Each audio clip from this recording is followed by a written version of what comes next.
People out on the street or something. People on the street.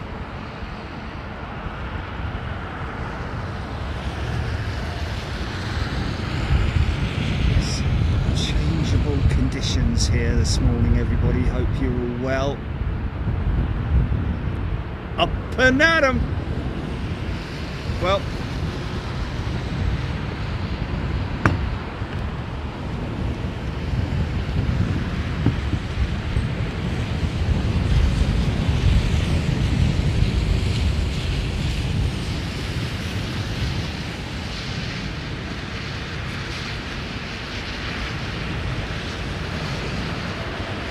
fueling calm southwesterly breeze, I'd say, is the best way to describe it.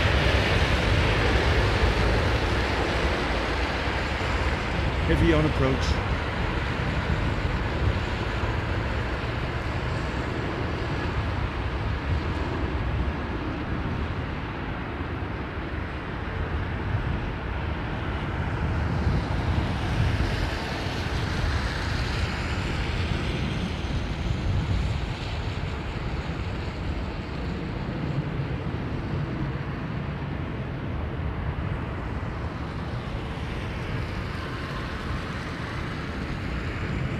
That was very odd the other day when I was checking my flight surfaces, and I pushed the stick left and right, and not only did my ailerons, that's the ground spoiler check.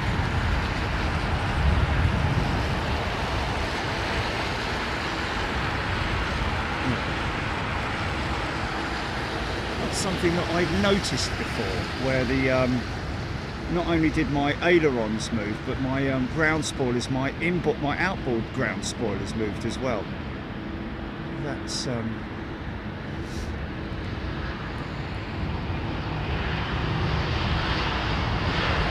mean, I appreciate it.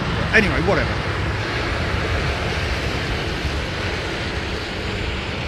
So good morning, folks, hope you're doing well. Live from the Renaissance Hotel in London, at London Heathrow.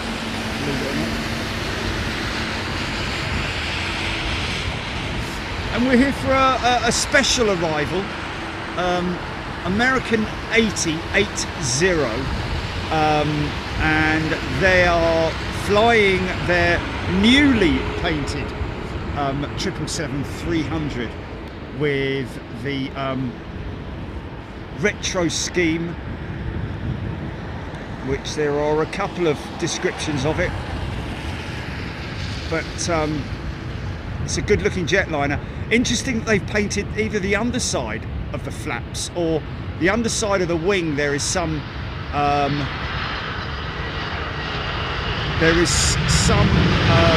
graphic on the underside of the wing as well, which is quite interesting. But I believe that the flaps are also red. Whether that's just on the lower section or on the upper section, I don't know.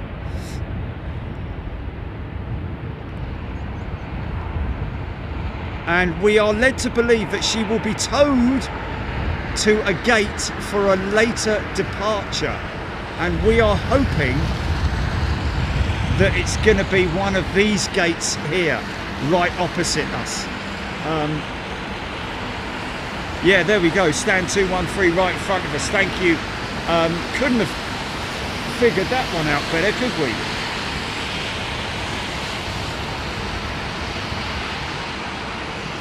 Flagship, that's it, isn't it? It's the Flagship Retro scheme.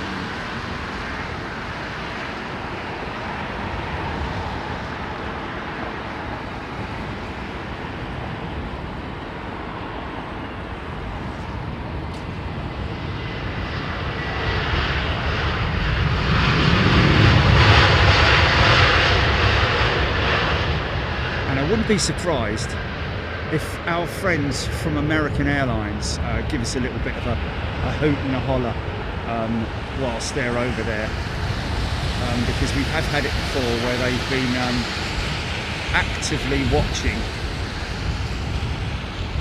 Well, obviously, whilst not doing their job, you know what I mean? Not, you know, obviously paying attention to their job, but.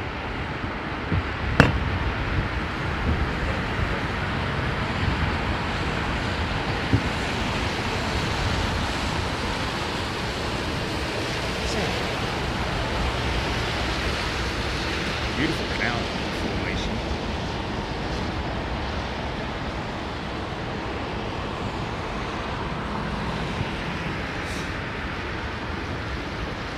Yeah, this is prime pinky spotting area, innit?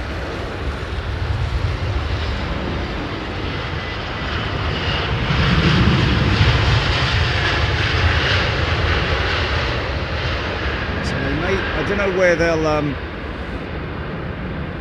they'll deboard the passengers, maybe in the cul-de-sac. I don't know if they can. I think they can fit a 300 in the cul-de-sac.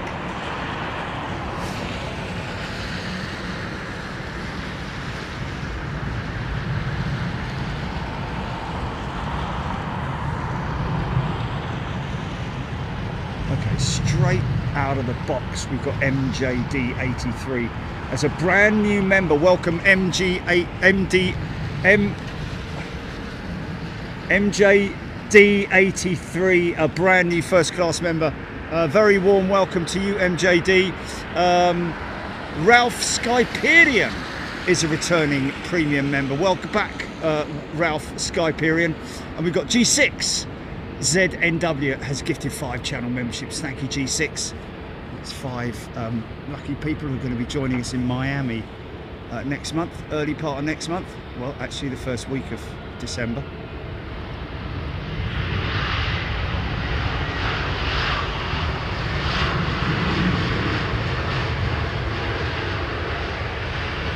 Julia, looking forward to seeing the new American livery jet, but what would top it off would have been a pinky sighting as well. Yeah. It would kind of make the day, wouldn't it? Melanie,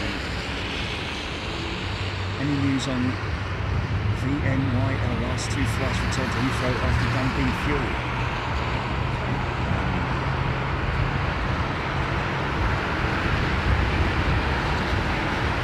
That would be VNY. Oh, that would be one of that would be one of Virgin Streamliners, wouldn't it?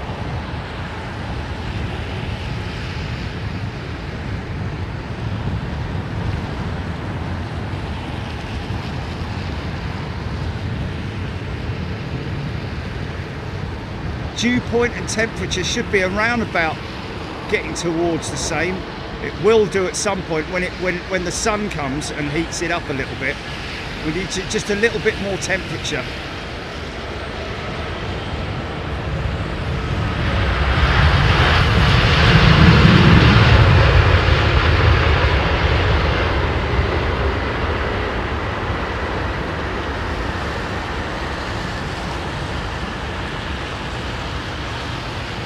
So she came back then.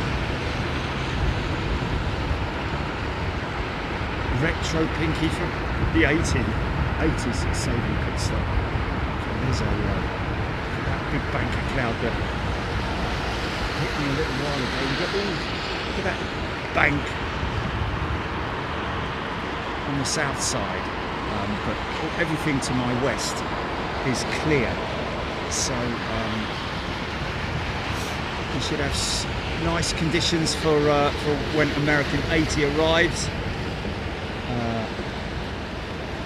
Hassan asking, what do I think about the Dubai Air Show? Well, I tell you what, interestingly enough, on my simple flying thread, it's over, isn't it, basically? During which Boeing secured significant orders for both narrow and wide-body aircraft, while Airbus also had a successful show. Many speculated with which manufacturer would have a more successful week, and we will have a little look at that in a while. Get involved in the discussion if you want to, folks. If you know something that I don't, then please come in and let me know. Always appreciate your input.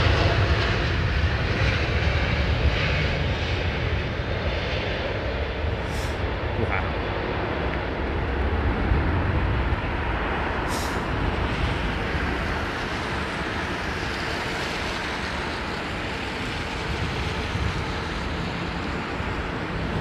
Both had a very successful week in Dubai, didn't they?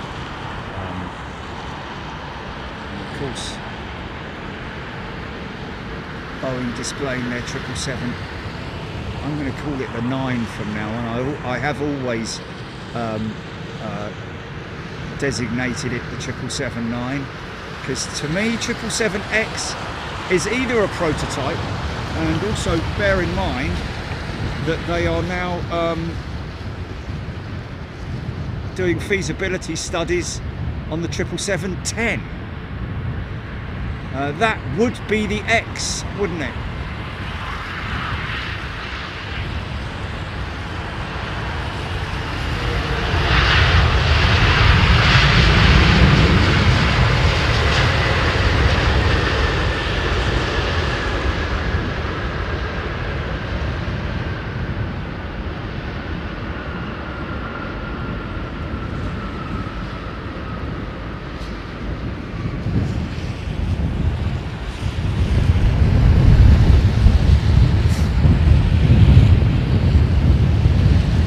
G6 saying according to rain radar should be clear by 10:30,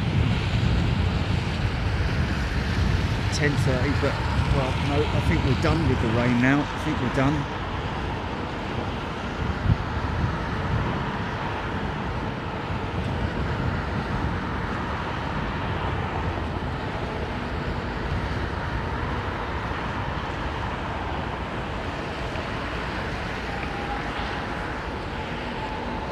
Looks like Iberia's 330. Listen to that going out. Oh!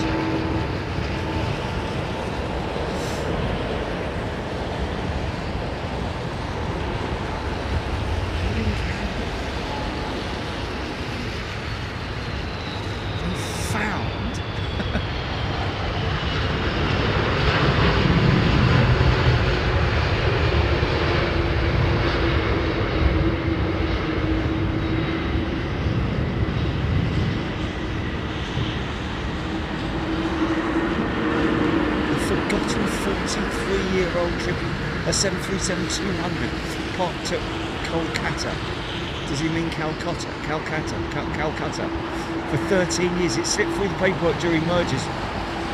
Airport asked about it, realised they still owned it, and then sold it.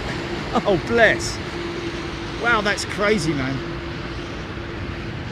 That is pretty crazy. Okay, that's the one negative thing with the sun coming out is obviously the glare, the sun glare. It's my, I've got to be honest with you, it's my nemesis at this time of year because it's so low in the sky. It causes me all sorts of problems, both, you know, because now you can see there's going to be glare and everything. We should be okay. We should be okay. Melanie, flight number is American 80. America 80.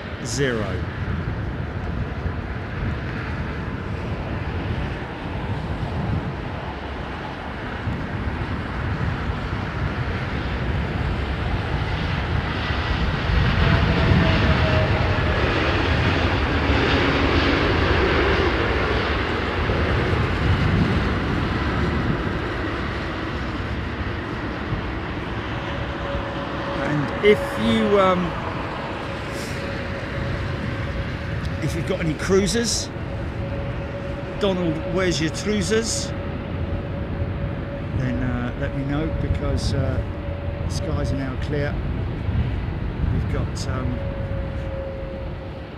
We've got the approach stack, or the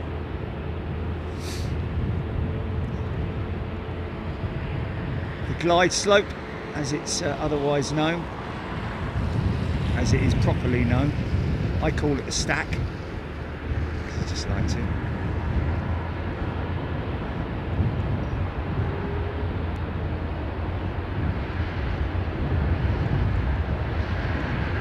Okay, so it's not going to be long before, with that sun popping through, temperature's going to go up a little bit. Dew point will meet the temperature point, and we're going to get some floofage, I think.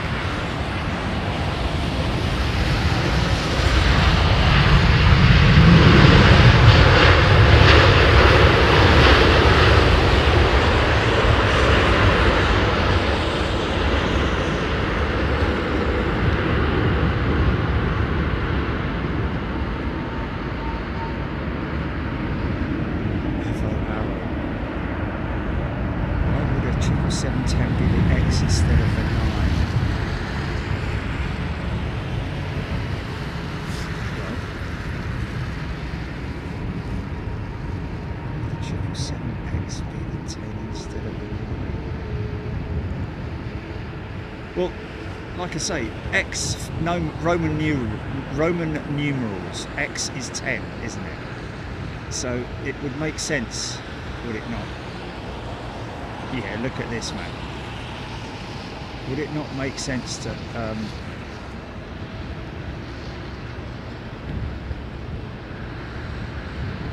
have the feasibility study on the 777-10 as the X, because obviously 777X initially was the prototype, wasn't it? When it's out, people are going to be like, they're going to be ordering the 777-9. They're not going to be ordering the 777-10. All of the orders so far, all the ones that are on the books are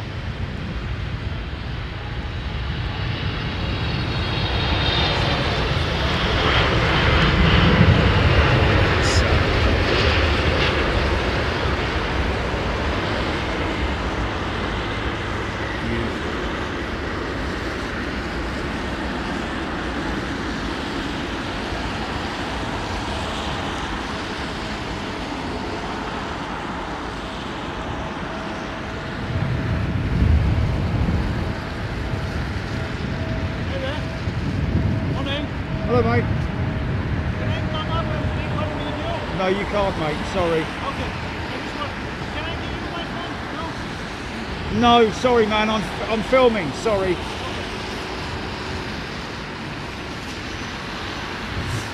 Best place is over there, standing on there.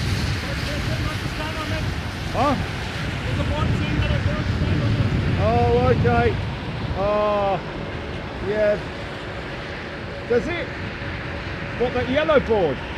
Yeah. Oh, sorry, man. No problem. You're doing your job. That one there. That one there. By the bush. By the bush.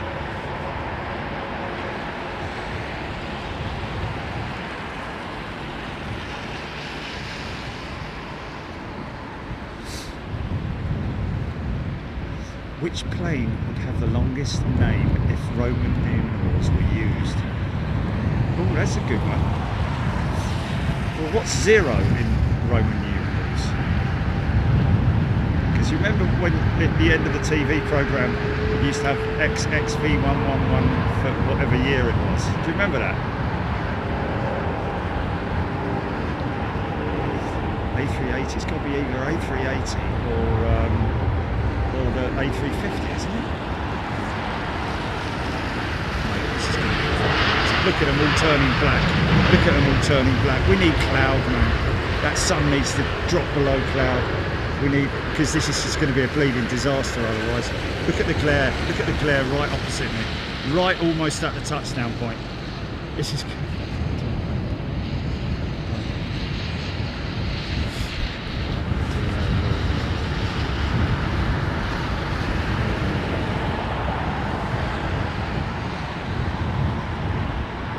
Low winter sun.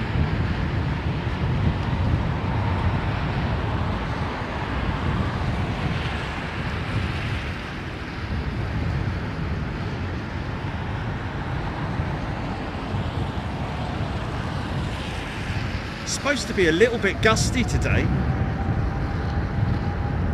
geezer's in his pyjamas, can't believe it. He's out here in his pyjamas.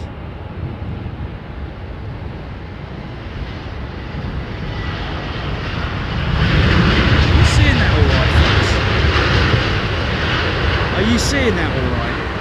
Because when it pans through the pans through that section there.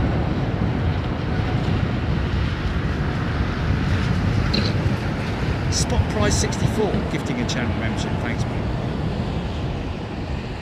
Thai 777-5 door, that's what he changed his name to, fair enough, that's a good one.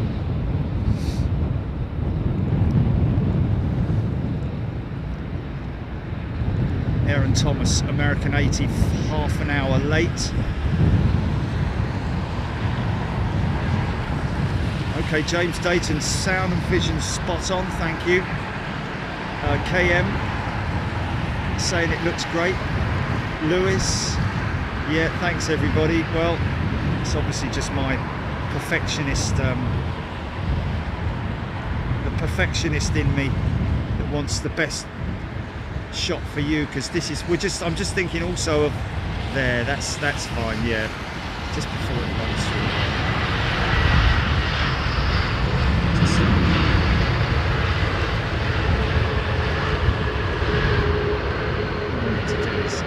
Very, very calmly.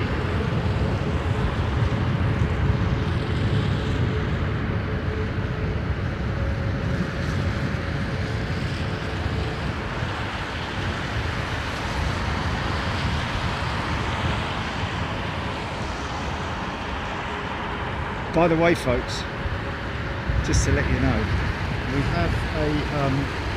have a new range of fridge magnets that are going to be released probably next week, we would hope.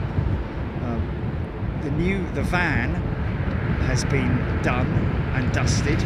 It's in the store now, available in a number of different. Where's my phone?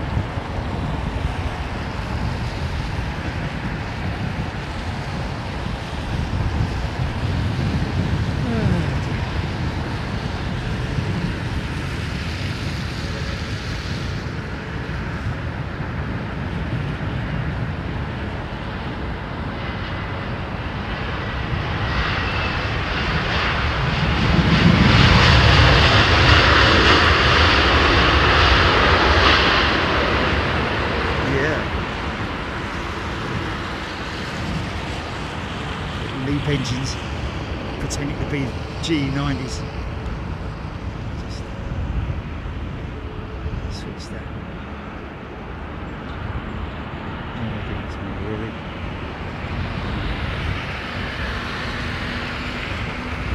Oh blimey.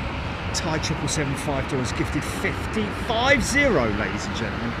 50 channel memberships. Thai, thank you so much. Thank you to everybody who supports the channel in whichever way you do, folks. Your support is just incredible. Ty, thank you so much. Hope you're doing well. And the guinea pigs.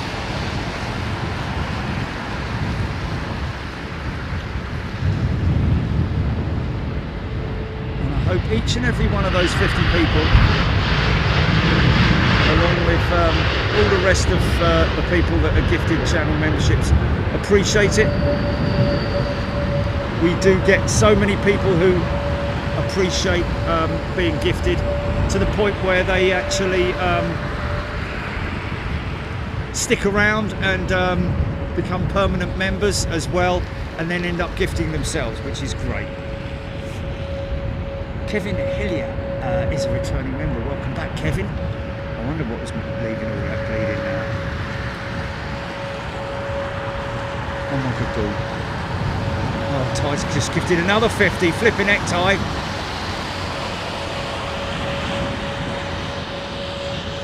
Thank you so much, mate. So does anybody have actual numbers on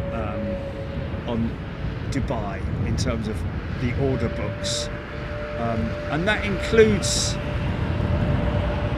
LOIs, which are letter of intention.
Jill Margaret is a brand new member. Welcome, Jill.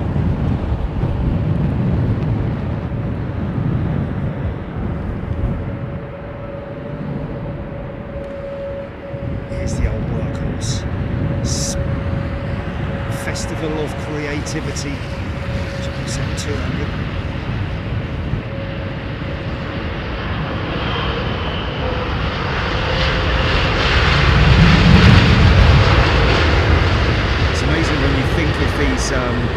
When you think of these old aircraft, they're more likely not running their original engines. Lifespan of one of these big engines is around about 13 years, and of course during that period, regular servicing, maintenance.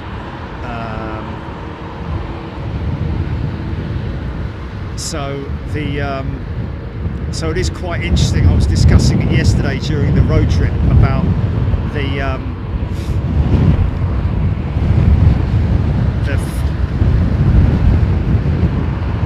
longevity of the Trent 1000 engine as an example, with the BA fleet. Like I said, most of the 787 fleets operate with the Gen X engine, the GE NX engine, which you're seeing there. So if it's just a runway inspection, or if they've been given an indication of some foreign object debris, otherwise known as FOD.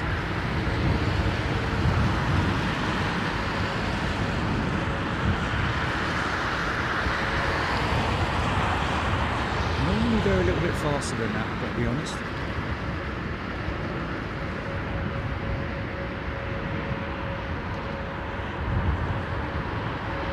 Okay, interesting. Well, that's a subby saying Heno. Engines last a lot longer than 13 plus years. Interesting. Okay. Well, that's the information that I got from my research. Was the average age of an engine in terms of its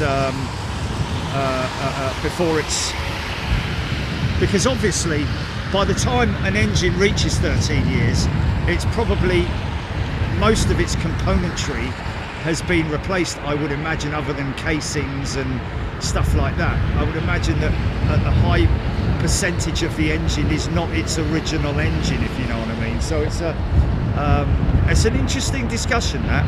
Thank you, Hen. I appreciate that. I like to be corrected if I'm wrong, which happens more often than not, to be honest with you.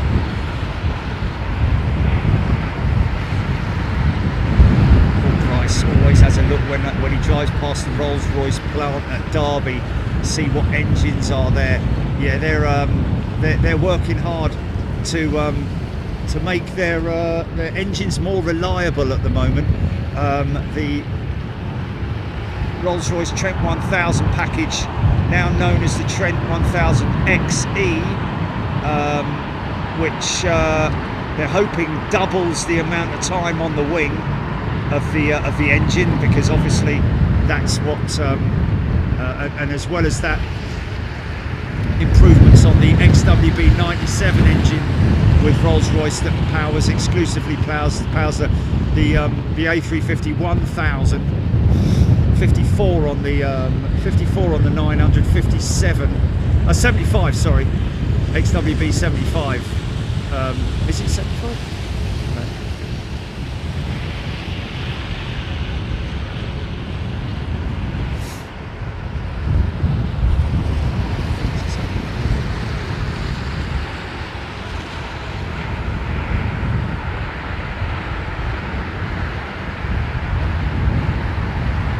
Are you answering that to Linda GGP?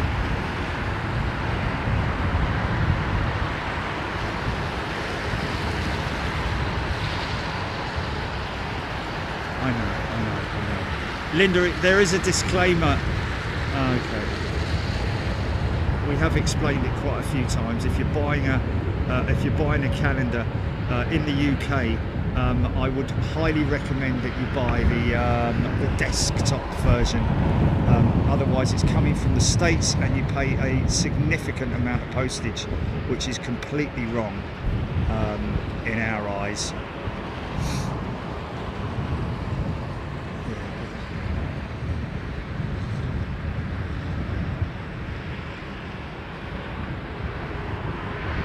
There we go, Melanie's 777 is DCCLXXV11. Brilliant.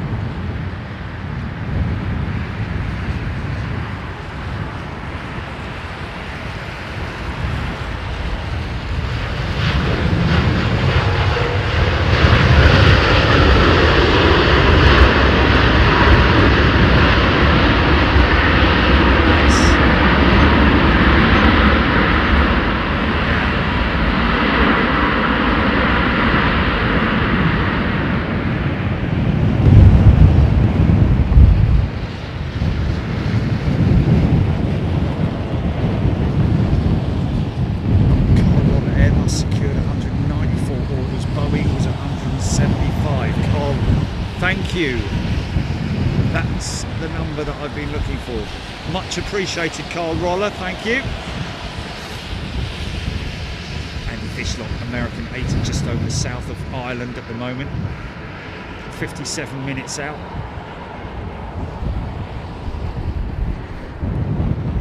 So cabin crew will be getting the cabin ready for arrival. Quite just yet, but I think the captain or first officer would have come over the cabin announcement just to say that they're probably at the top of their descent just yet. So that sort of happens over Wales, doesn't it?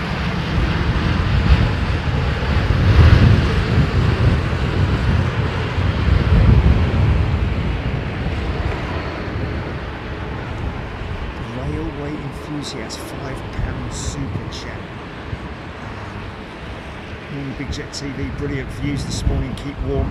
Thanks for having me to grab coffee on me. Thank you very much indeed. That's very kind of you, mate. The two fellas when I went in to get a coffee who asked for a picture, I just said, can I just get me coffee? I thought they were going to wait, but they didn't. I do apologise if I missed you guys. I'm around till a little bit later, so if you want to pop by, I got stickers, etc, etc. Paul Trapeel, 20 Aussie dollars. Just some engine sound. It's just back on that.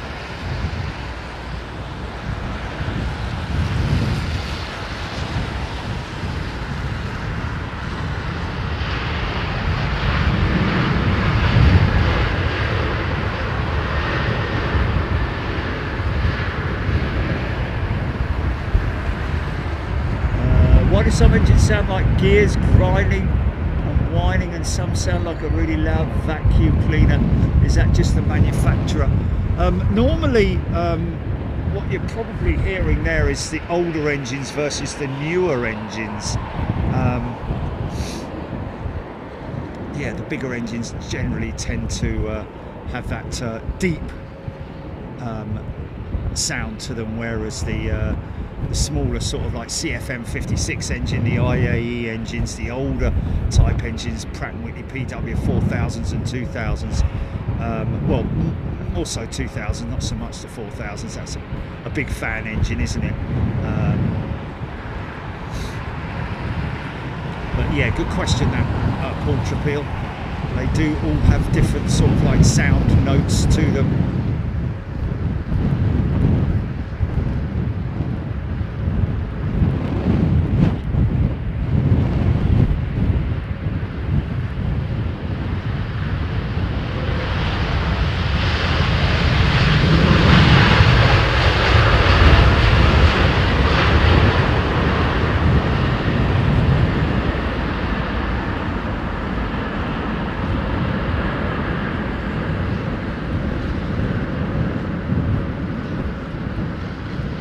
See that Turkish 350 off. I wonder what happened to what's her face.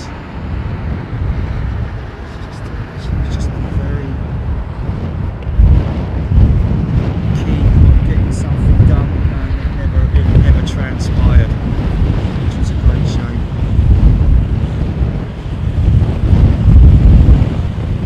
What's that sound?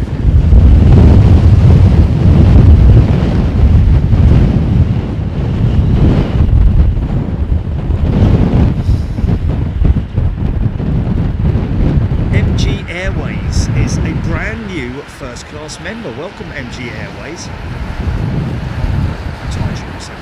$50 signature. Sorry, got a split on Catch the Toga. Oh, he's going to catch the replays. What's the rest he's saying there, GP?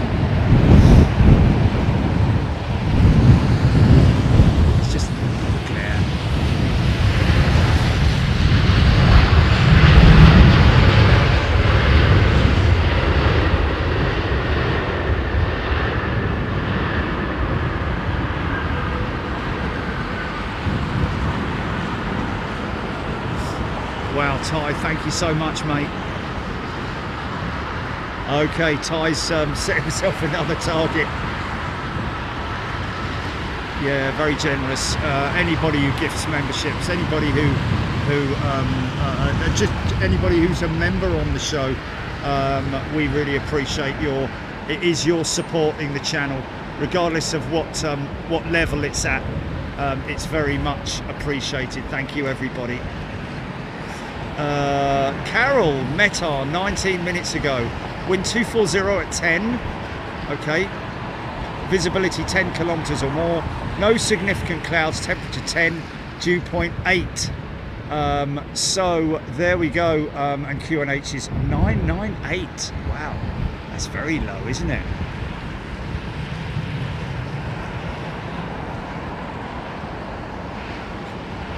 Sun's just not going to get any higher, is it? So with that, I think the dew point may increase, and as a result of that, we might see some ribbons and some adiabatic cooling over the wing, or floofage, as we also call it.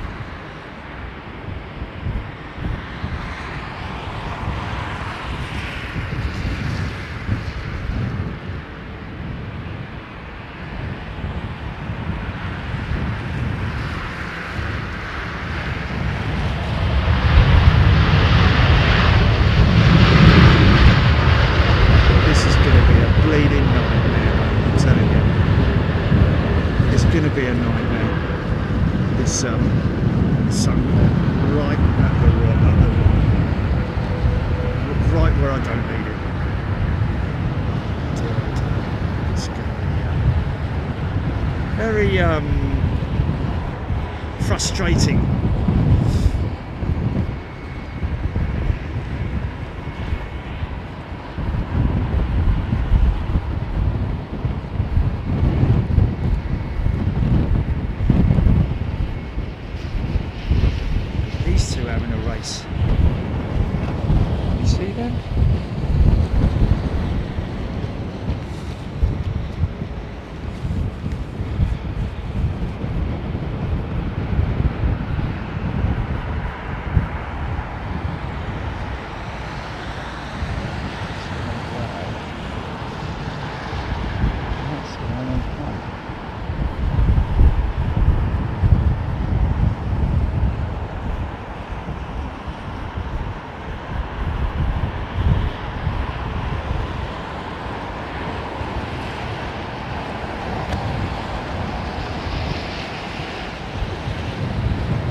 going to be there. Right.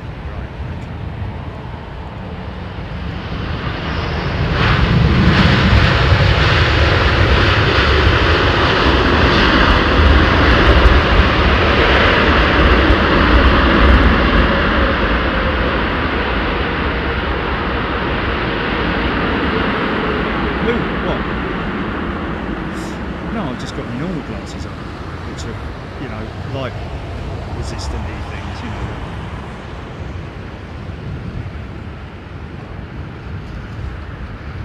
Polarised, that's it, all over the group.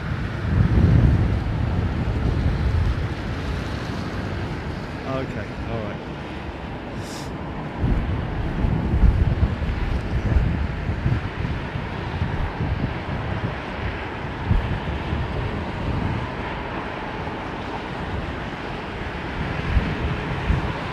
Thanks, pup. They are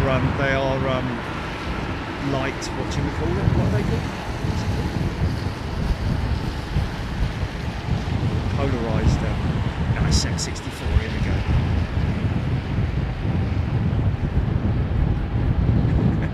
Glad I'm not the only one.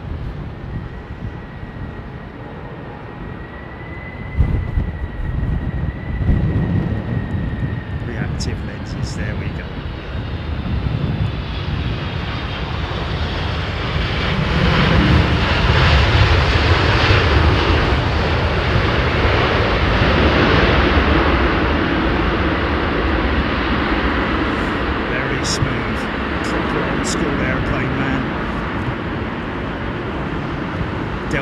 Running those 767s for a lot longer, as are a lot of operators. Trash 80 Media gifting the channel membership. Catherine asking, do runway lengths determine the type of plane that can land? Yes, indeed, Catherine, good question. But yes, most, well not most, but a lot of, as an example, airports that wanted to operate the A380 had to increase the length of their runways. As an example, being Gatwick Airport had to increase the length of their runway so that they could accommodate the A380. And like you say, a lot of smaller airports are limited to the size of aircraft that they can operate.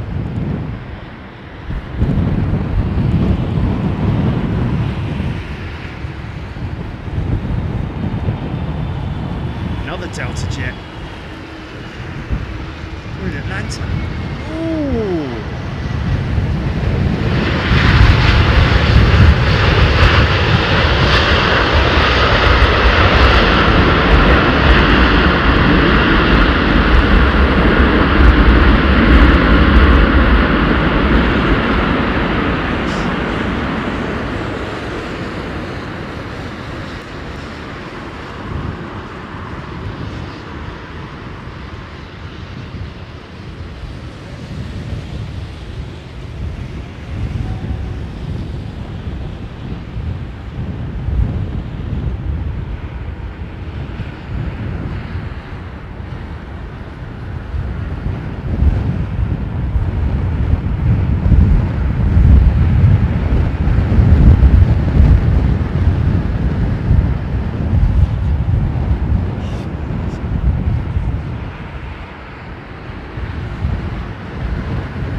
Loving the 330s. CEO NEO. A thing for the CEO. Just down to its old technology engines more than anything else.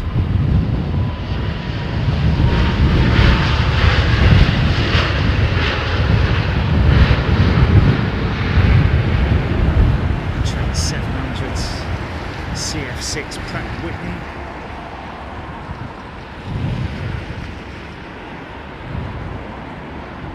See the old Renaissance has had a lick of paint, look. I think they're doing that the whole thing.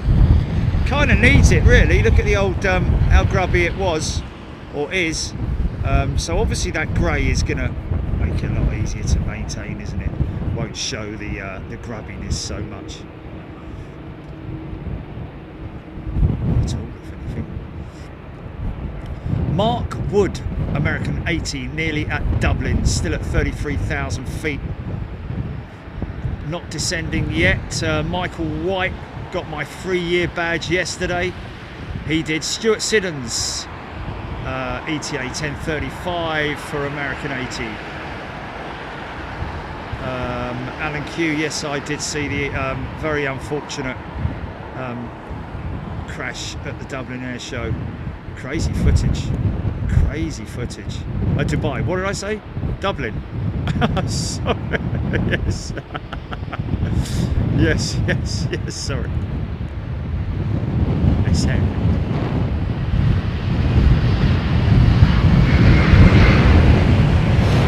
Oh, the winds are picking up, mate. Another 767. You could see a little bit of shed effect come into effect here, folks. As you can see, the socks got a little bit lively. Straight down the pipe at the moment. Wow, that's a big bit of power up there. Oh no, maybe not.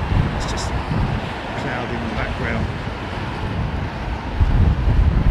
Early birdie, yes, we have checked on the balcony screens in Miami, and we are going to have to pay to have them removed. But it is all part of our service that we bring you, because otherwise Miami would be off the cards if we didn't have that option. Yes, it is nice of them to offer it. Oh, easy, easy, easy, easy, easy there.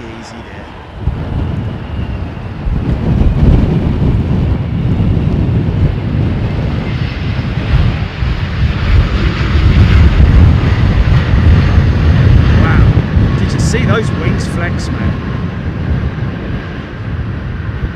You can get the front wheel down now, mate, in your own time. Very smooth. Hey man, I meant that to happen. Airtime's 32 years old, that 767.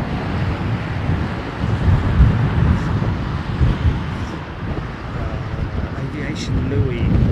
That Delta 330-200 is ex-Northwest Airlines aircraft operating in NWE. All the ex-Northwest, because obviously they merged. Well, I didn't say they merged. They just out and out took them over, didn't they? Just a quick see if I can see. Joining the back of the stack. Should be coming into view any moment now. So that's establishing over East London.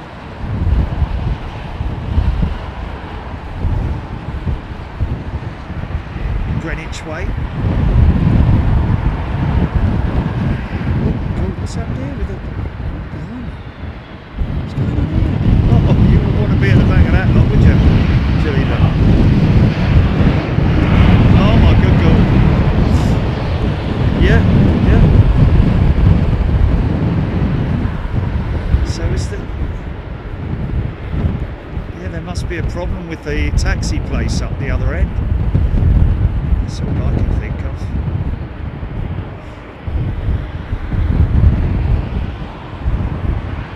Stack of heavies.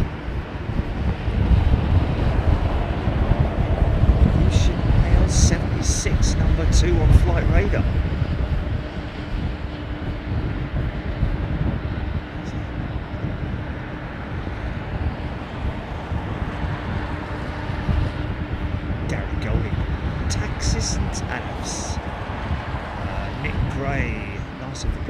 To accommodate the screen removal. Yes, it is. because otherwise it would not be feasible, would it?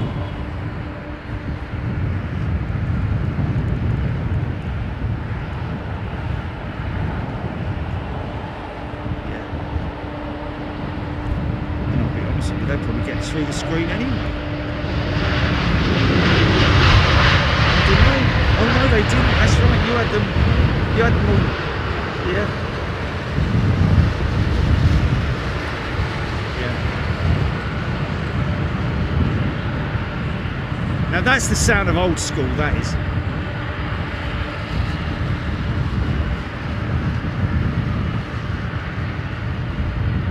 Look how high that winglet is, or tall it is. 11 feet, folks. Boeing don't do things in half measures, let's be honest.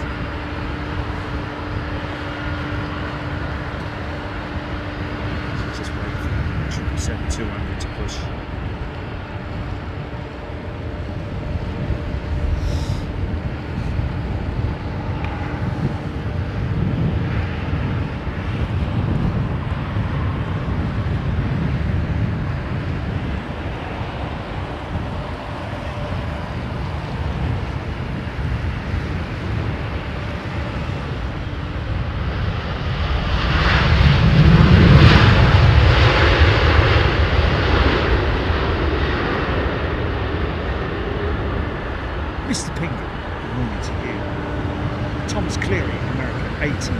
Third most tracked flight. Number 2 now, apparently. So that will be approaching from the north, I would imagine, American 80. Of course, celebrating 100 years, but there's a bit of a, not discretion per se, but a bit of a sort of like, you have to deep research American Airlines history or legacy, just to bring it into line. Obviously it's not 100 years this year. I think it's coming up to 100 years, 2027. Yeah. So and not only that, but there was it was the creation of American Airlines, but it was a few years before American Airlines started flying, if you know what I mean. They were established 100 years ago in 2027. Anyway, Michael Jackman. Gerald Mark, well, saying that YouTube didn't send a YouTube notification. It wasn't to everybody, obviously. We can't guarantee. We always send out notifications as best we can. Jilly always backs it up with the app and all that kind of stuff. But we did put a post out yesterday to say that on the community, to say that we would be live, and we generally always try our best to notify everybody. So if you're a regular to the show, and it's Saturday night or Saturday afternoon, then the best thing that I could suggest is always to have a look out and see if there are any notifications about the Sunday show, because we always put one out the night before. I would not rely purely on YouTube notifications.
worldwide.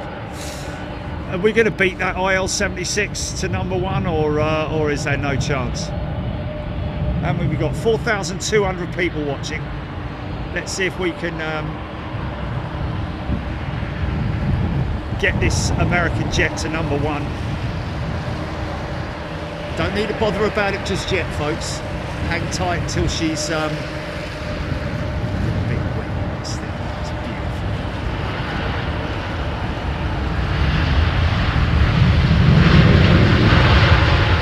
I always remember when I used to drive into London on a regular basis, and I used to see aircraft approaching London Heathrow. I remember seeing the Dreamliner for the first time and going, wow, look at the wing on that thing. Long before I started Big Jet TV. We're talking 15 odd years ago,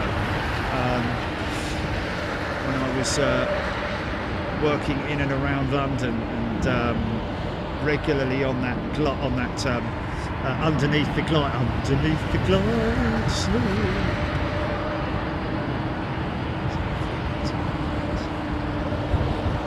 remember seeing it for the first time.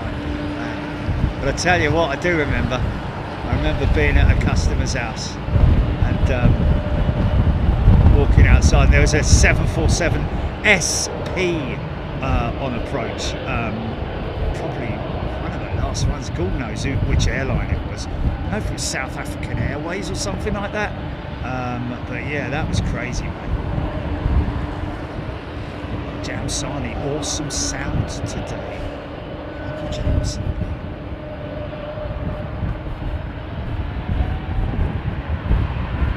Vic's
to have seen with British Airways and their neo fleet would be to see that the eyeliner around the flight deck.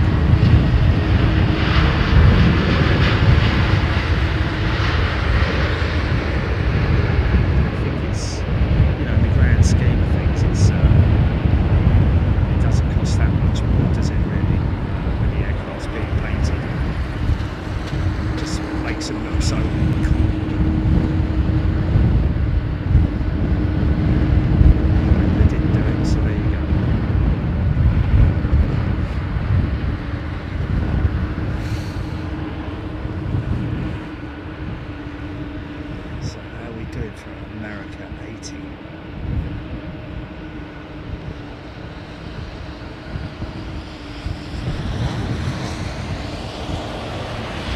Established RFO SP was a regular visitor. RFO. What's RFO? Something. Royal Flight of Oman. Okay, there we go. Fully established. That's probably what I saw there. Thanks for that, mate.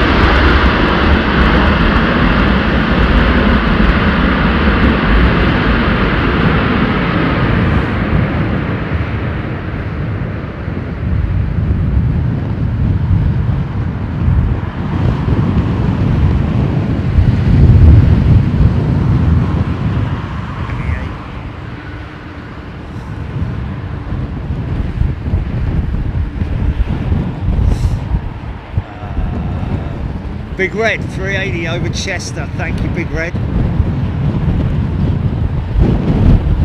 So a big shout out to all the American ops team as well. Everybody working in American operations here in London, and possibly even dispatch in the US, you never know, in Dallas Fort Worth, their hub.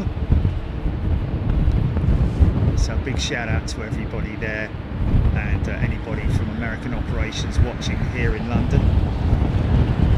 They did let us know as well. They gave us the heads up, so I'd imagine they're probably watching.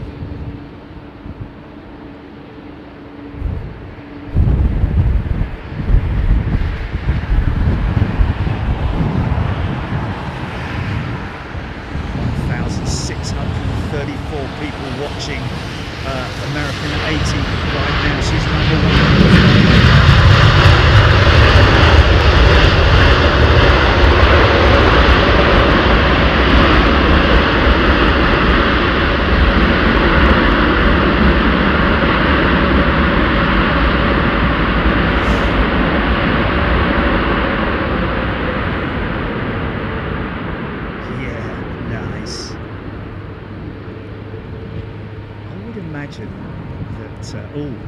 And you see where this American 777-2 is being pushed back from, the remote stand there. This is just great for us, folks. We couldn't have planned it better, but once they've deboarded all the passengers, that is the gate right there. The remote stand there is where American 80 will be parked up until later on when she's taken to gate. So she's going to be parked on remote stand. So we get a good look at her. You can get all your photographs of her.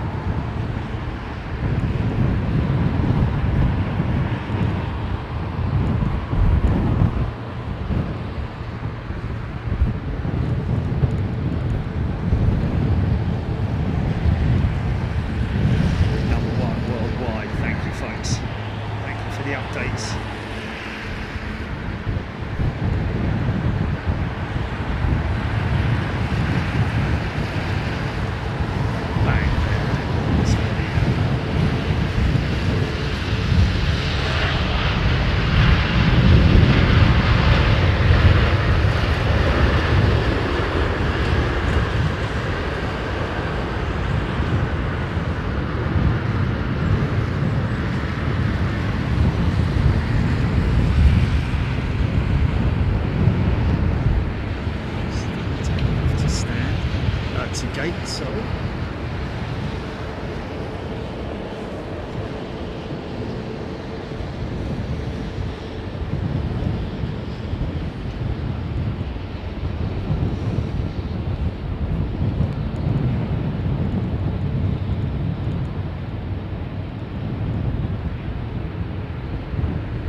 A330 with Virgin Atlantic, one of the old school planes now.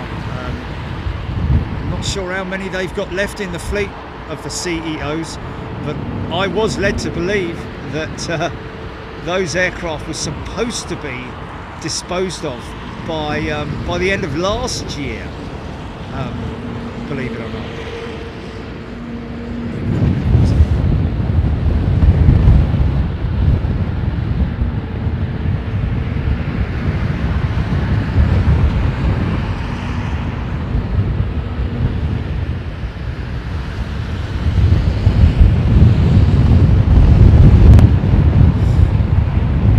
Stand in front of an engine, folks.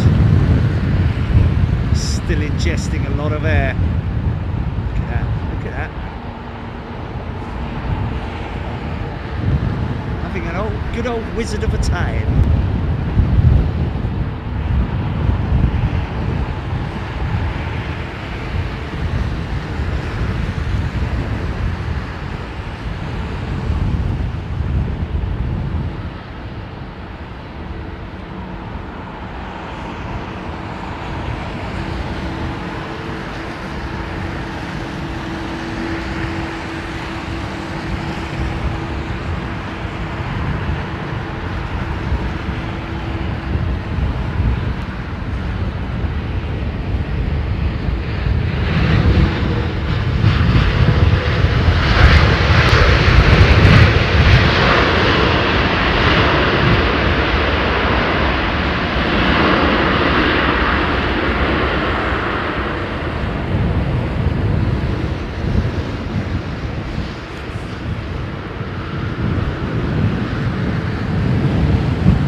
I'm just a little bit confused here. That was the American 777-200 that was just pushed back from that remote stand, yeah? And it's under its own power.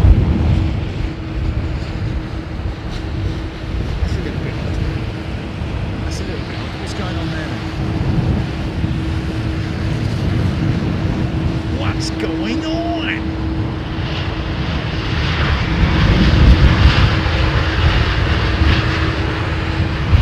Hayden Campbell, November 735 Alpha Tango will be 10 years old in 26 and the airline will be 100 years old in 2026. Wow. So she's a 10-year-old jet. Yeah, it's just easy. But she's just pushed back from a remote stand. Oh, they must have bussed the passengers there. There were buses. Oh wow, okay, interesting. North Carolina.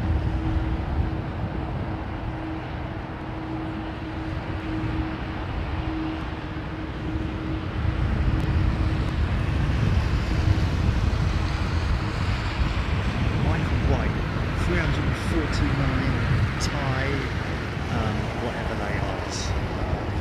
Have a coffee on me. Thanks, mate. Appreciate it.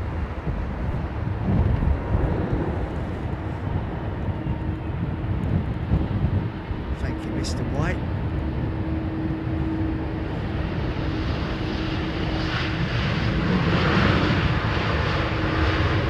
Don't remember.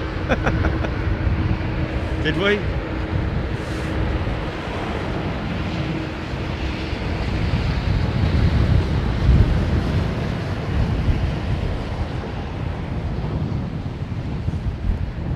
Caitlin Emery, 499 Super Chat, watching from Renaissance right behind you. I hear BEA 319 is due to be scrapped soon. She's on the list. Yes, Caitlin. Hello, I'm waving to you. She is on the list, but I don't know if she's going to get another stay of execution because the next narrow body arrival for British Airways is still some way off, middle of next year, we believe. So I predict that BEA will be around for a little bit longer, and we all hope that, of course. I'm just trying to be optimistic for her, really.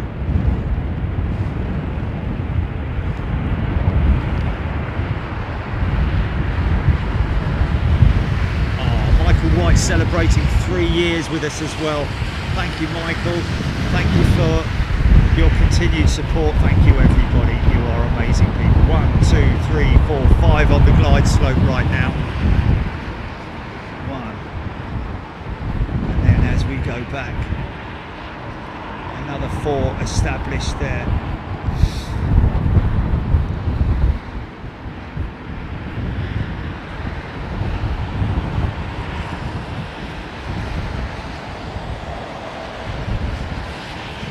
Roger Slater, sometimes we depart our flights from remote stands and coach the passengers from T3 to remote stands.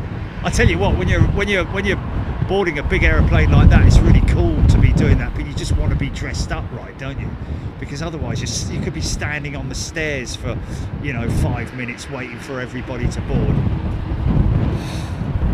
which is not very favourable in these conditions, I have to say.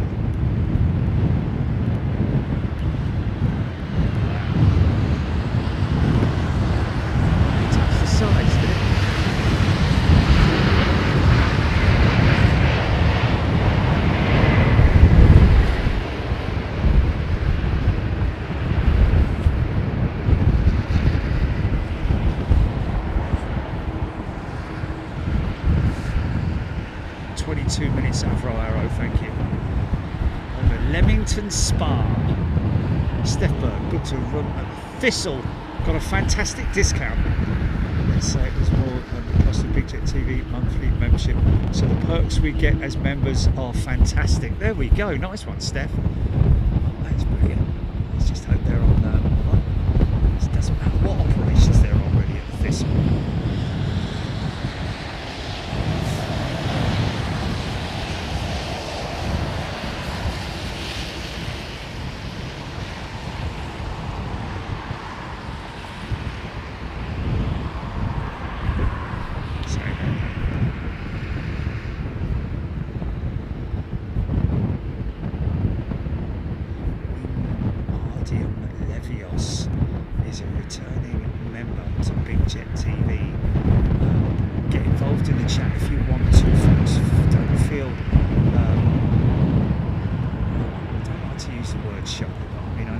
people we know. I mean, just as an example, we had a lovely couple who frantically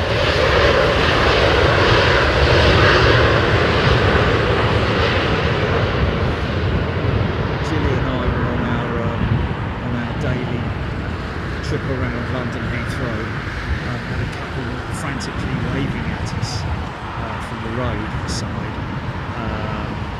and that was Kat and who was it, Gilly, from Canada? Mark and from Canada,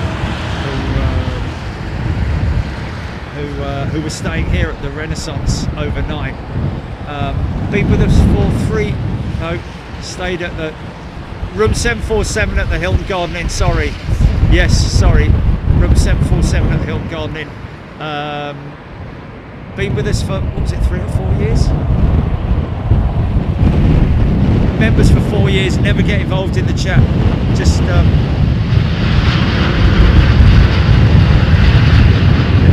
so it just goes to show that we probably say that 90 to 95% of our members generally sit and watch and listen from the sidelines. I just wanted to make sure that you guys know that we appreciate your support and your continued your continued support throughout. Thank you very much indeed. We really appreciate it.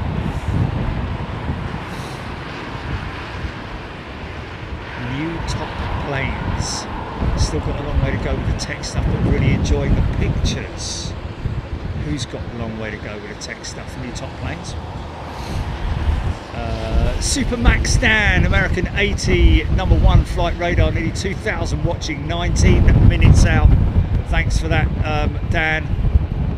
Ellis Chernoff, now cleared to flight level 160. He's listening in.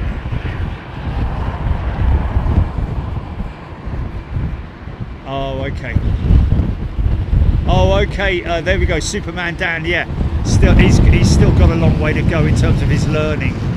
Well, that's great, Superman Dan, because I 10 years ago I was in the same boat as you, mate. We were all in the same boat, apart from obviously the pilots that are with us. But even the pilots learn stuff on the show as well. Whether it be from somebody mentioning it or just general research or whatever it is, it's just a great community. It's a great community to learn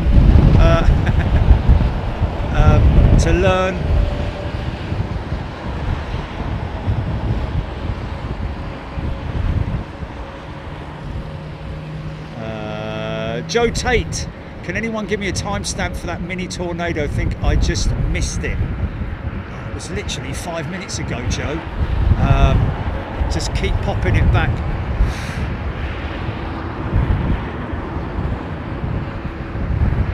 Yes, yes.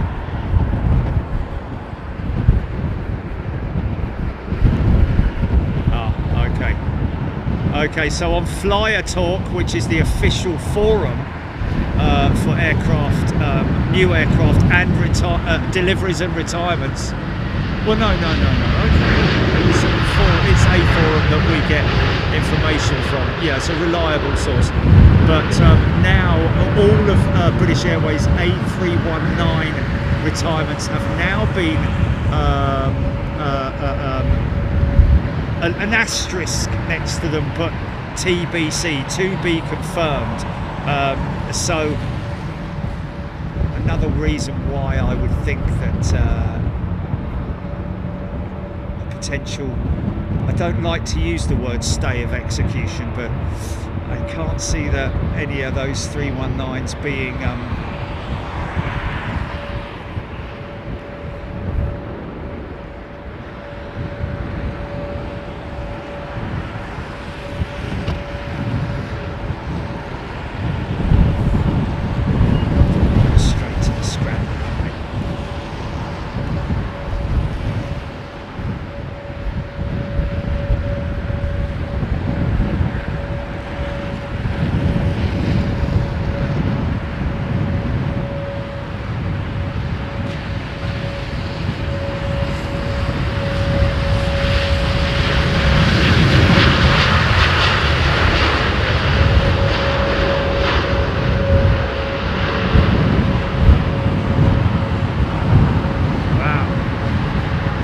parking brake on.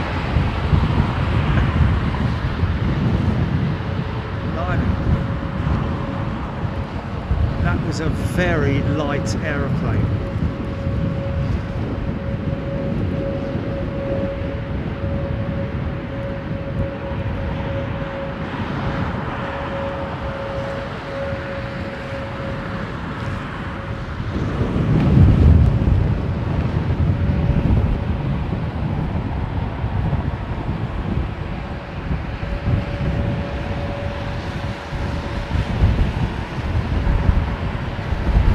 G.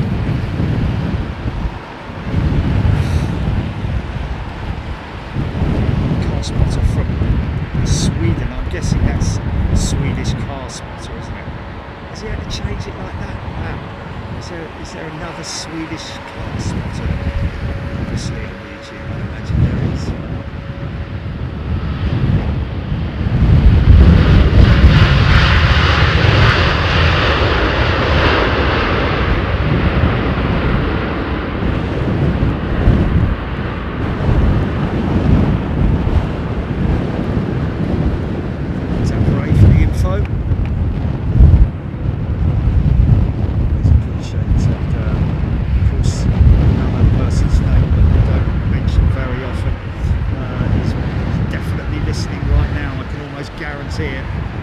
Ugar, our regular guy that is so regular as clockwork for giving us our timestamps at the end of the show. Ugar, we cannot thank you enough. Hope you're enjoying your merchandise when it eventually arrives. Very much deserved, and thank you so much.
Right, yes.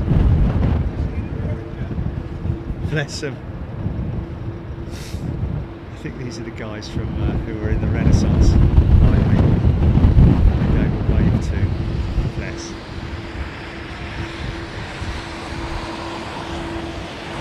It's that Tech Classic Aldi, Tech Classic Aldi, Emirates over Holland. An A380, blimey, that's rare. What's going on? There's a few BEA A380s at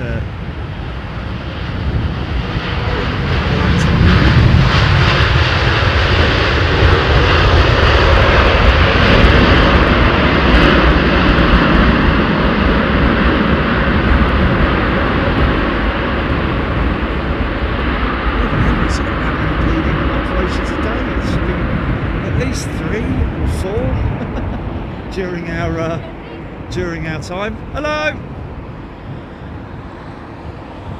Shouldn't there be?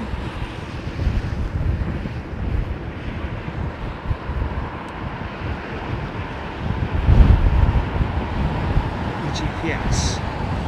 Outbound American 761 maintaining 6,000 fleet below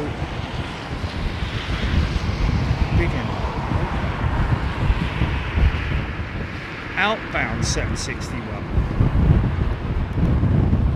Outbound 761.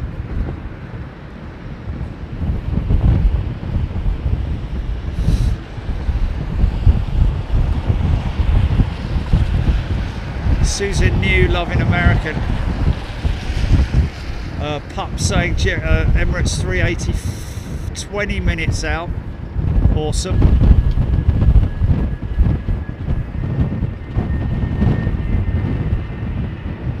Yeah, maintaining as an outbound, is it?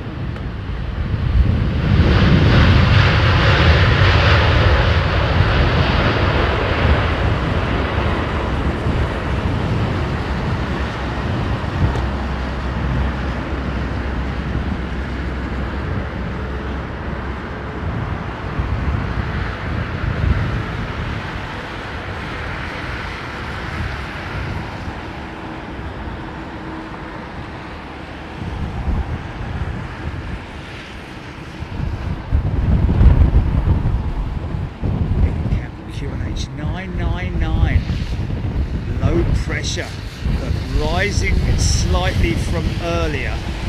I suggest easing conditions, less unstable, breezy, showery, but not worsening. Yeah, we don't need any more showers. Thank you very much.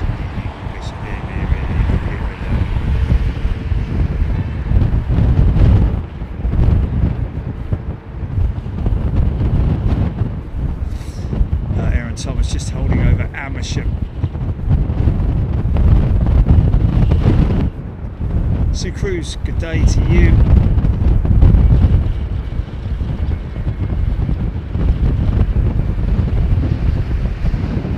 Oh, nice. Hello to our friends at Think Planes up in Manchester. Simon and Liz, that is, by the way.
Looby Lou saying out of the loop, 8 minutes out. Did you say Bovingdon? She was in the Bovingdon journey. Yes, she is. Yes, she is. Yes, she is on range. Yes, she is.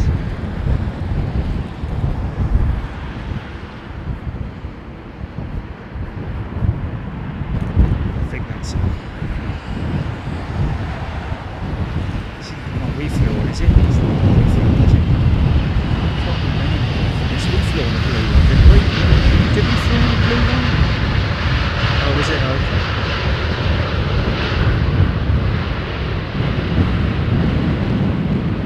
It's landing a lot rougher than that, I tell you.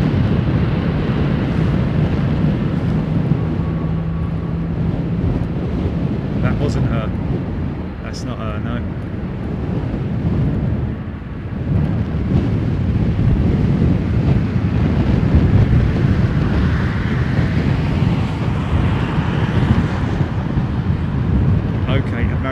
Just left the Bovingdon hold.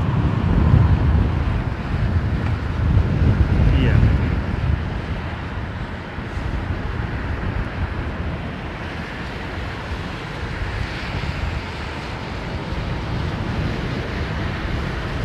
Big Joey going here.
there's an aeroplane that's showing its age inside, I tell you. Very old and decrepit.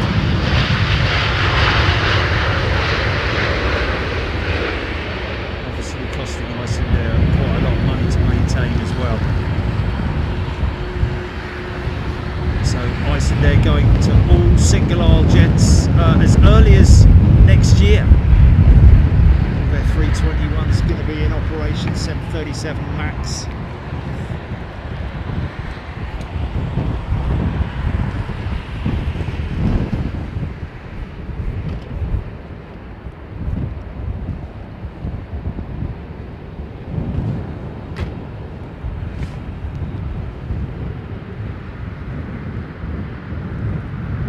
Sorry, I missed that one, pup.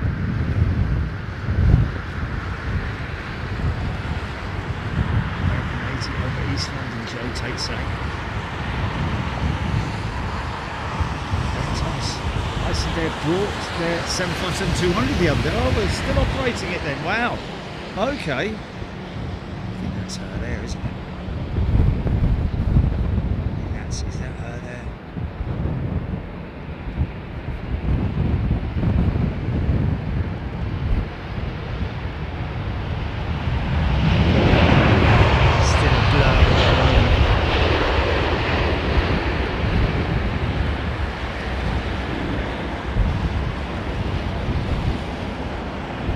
CYZ. Mick saying she's 6 out. Is that it?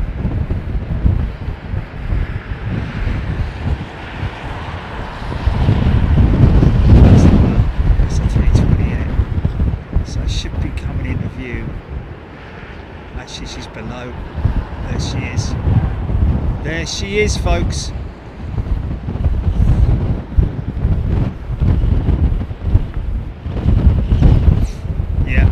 She's established now, 10 miles. No, that's not her, no. Oh, okay, there she is, there she is. Okay, you sure? Are you sure? Because that looks like her there.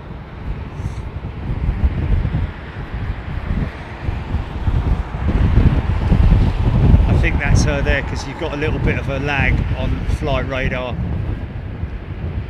Yeah.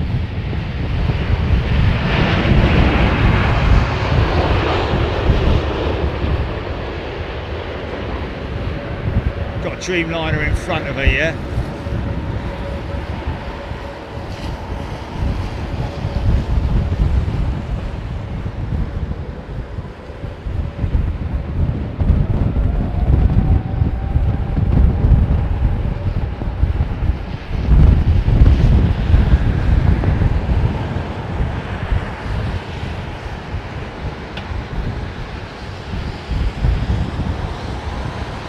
Yes.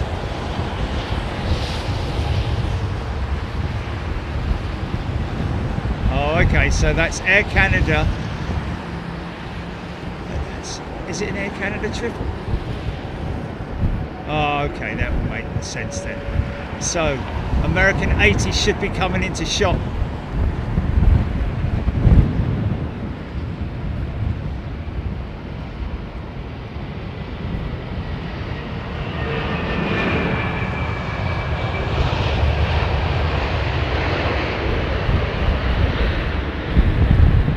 She has got a big red nose.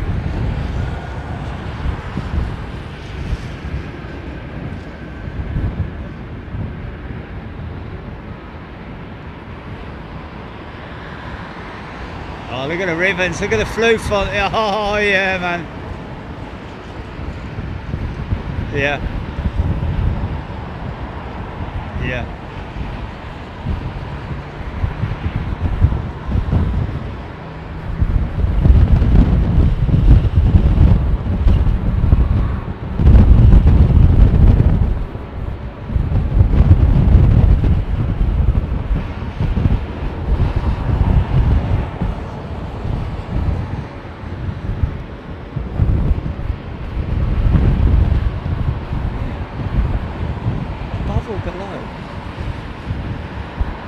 Oh, there she is, there she is. There she is. Yeah, yeah, here she comes. Oh, she's fully established gear down already, man. Nice. Okay, let's track this Air Canada jet in, because it seems like our dew point and temperatures are around about the same now, more or less. So we're going to start seeing some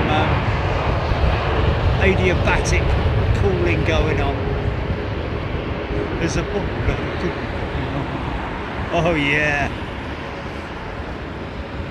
Bust that cloud apart, man. Look at that.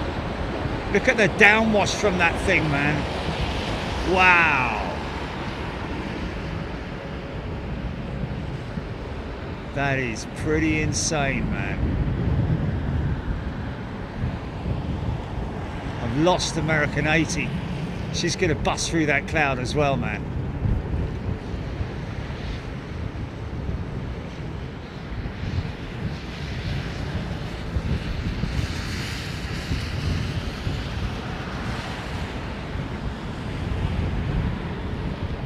There she is. Oh no, it's another one pulling in behind, isn't it? Yeah, that's BA, isn't it? There she comes, here she comes. Yeah, I'm gonna have to sacrifice this Air Canada jet, I'm afraid. Sorry, folks.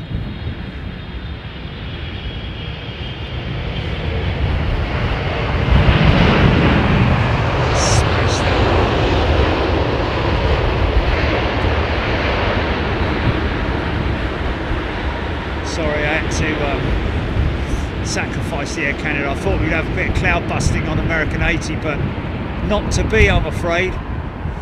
So kind of missed that Air Canada triple.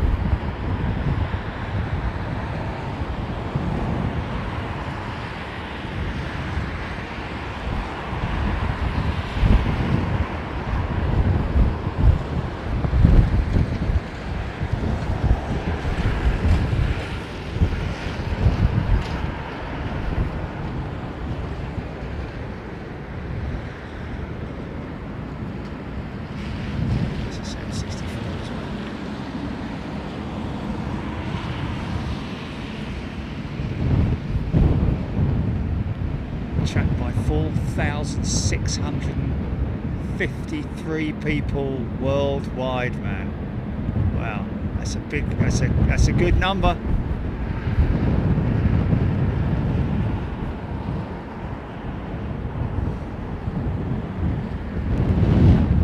Easy, son, easy. What is this here? United 764 again.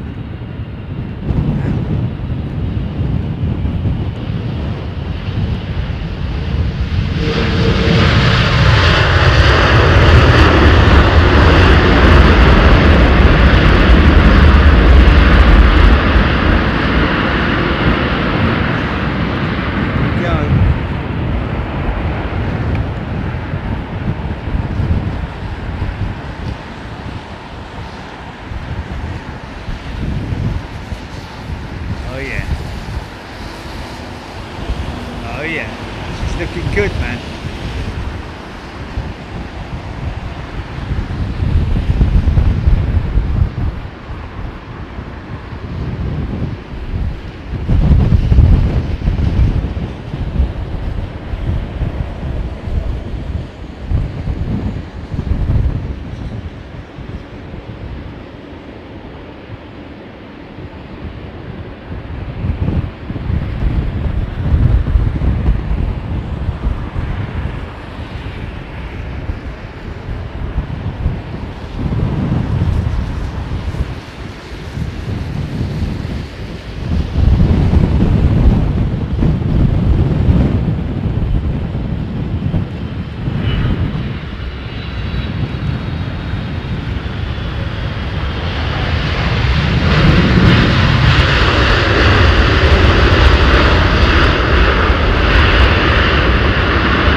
See how the outboard flaps are red as well. I like that. Yeah. Ah, she's a good looking jetliner, man. That's a proper old school livery right there. Liking that. So she's going to go and park up in the cul-de-sac. We'll get a good look at her side on. But the great news is, folks, if you want to stick around, she's going to be deboarded, get the passengers off, kick them off, and then where she's going to be towed up to a remote stand here, right opposite our position, which we're very lucky for.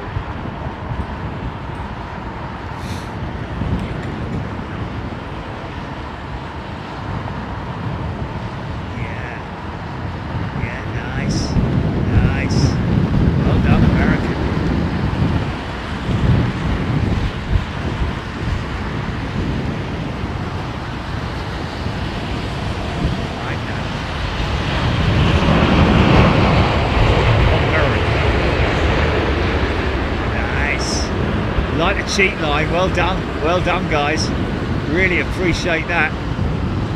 And that is pretty synonymous with the old school livery as well, with that lightning bolt. I like that.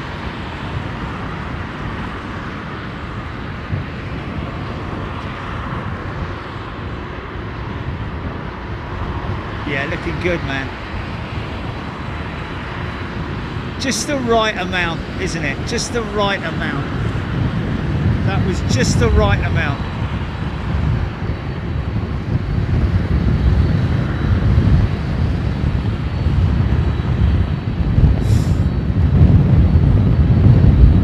Okay, apparently we have a United medical divert. Just turned United 12, which has just turned over the East Midlands and is diverting to Heathrow. It's guaranteed coming in here, Jerry. Well, of course, the most important thing is that we wish whoever the medical emergency is for is being looked after, which is no doubt the case, and that they're fine. Obviously, be well looked after by the operators and also by the teams here in London if they get here, when they get here.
Okay.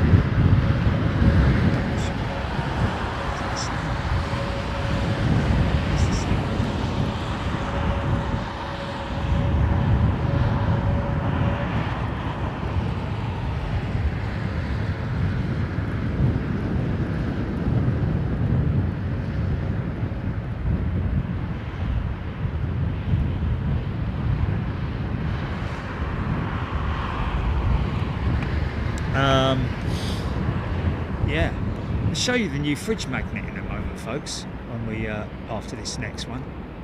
Have a little look and see what you think. Made a couple of adjustments to the van. What's that, GP?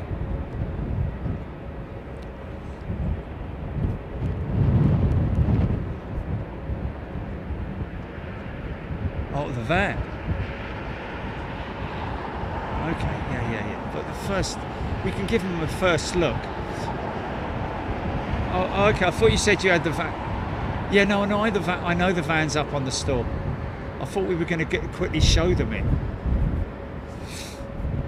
Oh, okay, yeah, of course. Just go to the store and look at it. Yeah, it's a fridge magnet, basically. Yeah.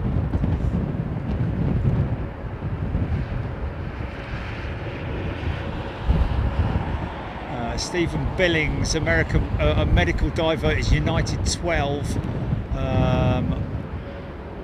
If you want to track it, there's nothing much to see there, folks. It won't be sort of like, it's not a technical issue, a mechanical issue. It's just a very unfortunate person on board who's in need of medical assistance, and we hope that they get that medical assistance down to, no doubt they'll be given priority to gate, whatever it is.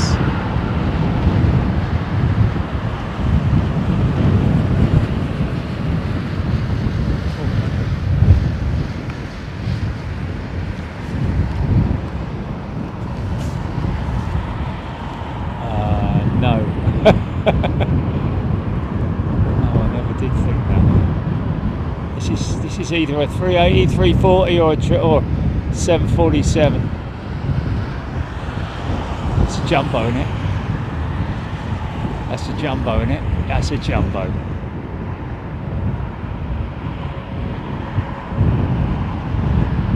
Cargo Lux.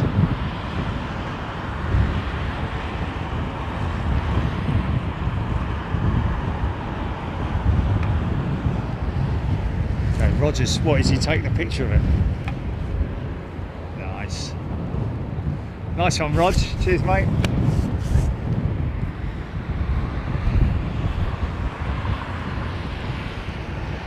CYZ Mick giving us a heads up on that Cargo Lux jet. Wow, look at her just hanging out there, look.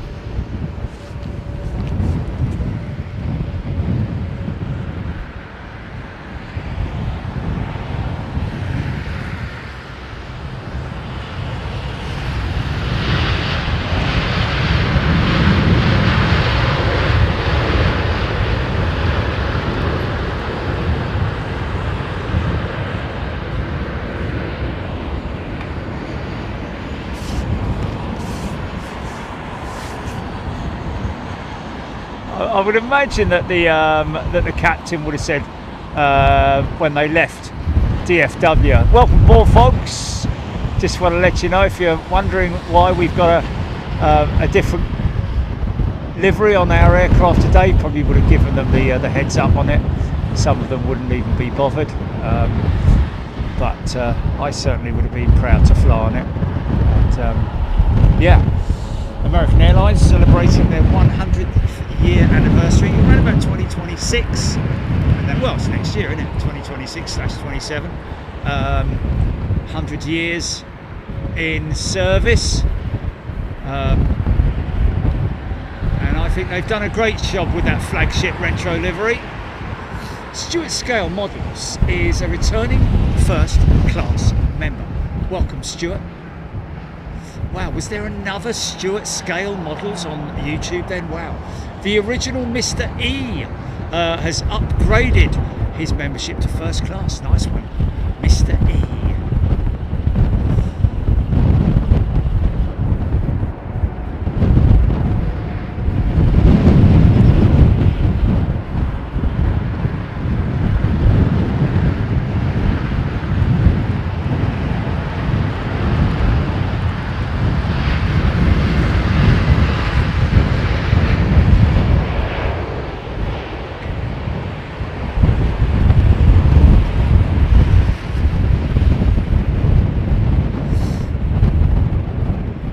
Ananth BA380 just joined the arrival path.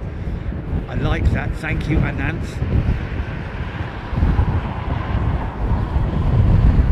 So you should see that pop through the clouds at some point. And EK1 in 11 minutes, Aidan Campbell.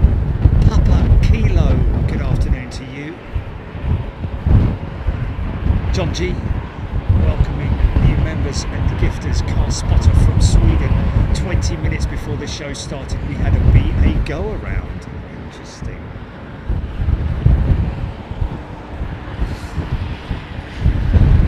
Aerotones tapping. Tracy wondered why the divert didn't go into EMA. I guess just.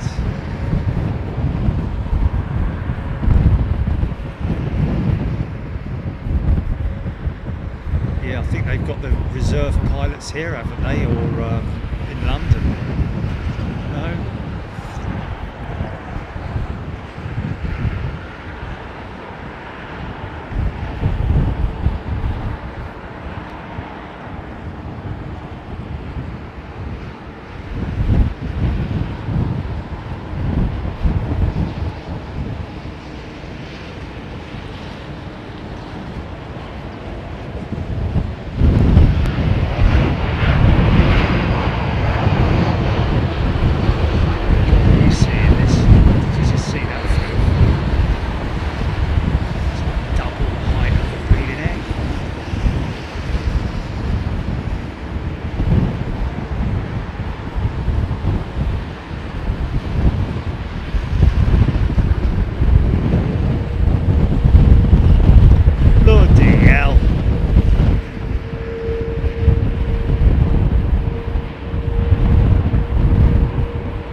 Is not available, or if you're multiple go-arounds, then you have to divert to that predetermined airfield. No, they will then contact whichever, that would be London, that would probably be London, yeah, exactly, whatever radio frequency they're on, they will let them know that, you know, if they were over London, then that would be letting them know that they've got an emergency and, you know, can we come to London? Yeah. I don't know.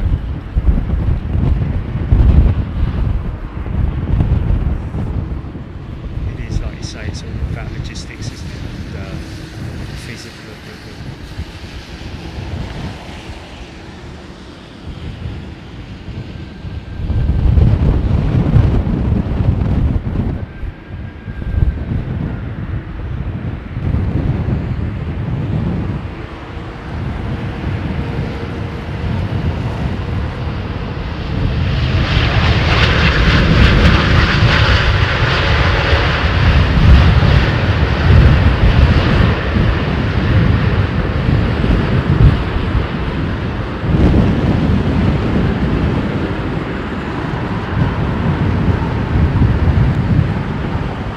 Really? Brilliant.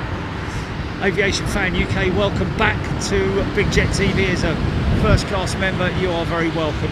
Great to see you, and everybody else who's joining us today. Wherever you are in the world, great to see you. This is a live stream YouTube channel we've been operating for best part of 10 years now. We're live every Wednesday and Sunday. We also have a Friday night show as well, which is now a mix between the sim show, the live sim show, where I have a sim challenge, and then of course we also have the on-air show as well, which we're regenerating.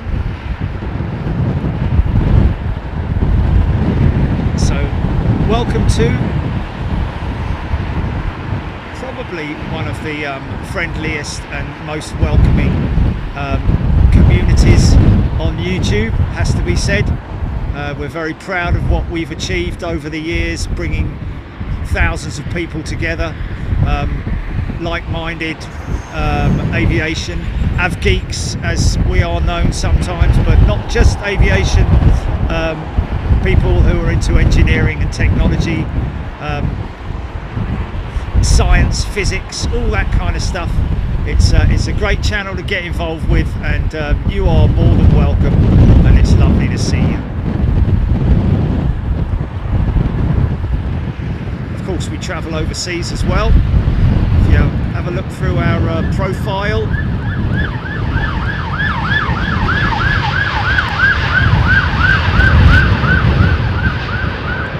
and you will see that we travel all over the world, just back from Anchorage earlier on this month, and off to Miami in a couple of weeks as well, with our first class, upper class and super class members. And it's always a wonderful thing to be able to bring those overseas shows to all of our members, and we, of course, our premium members are also given those overseas shows, albeit a week later, on catch up. So nobody loses out on Big Jet TV. Everybody gets a piece of the action with your membership.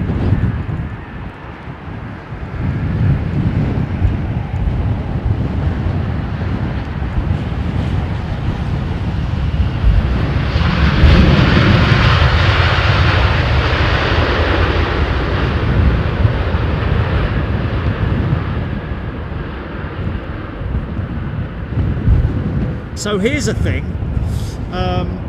Whilst we've got nothing in the stack at the moment, let's just have a quick look at. Jilly, are you ready to run it? Okay, just have a look at this, folks, because I know we've talked about this for quite some time, actually, in terms of us creating a Big Jet TV livery on an aircraft, we've big hats off to Jilly, by the way, on this one, for very cleverly, based on my direction of what I want, she's created exactly what I want. This is the initial draft, folks, of the Big Jet TV airline livery, which we're working on. This is a fridge magnet, by the way, which will be available. It's on screen, is it? Okay. And I was really impressed when Jilly showed it to me for the first time. I'm not 100% sure about the tail livery with me shouting me mouth off, but I think it probably works for some people. But we can change it. Tell us what you think. Okay, folks. We have got. Okay, you want to come back to this now, GP? Okay, all right. So we have got vehicles, operation vehicles. I'm not sure. It's very unlikely. These guys may have been called out just from an exit. What's that?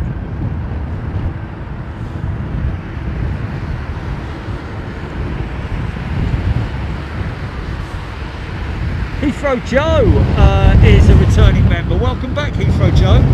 Well, we've got, interestingly enough, we do have a number of emergency vehicles on standby down there, which is quite surprising, really. When I say emergency vehicles, I'm talking about fire vehicles, which is quite interesting. I would have thought it would be ambulances and other. We've got these guys on standby. The northern runway has been completely shut down at the moment, folks. Did I give? I did give him a shout out, didn't I? Heathrow Joe. Ukrainian. So where is that United jet right now, GP? Because we've got, like I say, a number of emergency vehicles on standby right now.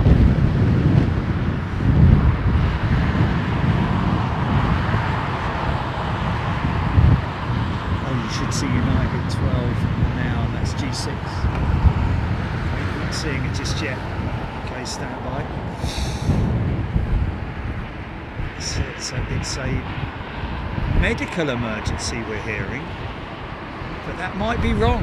You know, that could be. You know, there's United have been unlucky, I've got to say. We had a United jet a little while ago that had either a phone or a laptop. I think it was a laptop, which, get this, slid from between in the main cabin, slid between the seat and down through the gap into the cargo bay below. So the pilots had to divert, go and get it removed by the technicians, etc., etc. The other day, somebody in first class or business or whatever in their luxury seat up front got their laptop stuck between the seat and they couldn't get it out because obviously it sort of like slotted itself and fell down again. Had to divert. I think that one went into Dublin, I'm not sure. And these guys now having this problem with this medical emergency. Whether it is medical, 100% medical, we're not sure just yet, but we'll have to see. Anyway, here she comes. Whatever it is. And of course the reason why they're diverting here is because of the facilities that London Heathrow have for United. They've obviously got a base here. Well, when I say a base, they've got a maintenance base here. That's not so much in the decision making here, but the fact that they've got potentially standby crew as well nearby or thereabouts, and they're just familiar with London Heathrow. 2021 July, when a different engine failed during a flight from Honolulu, forcing itself to yeah. Well, the older the aeroplane, the more chance there is of Squawk 3056 G6 saying. Yeah, I appreciate that emergency services stand by as a precaution, but it's just there's a lot of them down there. And they do generally use it as an exercise as well. Much like you see in America when there's a medical issue, the fire crews are actually trained as well in medical emergencies, so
given the option to stop on the runway or taxi to gate.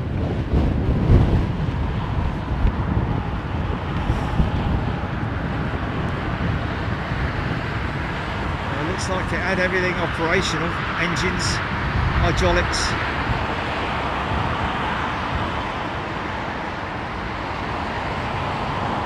Definitely brakes are working, otherwise they would have come to a grinding halt on the runway. We've got an inspection vehicle on the runway right now, checking for any foreign object debris.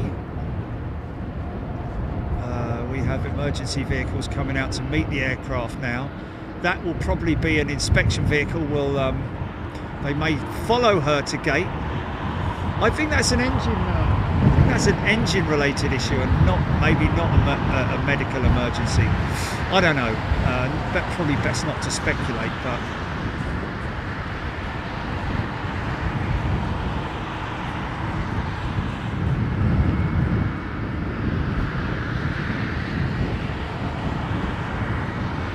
Possibly going to stop on a remote stand, I don't know. But looks like they're going to taxi straight up this way.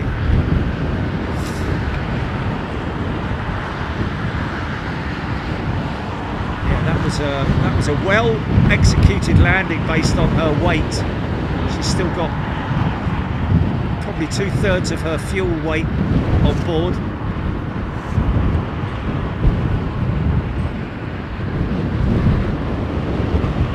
Taxi. They won't have a gate assigned. More likely park over at one of these remote stands opposite us, I'd imagine.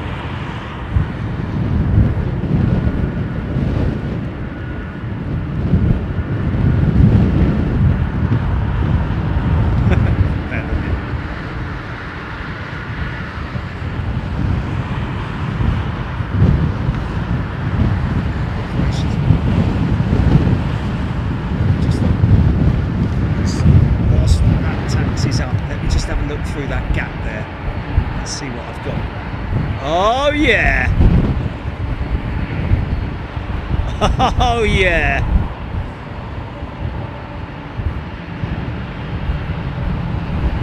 Oh, the tunnel of love.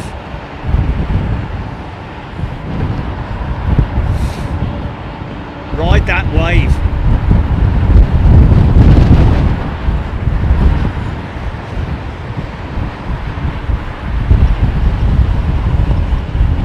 Watch the one behind it as well, mate.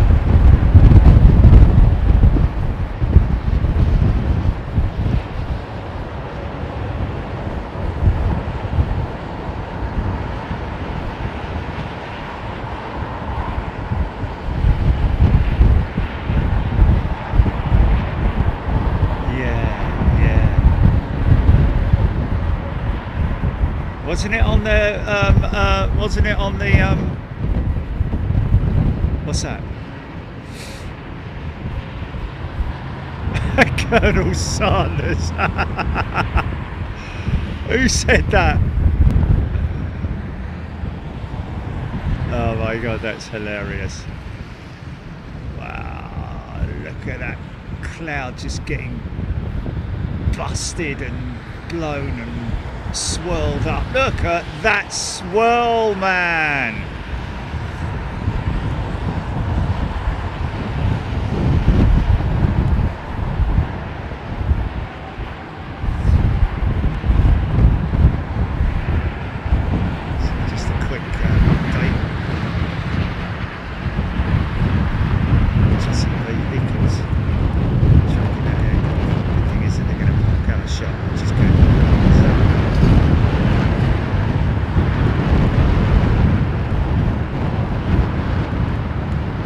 Got to get this 380 braking.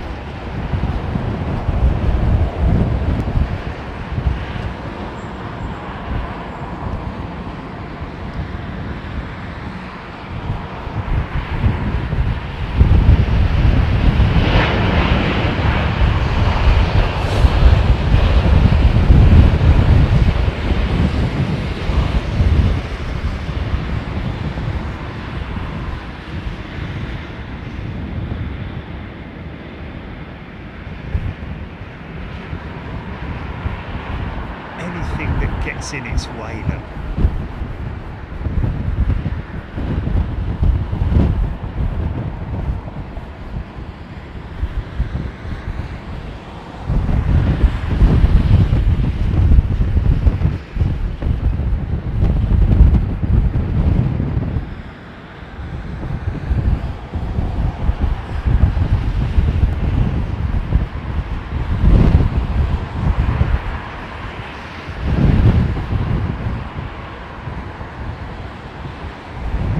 The previous Air Canada, now we've got an Air Canada triple. Nice.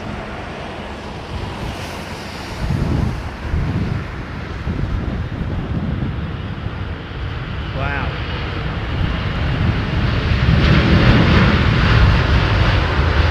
Look at that. Nailed that.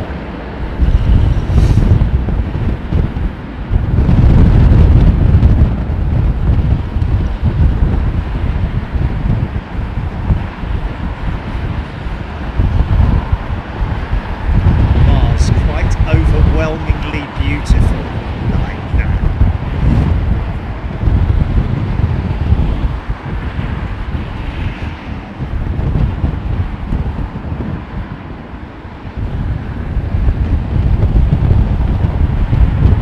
Bit breezy, straight down the pipe. Oh, Canada. This is Emirates, is it? 31. Tap right. Oxy Sims. Ian Snelling, Cathay 747, 2 hours, 5 minutes out.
Emirates investing a lot into their A380 fleet now. This is kind of all they can rely on at the moment. Of course, they do have their 777 fleet, 777-300s, which are one of the biggest operators actually of the 777 is Emirates. But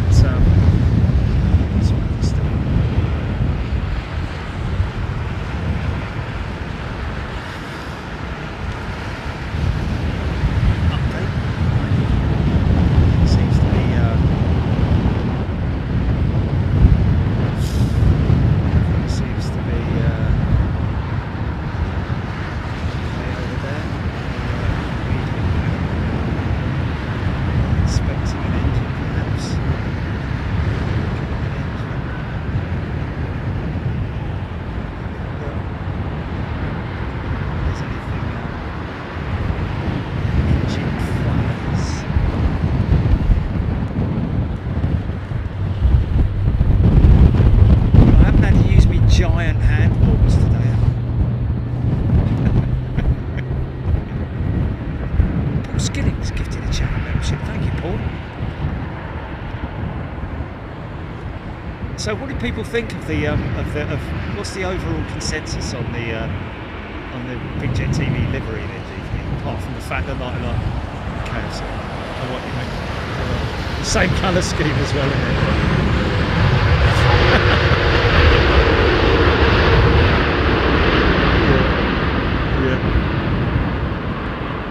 Yeah, don't worry, man. We'll jump on it and funk. Yeah.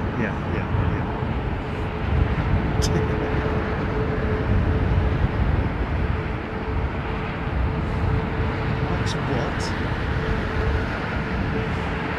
What about it? Low? Low? Nah. I don't know what it is, do we?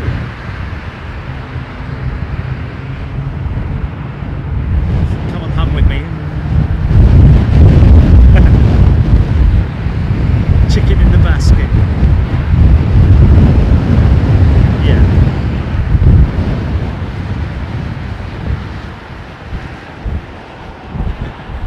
KFC. So the Big Jet wraparound, Big Jet TV wraparound is good. It's just me on the tail, yeah. Didn't you in the Evolution? Didn't you do the Evolution one with me and the camera filming? Yeah.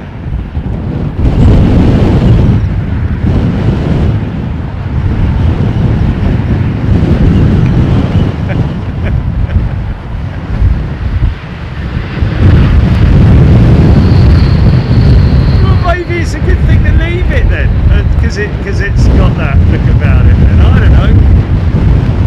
It was either that or Jurgen Klopp.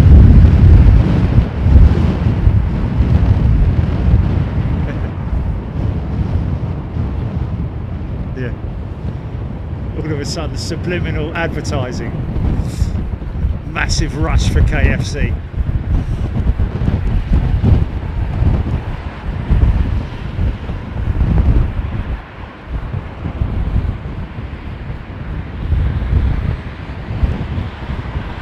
Good question there, ID Coxall. When a plane is diverted, do ATC deal with it, or is there a special division?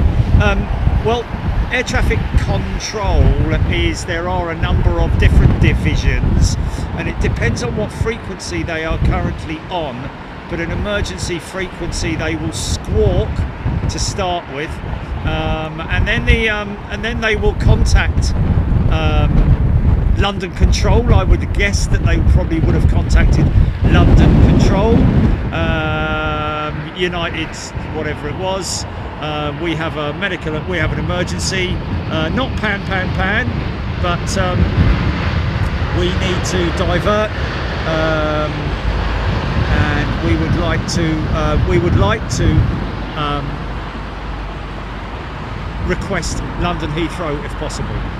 Heathrow will come back to them and say, United, whatever you are, affirmative, we can clear you into London Heathrow. Give them some directions, turn left heading, blah blah blah, contact Heathrow on 1185, whatever it might be, and we'll see you later. Contact Heathrow Control or whatever it might be, and yes, they will be then assigned their different ATC frequencies on the descent as per normal. That is what it will be, and of course ATC at the assigned airport will then put the request across to the emergency services or whatever is needed. Something that they train for on a regular basis as well, it has to be said, more so than the normal mundane stuff that they have.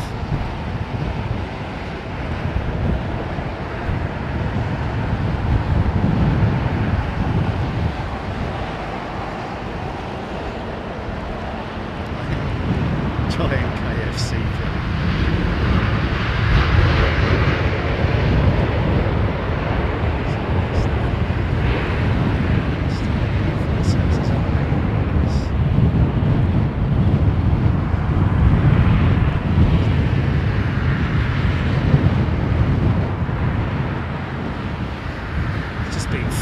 Isn't it? It's just been flanked by a couple of fire units.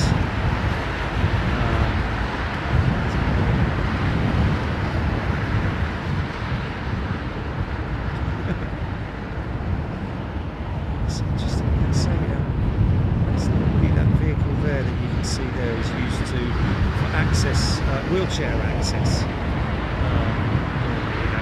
whether that's there for this aircraft or whether it's there for, but it just goes to show how good Heathrow are in terms of being readied for this kind of thing.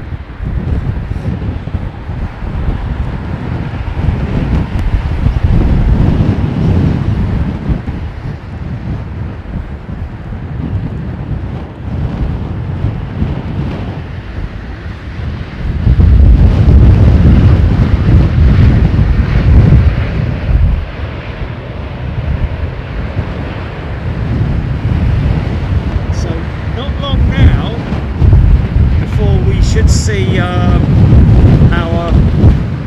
retro American jetliner being escorted, well, towed from the disembarkation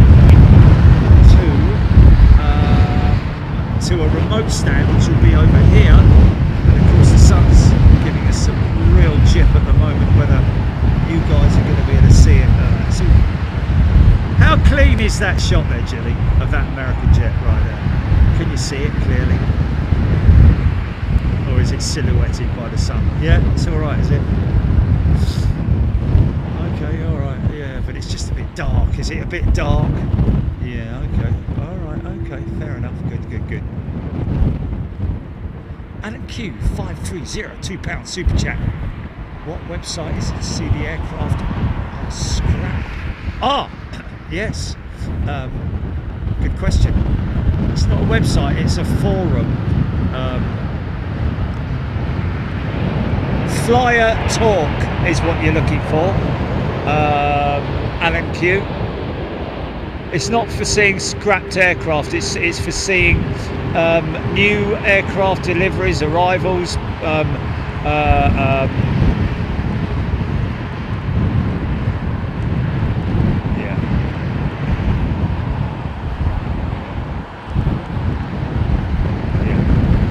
missed that jumbo or whatever that was. Cruise just now, GP. Missed that. Did anyone shout me on that one?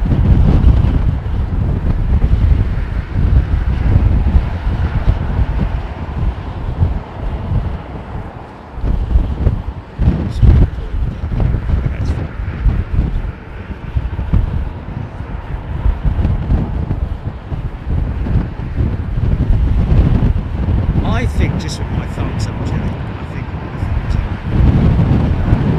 yeah, good one. No, you can bleed it. You can bleed it down onto the body. Because 99% of the time when I have my picture taken, someone with thumbs up. Your thumbs up what? No, not an emoji. Yeah, exactly. Yeah, in front of a white screen or something, so you can easily Photoshop it. Yeah.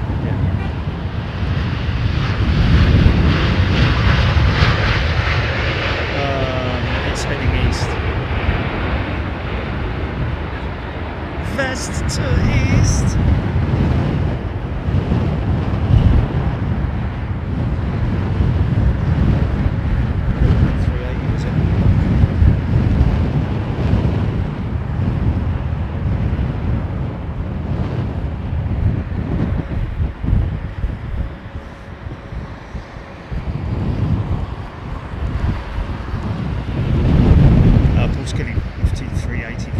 Etihad A380 arriving about 10 minutes, and that's saying thank you.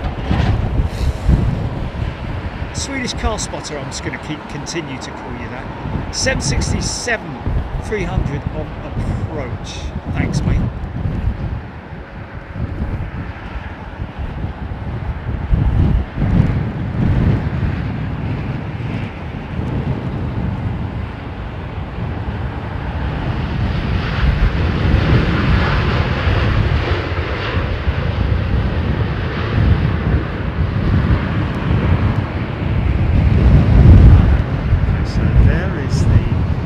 There is the ambulance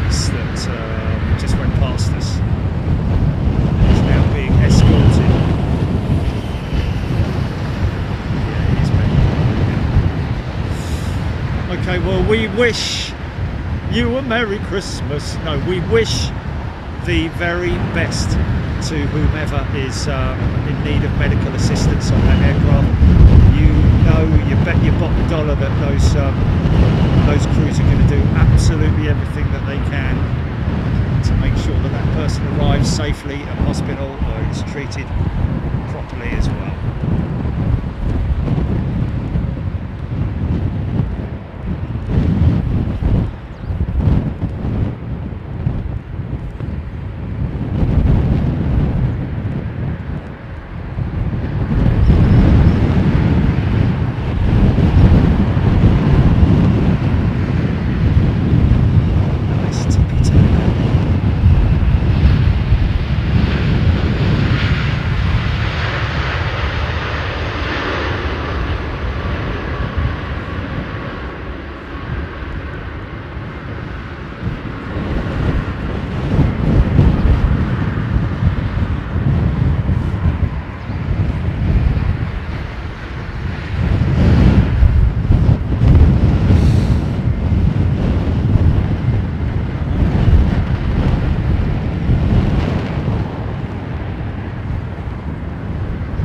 South of me, or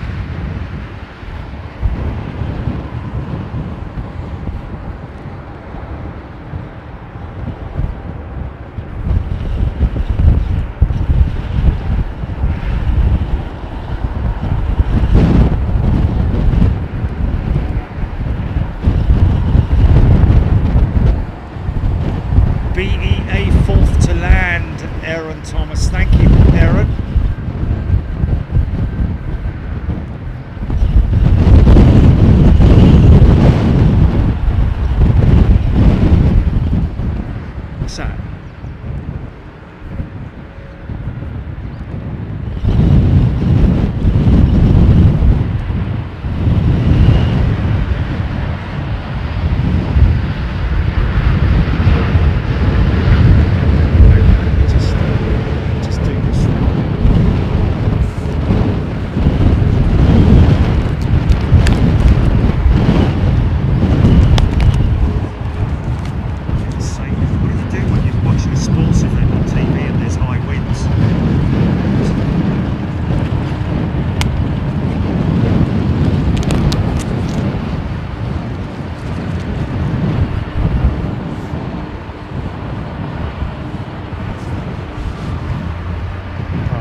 And a Happy New Year!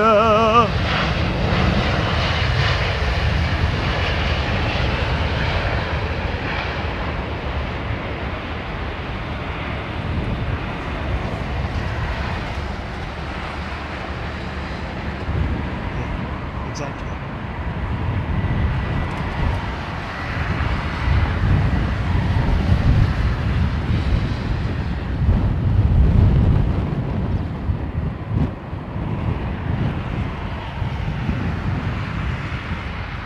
Put your ground spoilers down now, mate, if you want.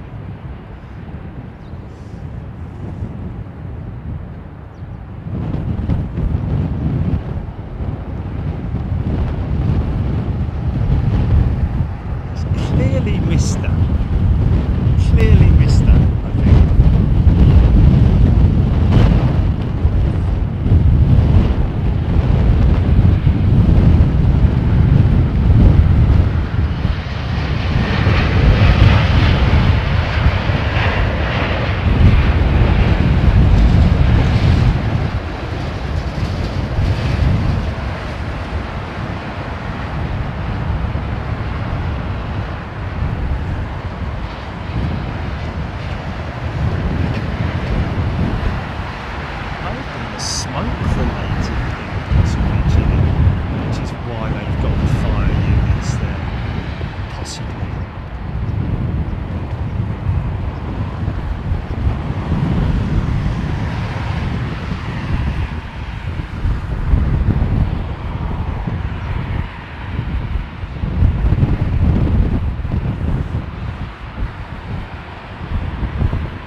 damage to Saudi jet in at Heathrow again? I probably imagine we would. It's going to be very sensitive now though when it's being catered up, you know.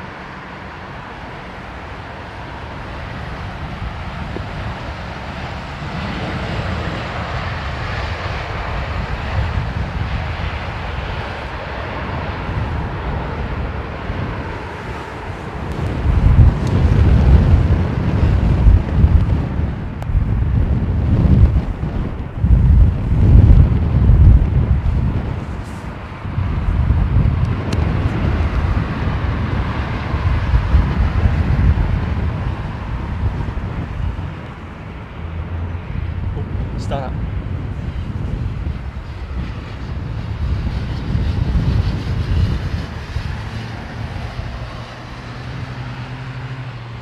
Come on, hum with me.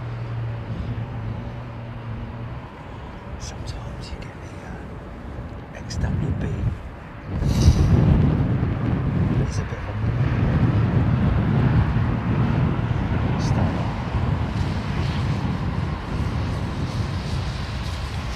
Buster part of it, that is. Not so much the startup. When the fuel is ignited. Boom.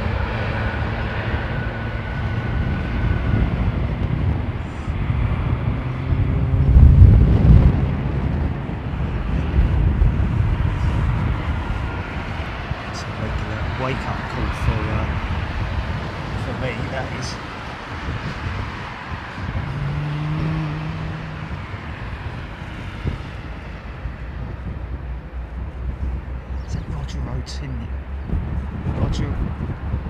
Roger Otinya has gifted 100 Kes. Thank you, Roger. Kenyan shillings. Cheers, Rog.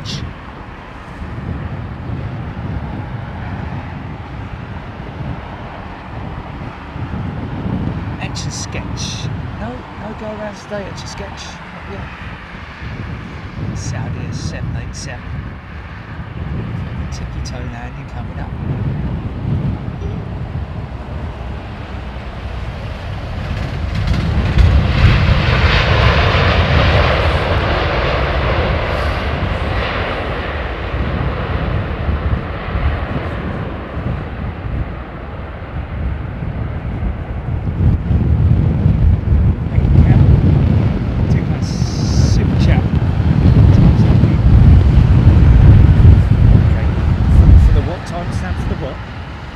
Glare.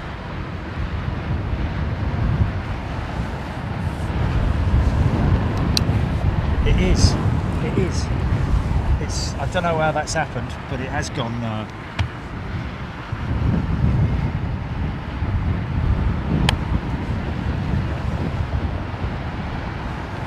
The bubble is on. I don't think that's been like that because I just realised. I just noticed that. So.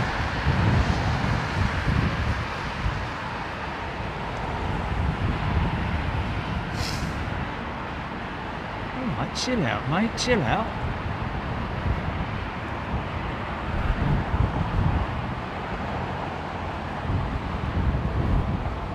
That must have just literally happened because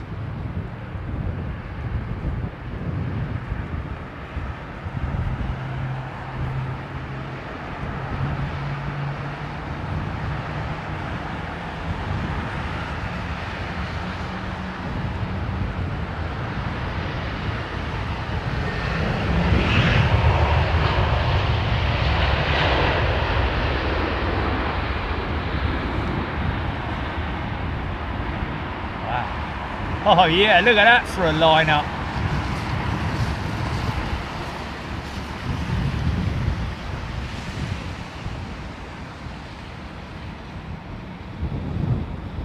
Jamesy, good question. I would imagine they might have a little bit of a splash and dash in terms of fuel. Just because of the fact that they've had to sort of like turn around and make a diversion, using up a little bit of their contingency fuel, possibly.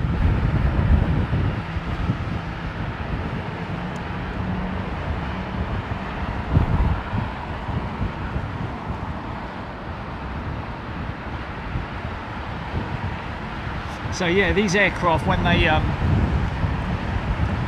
they fly from point A to point B, they will be assigned the fuel, which will be based on the weight of the aircraft, flight time, etc. Well, not so much flight time, but where it's flying to, its routing, taxiing fuel, both at the departure and arrival airport. Diversion fuel is something that is always allowed for in the contingency as well. But if you're burning off that diversion fuel, and your diversion airport is never predetermined either, so you know there's all certain factors that are built into to your fuel numbers when you're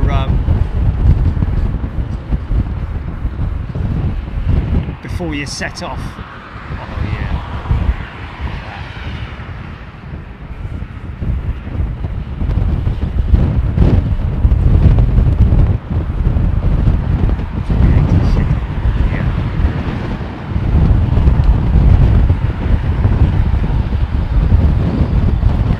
My eye on the 380, it's just about to touch down. I just want to see if we get a bust out shot.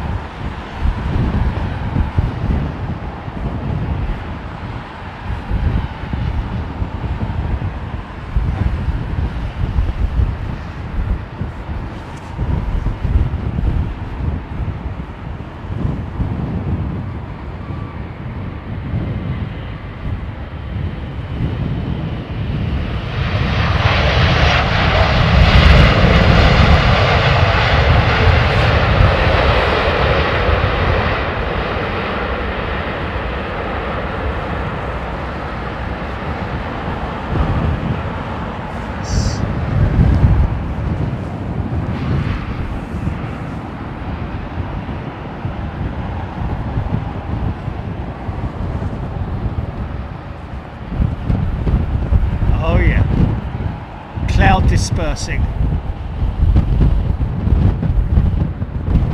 Look at the hole that thing's making. That's what the downwash is, folks. Look at that.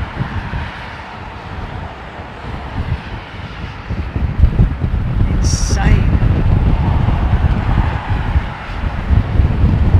Misadventure, very kind of you. Thank you. £5 super chat. Hot drink fun. That's very kind of you, Misadventure.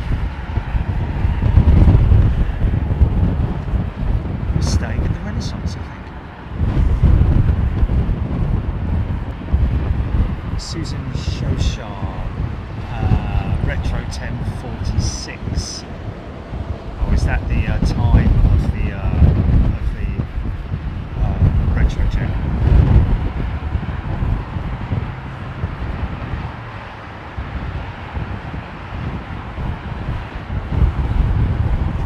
Isabella Mary Low, I think it is. Isabella. Clouds are awesome. Oh yeah. And a big shout out, by the way, to Arif. If you remember Arif from many moons ago, folks, since he has now passed his ATPL. So I think he's going to be flying with EasyJet. I think it's his starting point, I believe.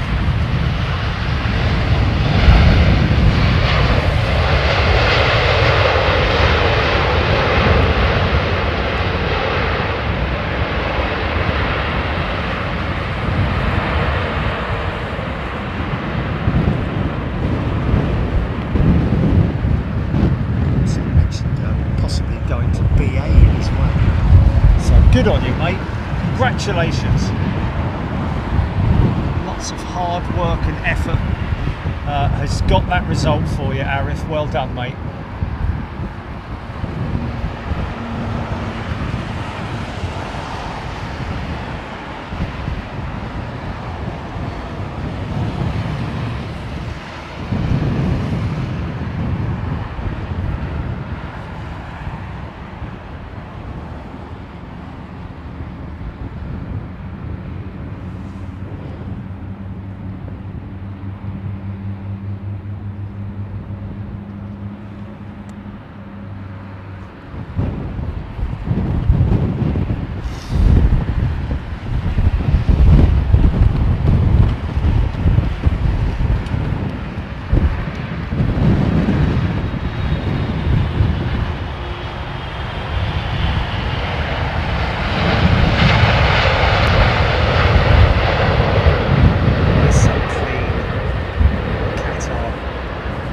nice, aren't they?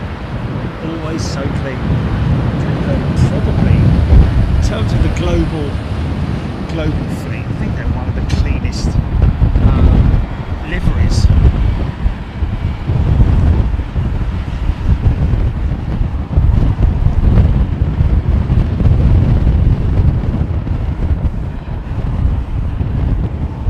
Well, thank you, Etch Sketch. We don't like to make a big point of it, but we let people make their own minds up. But yeah, I think one thing I'd like to add to that Etch Sketch is in terms of what we give back to our community, our members, in terms of their perks, is something that we're very proud of.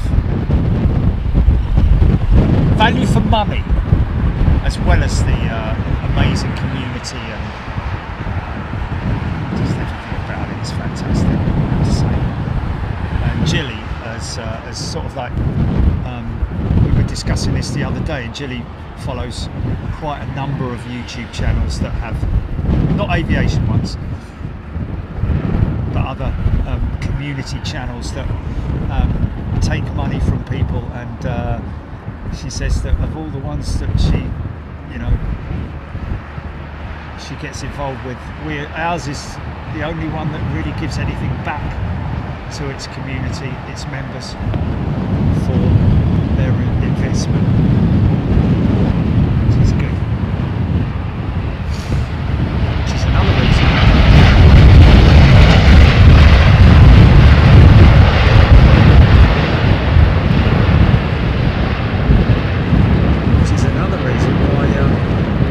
YouTube have again asked us to appear in an online, what is it, Jilly?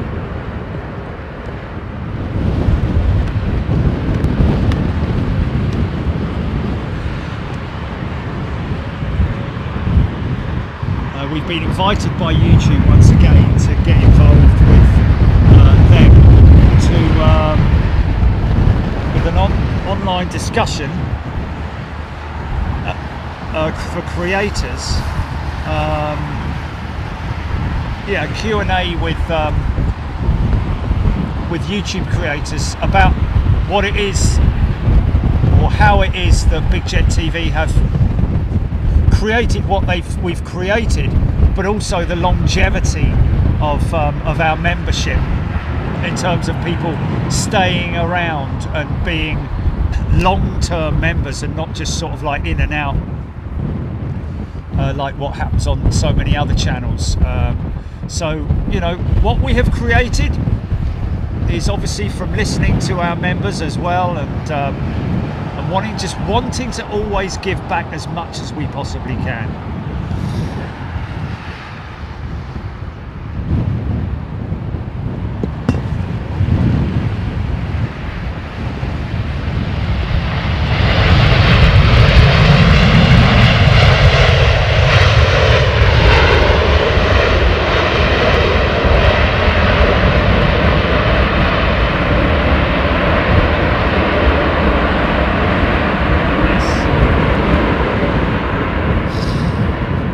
To see Air India's old liveries from time to time as well. Love to see their old 777s, in the old pinstripe livery. That's always a nice thing to see.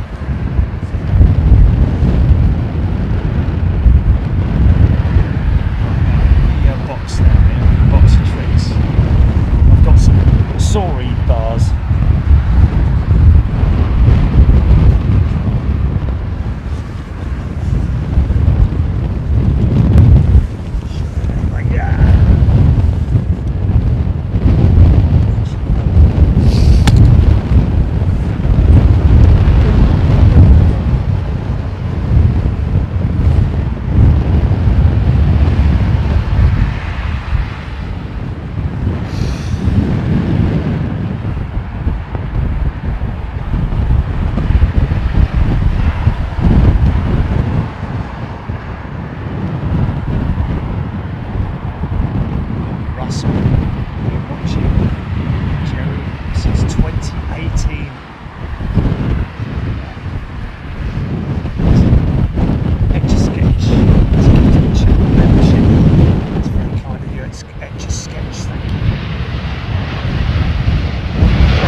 I'm wondering if that might have been sort of like a smoke related problem. You know, smoke detected in the cabin, sort of possible, just based on the amount of emergency vehicles there are there. That was all. This isn't a very good clip, is it?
Hey, it's me saying, I've got a 737 somewhere I've forgotten about.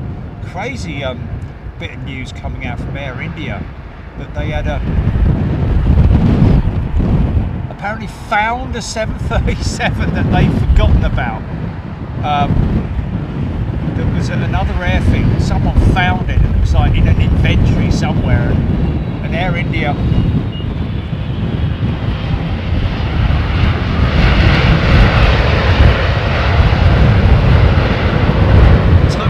about it and have since sold it. Forget about it.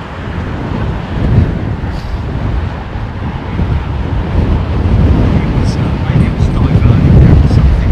No, would it? Just send it over there. Pick it up another time. We don't need it at the moment. I don't know, store it somewhere. Storing it there.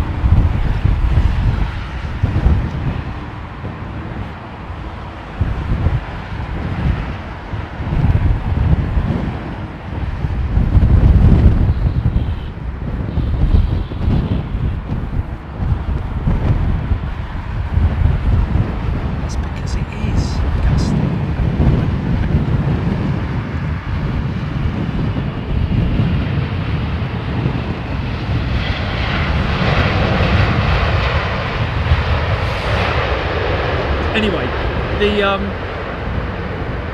plan is, folks, that we're going to do multiple aircraft types for our fridge magnets with our new airline livery, which we hope you all like eventually when it doesn't look like KFC. We will work on it. Yeah. No. Yes. Yeah, it's funny. It is funny. It totally does when you look at it. It totally looks like players.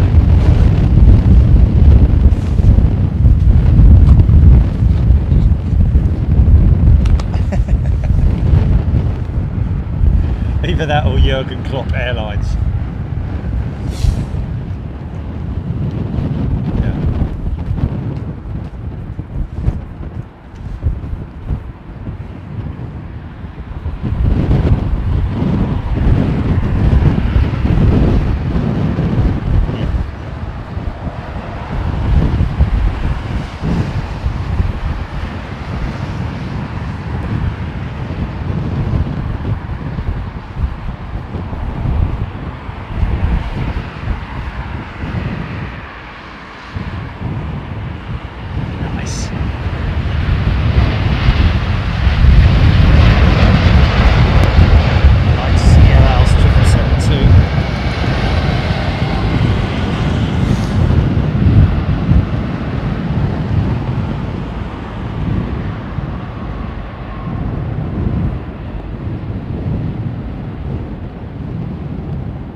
doesn't make any sense though, does it?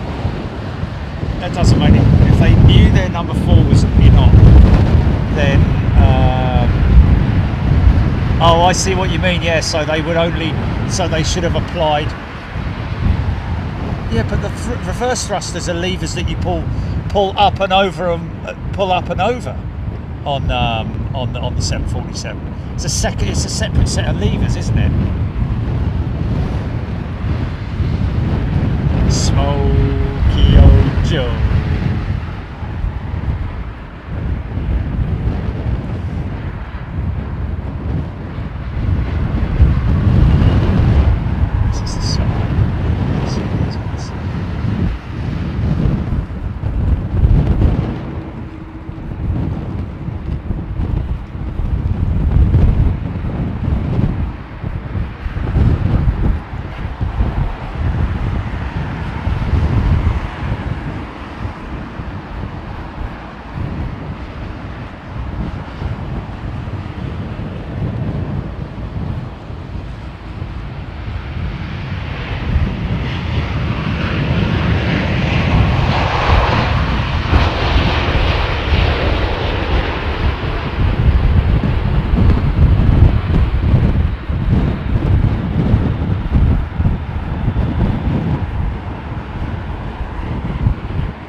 Oh, Roger Slater, she's now getting towed from 331 to 213. Okay, so we'll see her coming about any moment now. Thank you, Roger. Really appreciate that. Thanks for the pictures, by the way, mate. That was BA from LAX turning in, Aaron Thomas.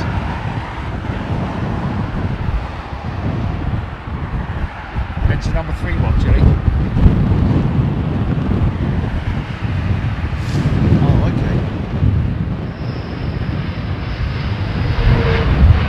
Oh, okay, so they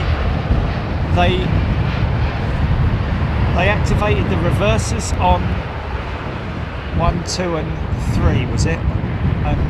And number 4 they didn't do anything, but surely that would be idled. Why would the number 4 engine be at full power? Oh.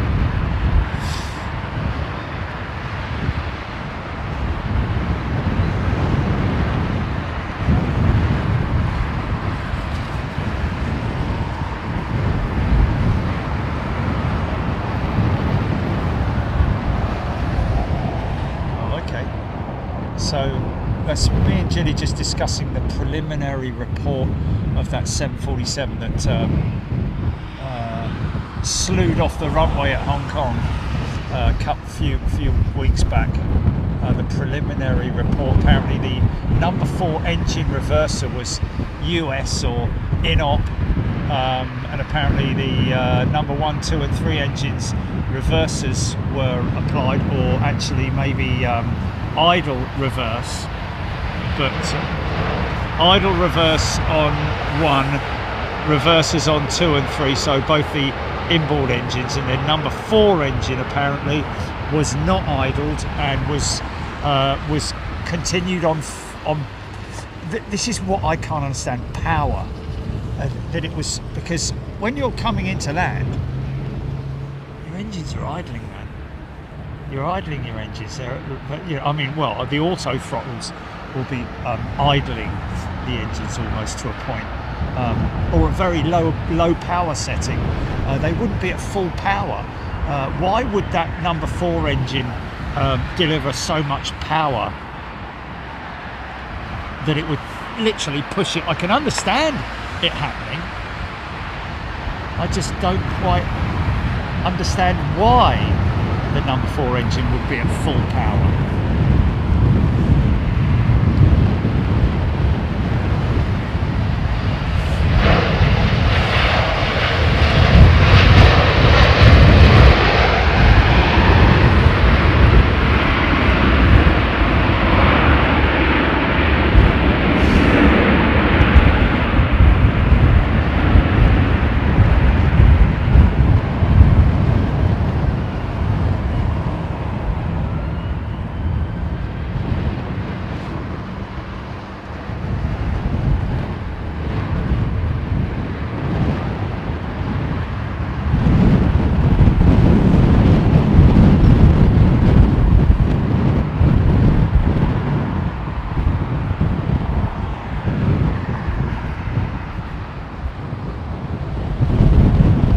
What's that?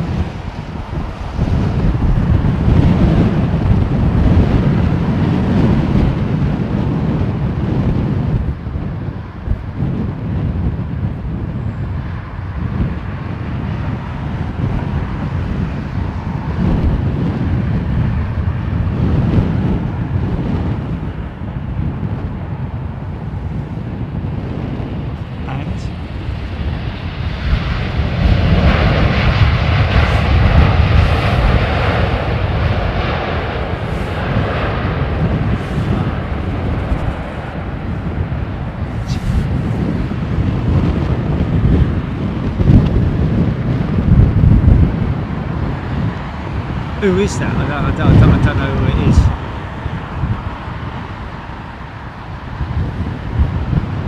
Oh, okay.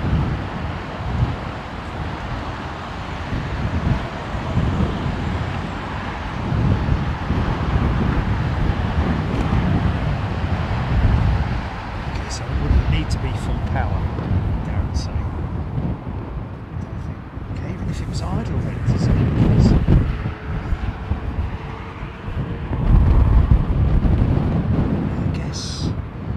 no reverse action on it whatsoever, but the 2 and 3 engines are reversed.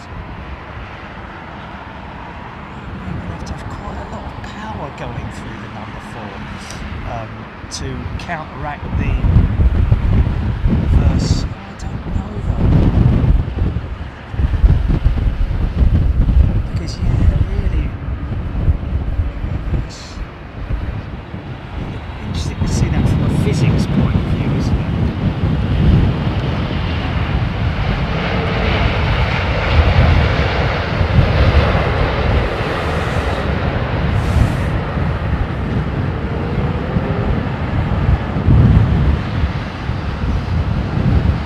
So they should have idled it. So they should have idled that engine.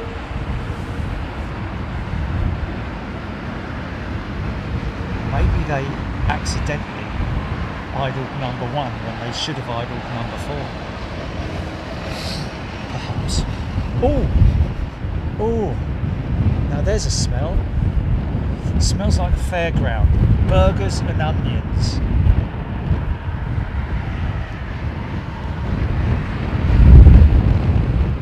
You had to be there.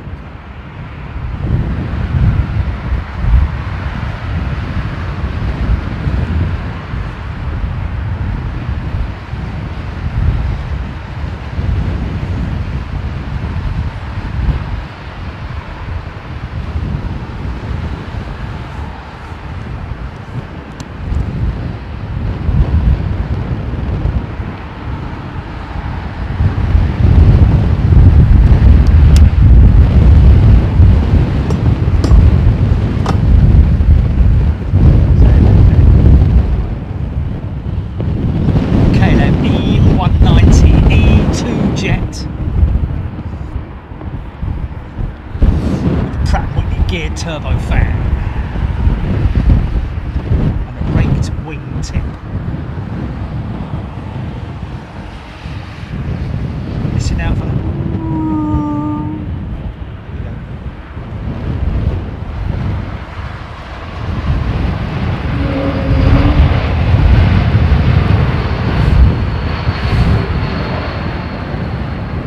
low pressure fan resonance, I think, is that sound that you're hearing there.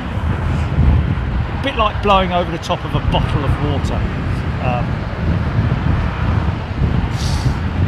Used to do that as a kid, didn't you?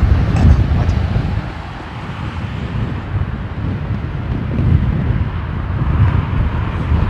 TRTGB.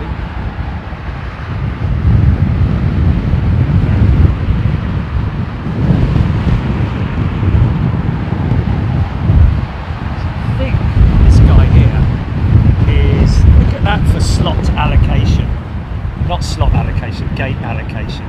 Iceland Air pushing back for departure. Clear push and start. Facing south.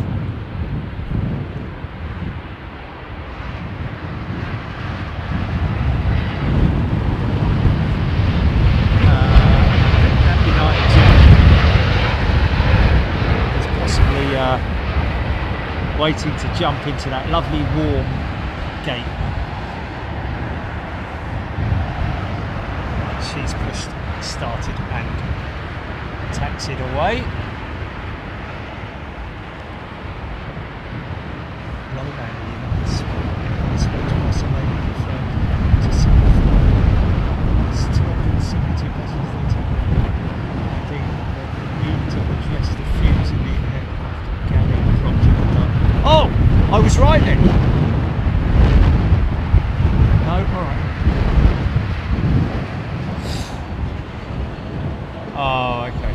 That's a previous one, right? Okay, yeah.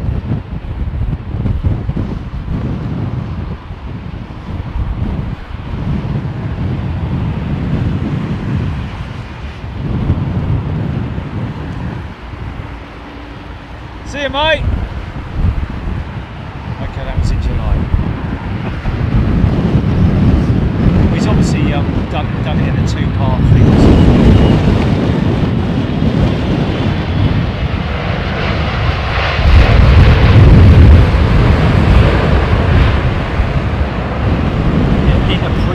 Incident.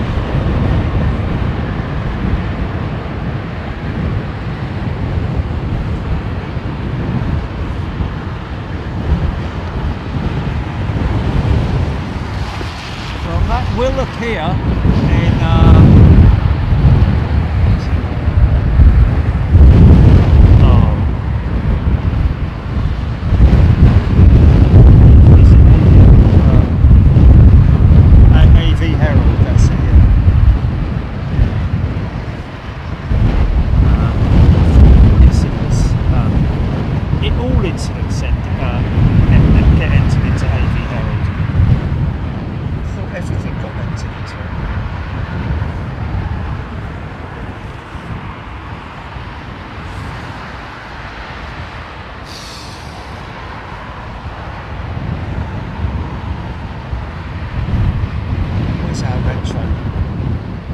retro, American retro jet. She should be fine about that positioning for that gate.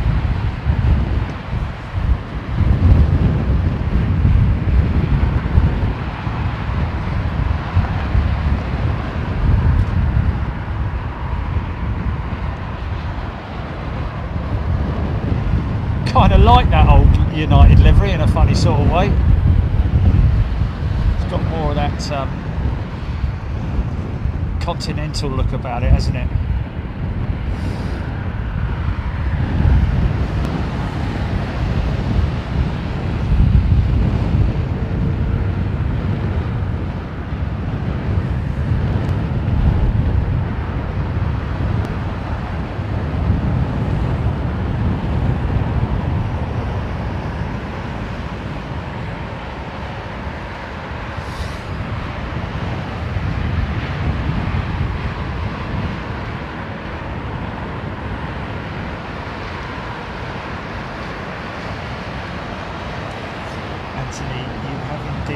The American, but don't worry, you'll get a look at it shortly because she's being brought out to her remote stand position, which is going to be right opposite us, so we'll get a good look at her.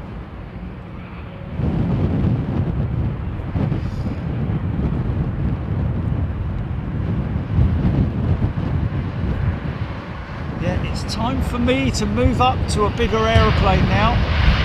I've done my time on the 320. So I think to be honest with you, in terms of type conversion up to the 330 or even the 350 and then potentially the 380 won't be. You know, I'm not having to learn it all again because the systems with Airbus they carry over to, like, in other words, as I've discussed many times with A380 pilots, that you can go from, or indeed they did go from flying a minibus, you know, 320, 321, 380. 380, 390, whatever, to flying an A380 with just a limited amount of time in the sim.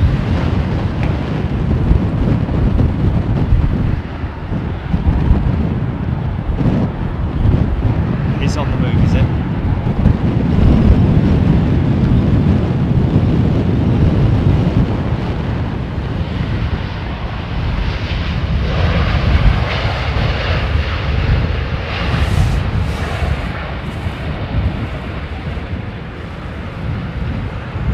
See her tail, I can see her tail. Yeah, she's coming out. She's coming out.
Really?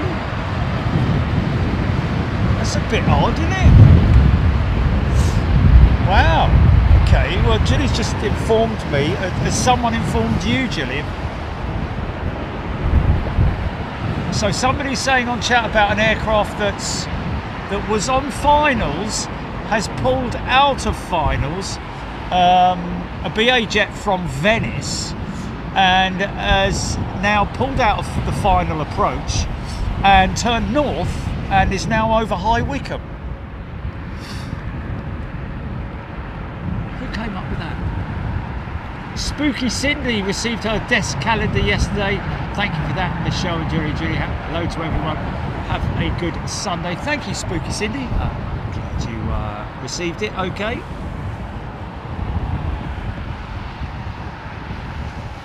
Storm Eagle looks like it's now rejoining the arrival.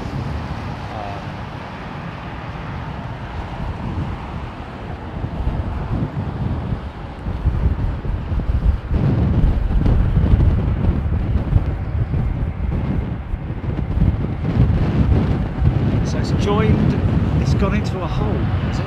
Interesting. Onions.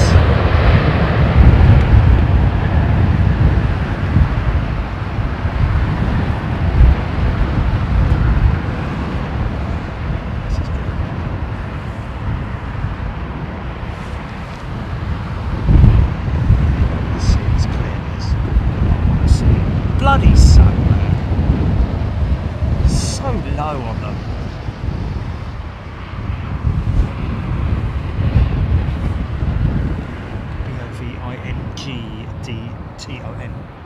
BOVINGDTON. Bovingdon.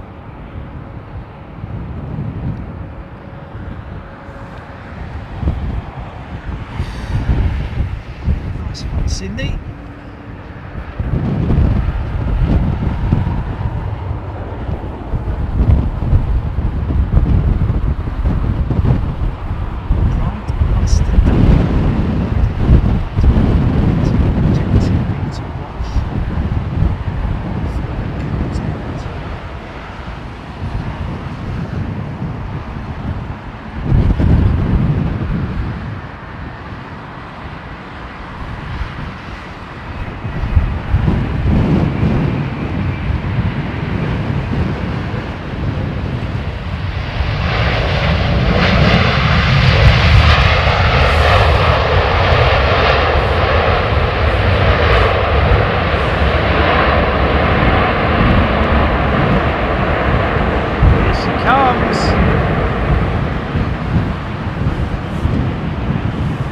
Oh, she looks special, man. Oh, David, that's good to hear, mate.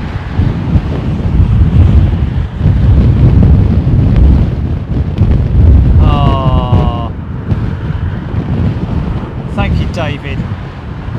Glad to hear that we can help you out, mate. Look at her, man, look at her. And she looking good. Oh, yeah. In a funny sort of way, it's kind of got a military look about it as well, hasn't it? Is that just because of the American emblem on the back of the fuselage? I quite like that, man. No, I really like that.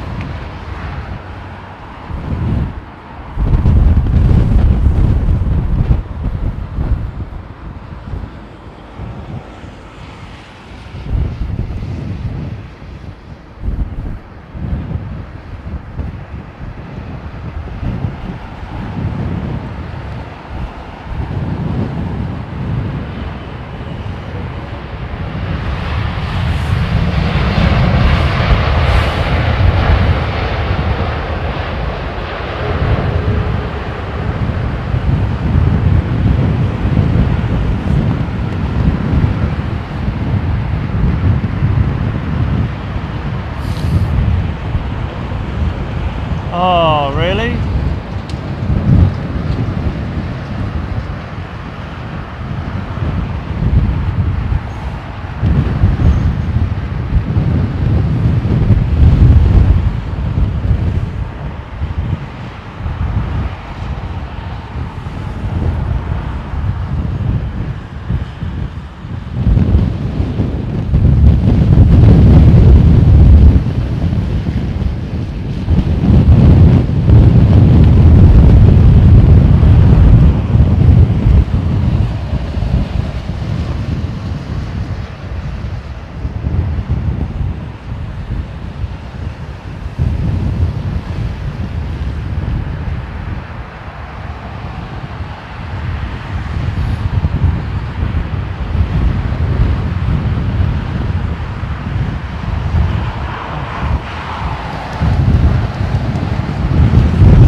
All I'm seeing on my monitor, yeah? Yeah, you can see her all right, can you?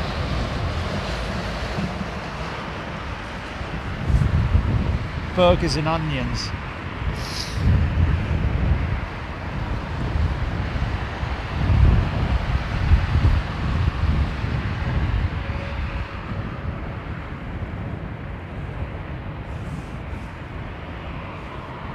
Flash Gordon, most definitely.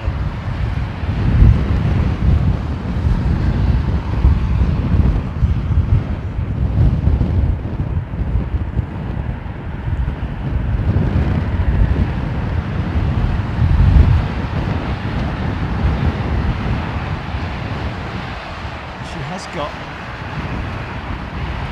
her flaps painted red as well, folks. Outboard flaps, that is. The upper surface of her outboard flaps are painted red, or finished red, should I say. Oh, I missed another bleeding four on the floor, look.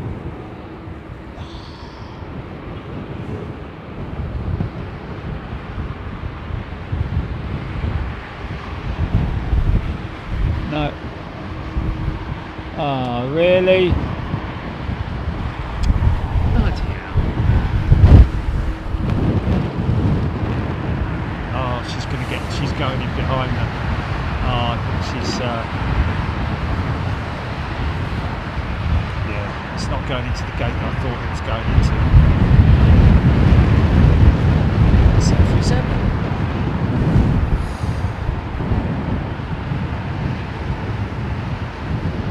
Coming in hot. Wow.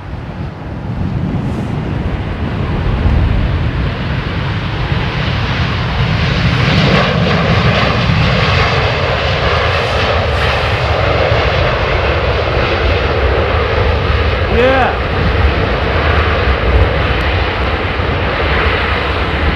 Nice. Okay, that's the last look at her. I would imagine it's not the last time we see her here in London, to be honest with you. Whether they're going to keep her on the DFW route, I don't know. But she's a looker, all right. Best looking jet on the ground at Heathrow right now, I've got to be honest with you. Well done, American Airlines.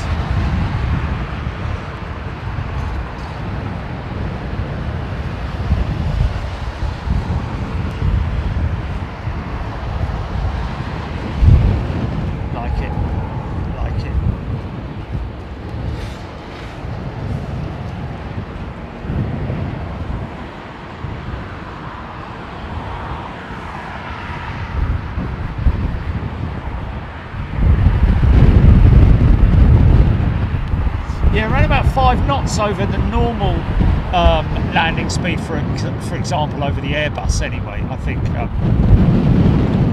So therefore maybe around about 140 knots landing speed for the 737, somewhere around about that. No, maybe 145 knots, sorry. So around about 140 knots for a free average 320, isn't it? Obviously it all depends on the weight.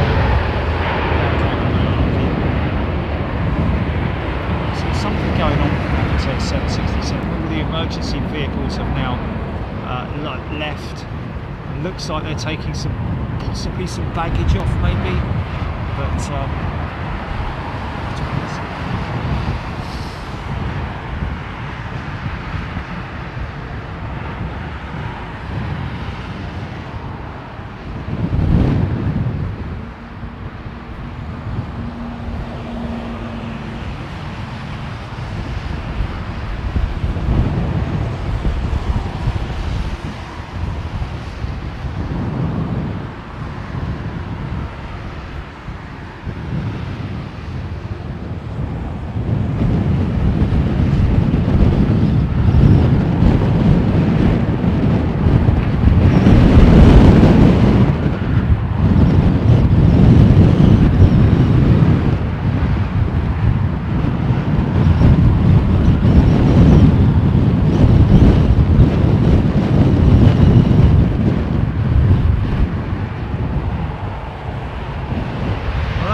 but it is partly medical, isn't it? When you get smoke in the cabin, it obviously is intoxicating, isn't it?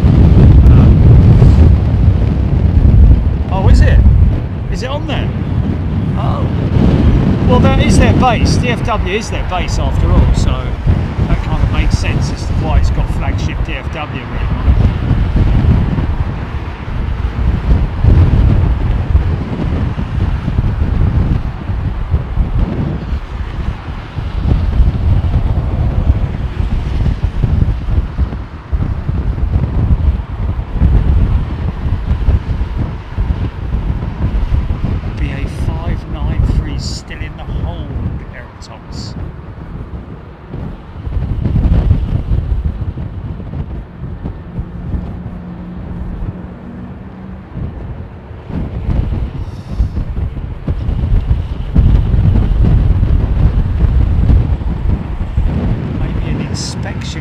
down in the hold of that 767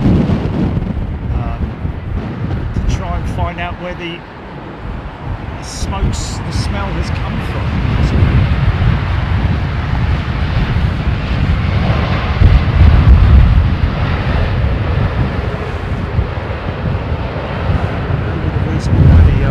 Rear lower cargo hatches open. I say cargo, it's not cargo per se, it's that's usually where animals and crew baggage sometimes and other bits and bobs are loaded.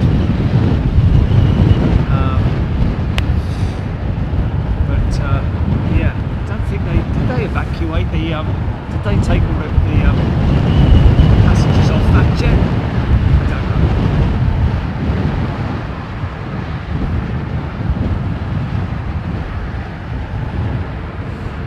know. Oh, interesting. BA 593 declaring a pan with the flaps in the up position. Eh? What? Okay, hold on a minute. You don't have flaps in the up position, or you have flaps that will not retract, will not extend.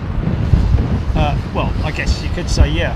I guess you could say the up position, yeah, you would say that. But, so in other words, flaps, so they're going to be landing with no flaps. Oh my God. Okay, so so they're trying to troubleshoot it, I'm guessing.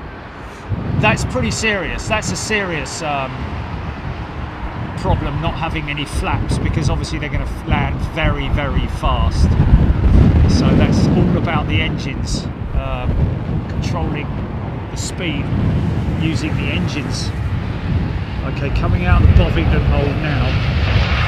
So we might have another situation on our hands, folks, with BA 593.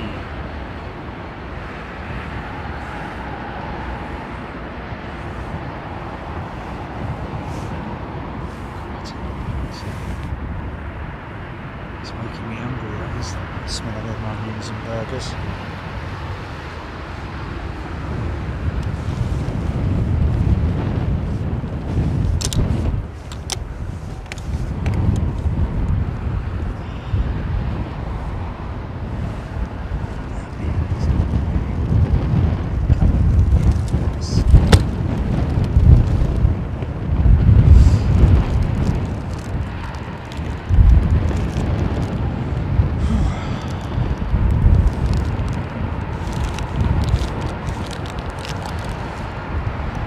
They're the hardest things to open in the world.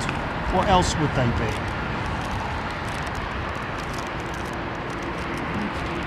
Oh.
Burn the brakes out though.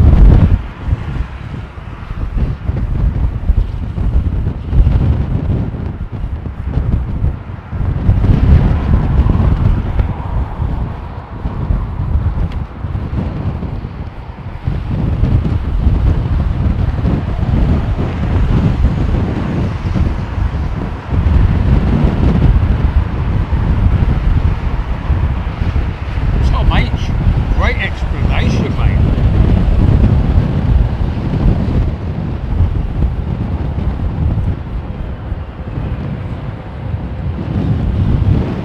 Tom H is no doubt an engineer or has got an engineering background or extensive knowledge of how the flap system works, he says.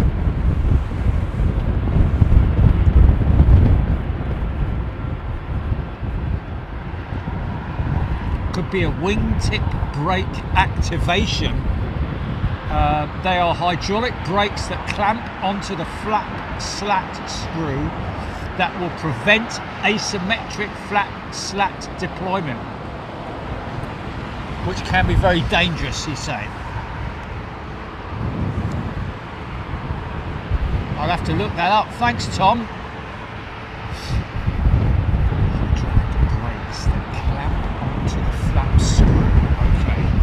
So that when he's talking about the flap screw, that's the noise that you hear when the flaps are deployed. They're on screws.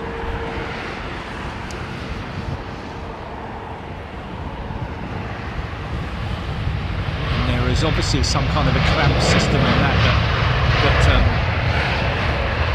is either activated or deactivated. Activate!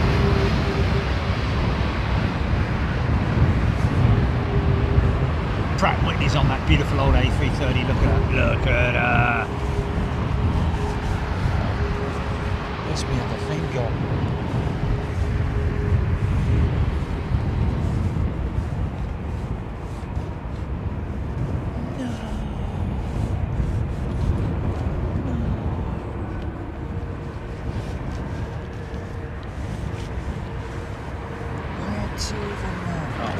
Hooray! Sorry.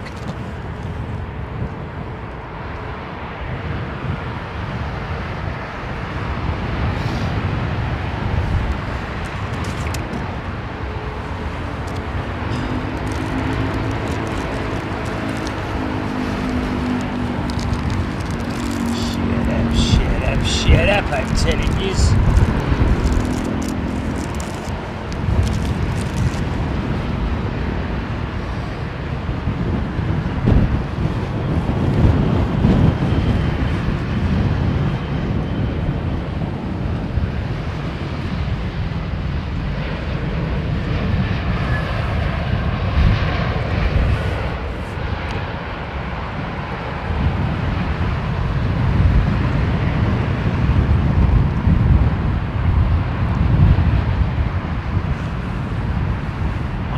With the high-speed approach would mean that they need to get it absolutely bang on in terms of their landing markers and, you know, in terms of the touchdown zone. So we'll probably be aiming it not so much at the aiming point, but maybe a little bit earlier, maybe closer to the beginning of the touchdown zone.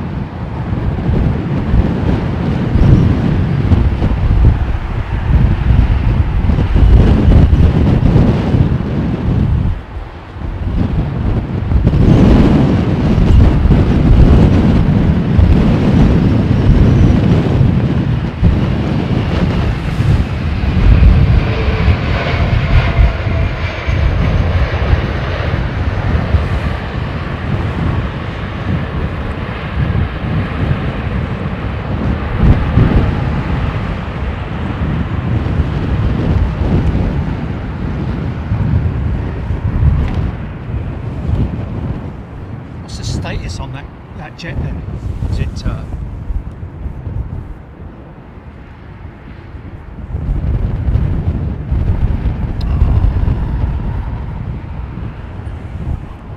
Did I get Grant Mustard Duck's 10 channel membership gifts? Thanks, mate.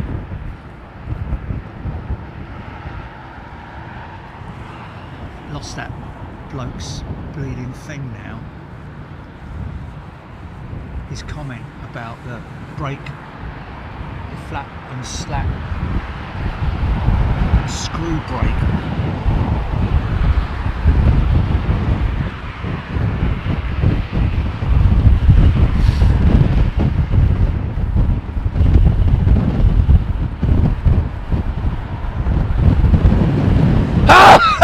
Excuse me, sorry, I know that went in everybody's ears. Sorry. Oh, blimey, O'Reilly, hold on a minute. Came out of nowhere, that did. And this one. Oh, what's going on?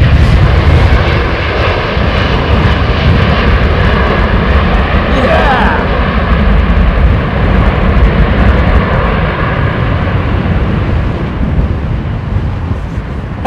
Oh, bloody hell. I like a good sneeze, but as you can know, not much. Oh, I thought we had a little pink inside in there just for a minute. We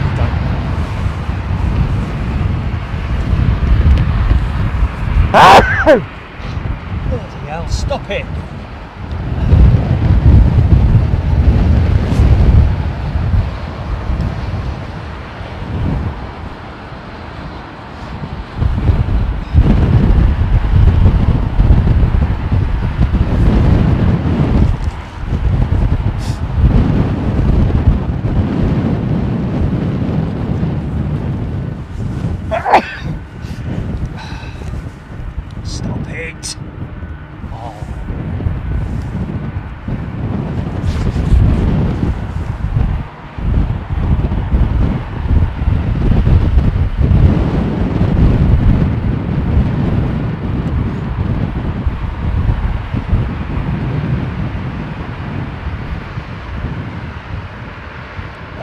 Look at that wing sink, man.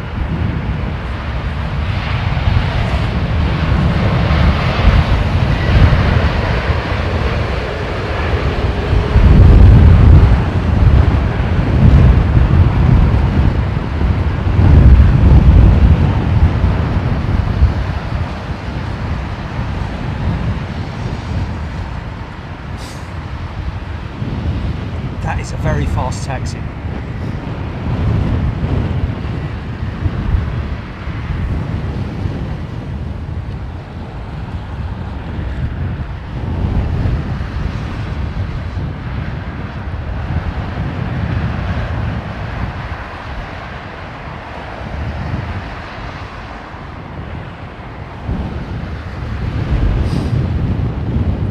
A full 180, then straight into gate.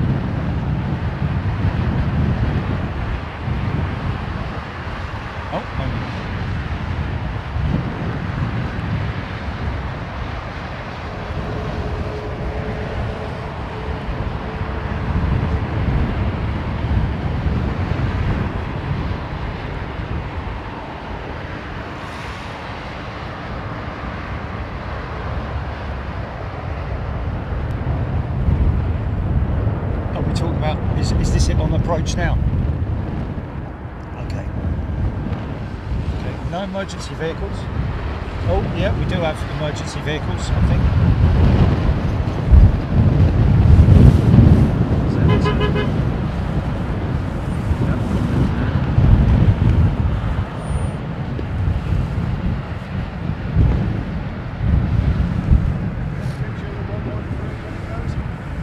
All right, mate.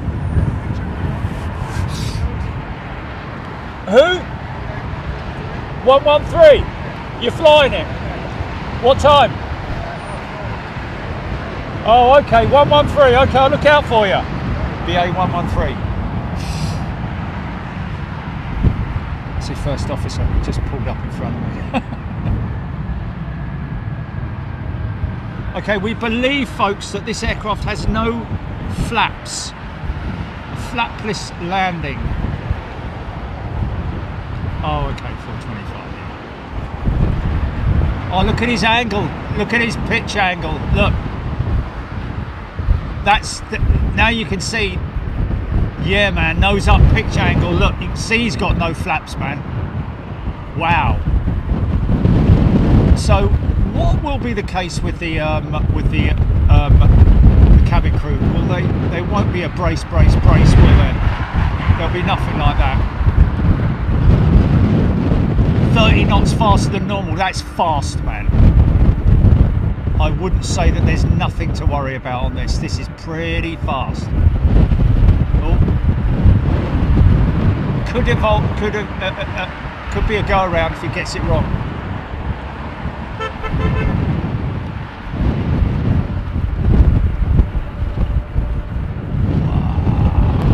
Yes, no, he's nailed it. He's nailed it. He's nailed it. Beautifully done, man. Yeah.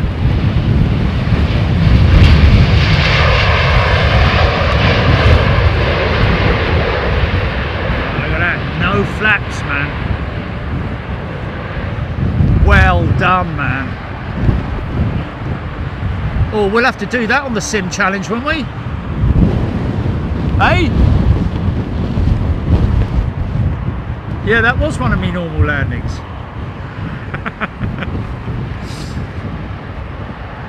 Fair play. Great job by the BA flight crew there, man. That's me getting a little bit over the top. Brace.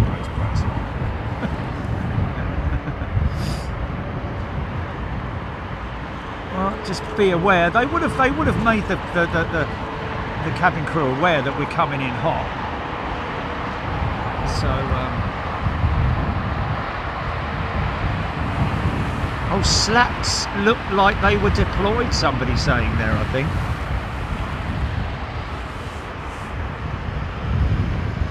This bloody tripod, man. Has it moved again?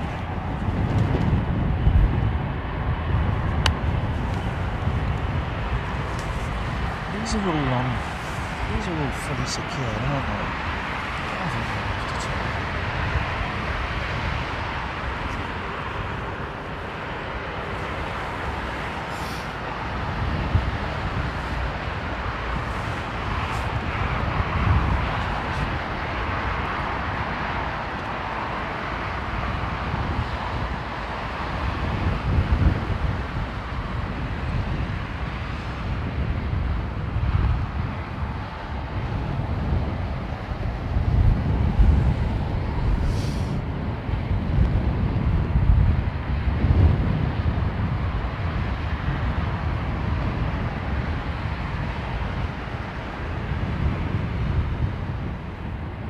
Always makes me think of Miniature Wonderland when I see that jet.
I've just seen lots of Lamau Jilly and stuff like that going on. Oh, okay.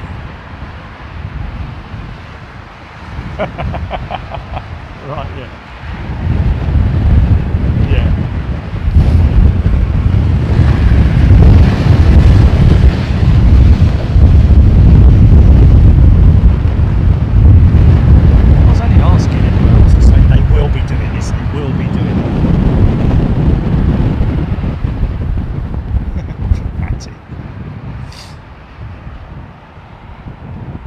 Now that's a nice, calm, slow, easy sun landing.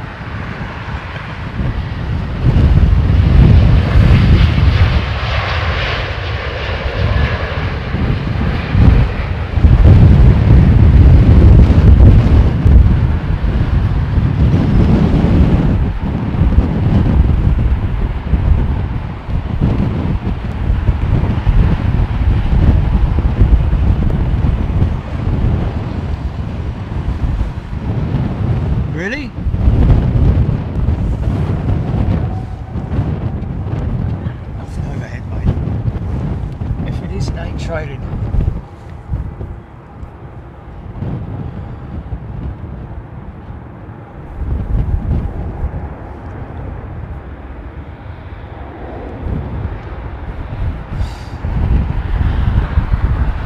Yeah, almost jinxed it. Oh, blimey, yeah. I've got it.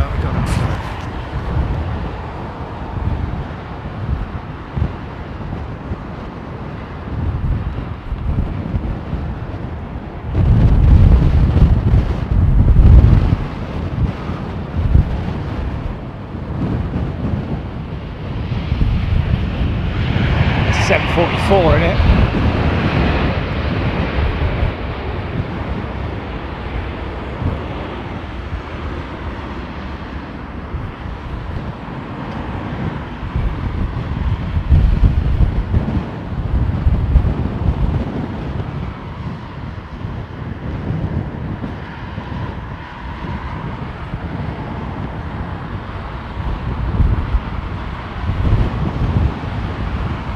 Beautiful, man.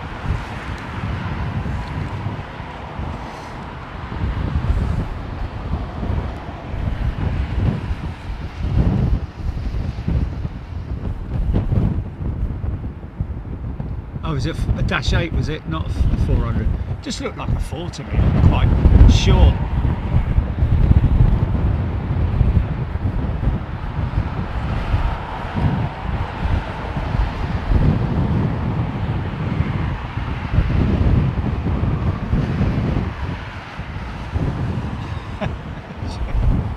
Microburst for my sneezes.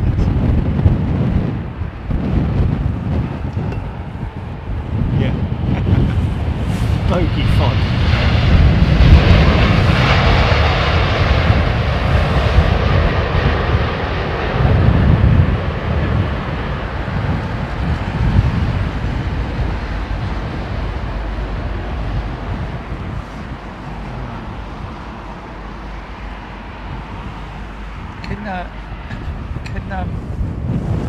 Can Roger, not in his travels, perhaps go and take a picture of Pinky just to make sure that we're all happy there?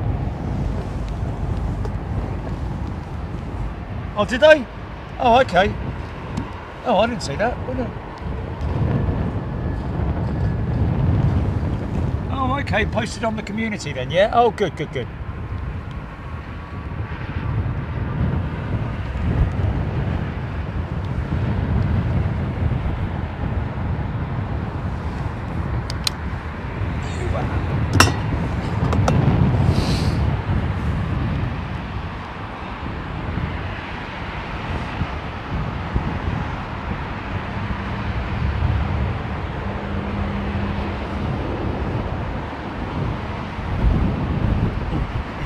CX7 30 minutes out. Is that possibly our closeout shot, GP? CX7.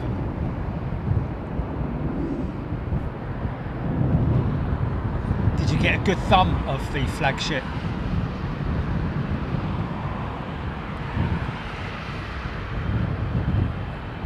Talking of new liveries, Qatar's F1 livery is absolutely fantastic.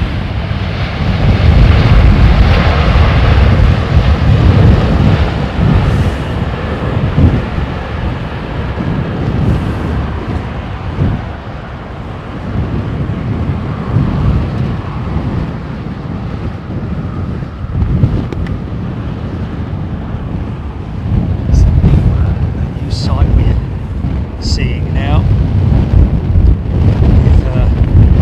American Airlines. Look at that.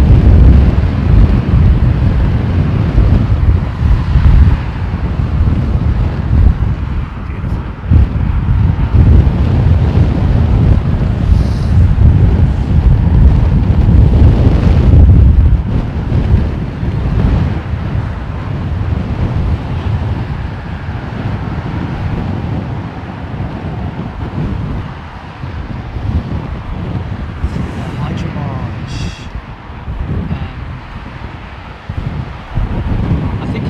Search the time at 10:26, I think it was, wasn't it? The 10:45 on the clock, that is. 1 hour 40 into the stream, Hydramage. 1 hour 40 into the stream.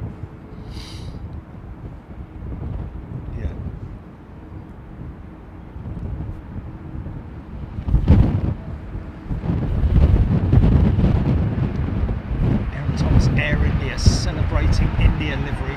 suppose.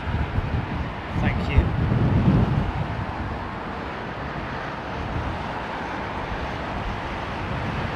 Ooh, that was a bit heavy on the nose, wasn't it? Easy there. New aeroplane, mate. Bit heavy-handed.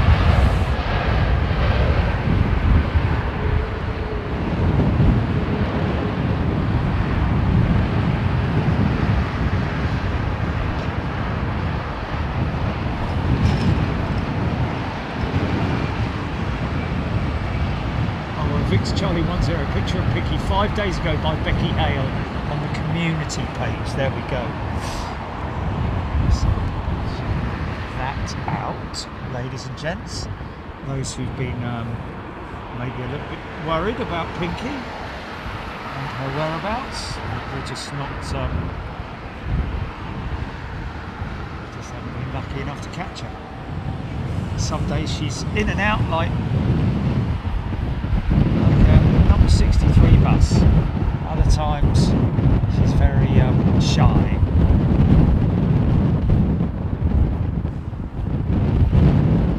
Maybe a bit late to us. Nice old livery. Take that all day over the new one.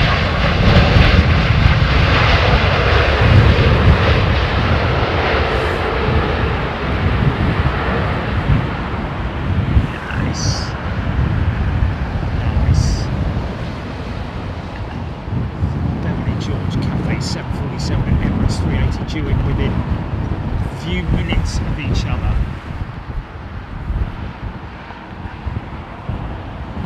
Joe Jet, buy some gloves.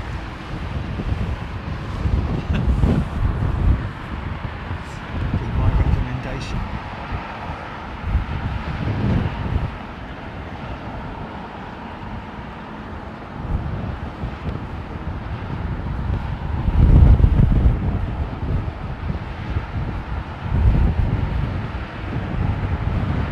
Is it? Sci-fi liking it. I think everybody is unanimously agreed that that American Airlines Flagship livery is fantastic. Beats anything I've seen for a long time, to be honest with you. There are a few out there, trust me.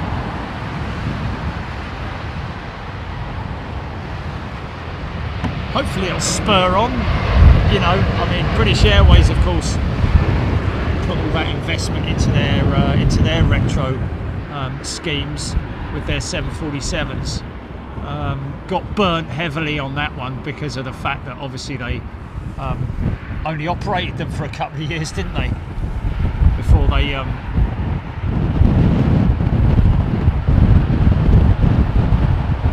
dumped them.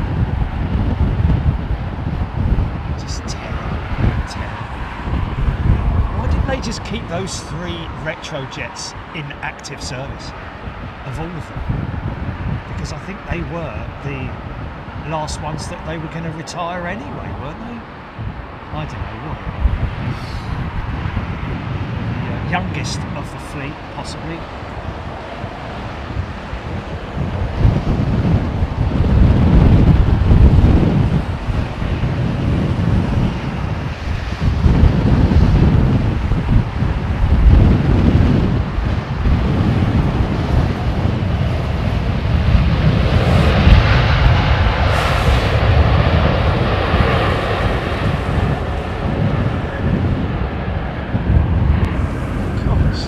Son.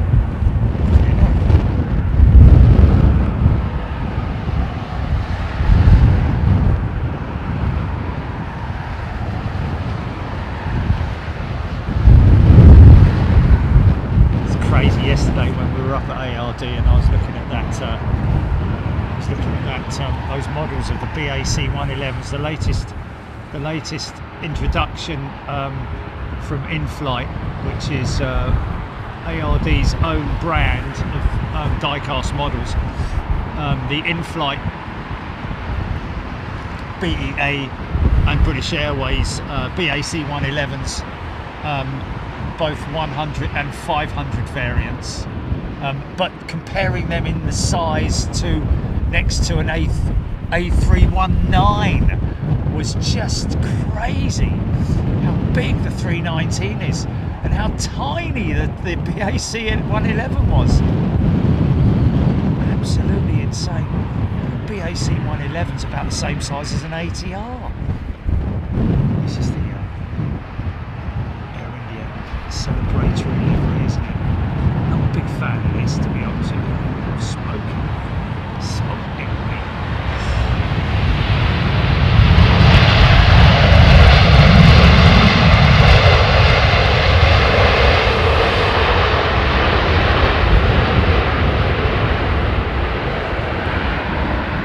Yeah, there she is. She's looking good, man. Yeah, she's looking good.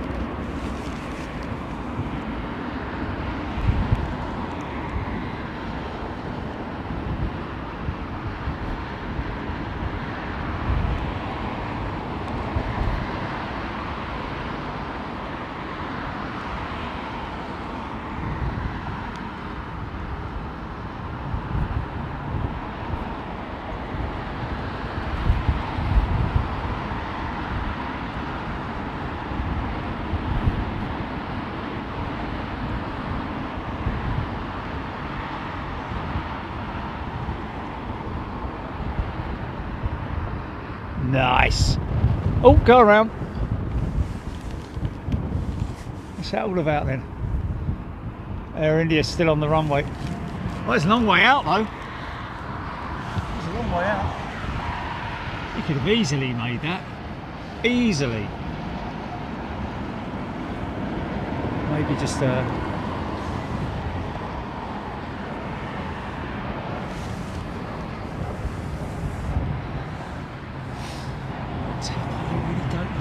India's livery, sorry. Interesting. Are you talking about the new one, Taparay, or are you talking about the old one? Okay. I'm a big fan of the old livery of Air India. But that one's not that. It doesn't really make a great deal. Looks like someone's just plastered a load of postcards on the side.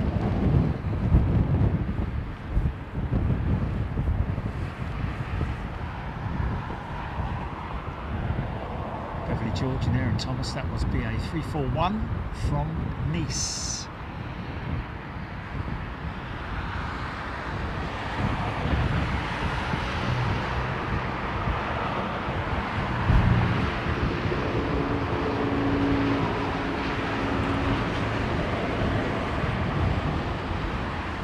Martin Smith, yeah, they'll never admit it, but I think that BA were far too hasty in retiring their 747s, and I think that a lot of that pressure was put upon them by the accountants from the finance teams. You know, now's your chance. You were gonna retire them. Now's your chance to get rid of them all in one foul swoop. And yet, little did they know that the industry would come under so much pressure in terms of new aircraft and a reduction, a massive issue with the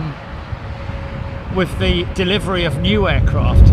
That they would be in the position that they're in now, to be honest with you. I know they'll probably deny it, and you know, understandably so, because they want to keep themselves looking good. But because of the shortage with suppliers, being able to supply the materials to make these aeroplanes, it's now a case of having a much longer lead time for new aircraft deliveries, one would imagine, especially with the 777-9, which BA have ordered.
Go around, go around, go around. That's wind shear. That's wind shear, mate. Well, actually, no, maybe not. No, that's not wind shear, I don't think.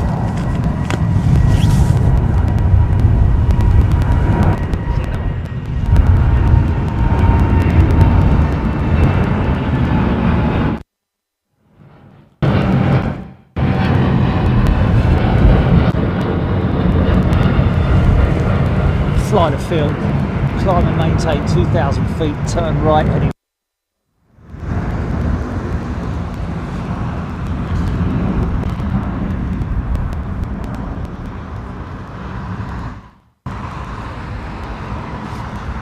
Something like that.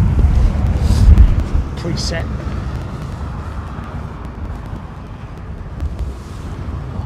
Good job, I caught that.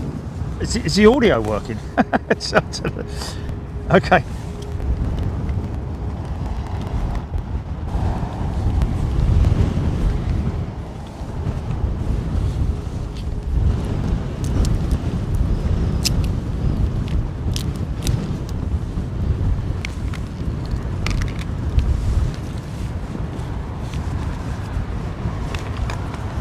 What's the big idea?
Audio okay, GP?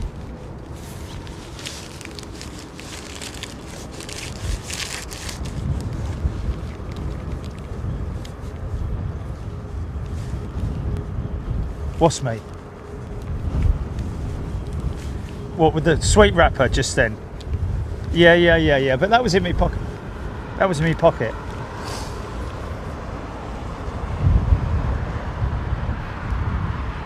Okay.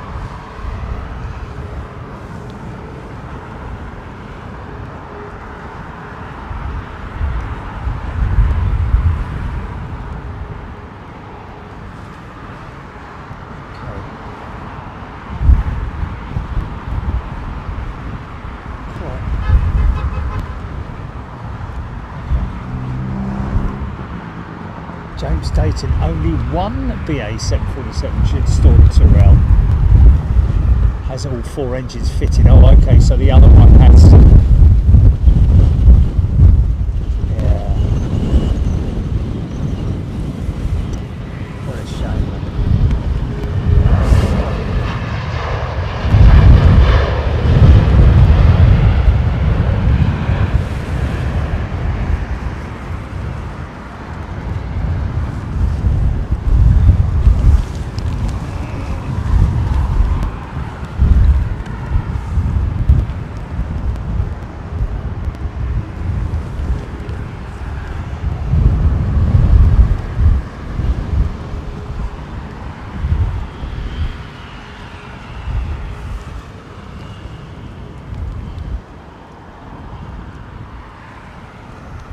As a cost exercise, that 747 would just be too much cost to bring it back into operation.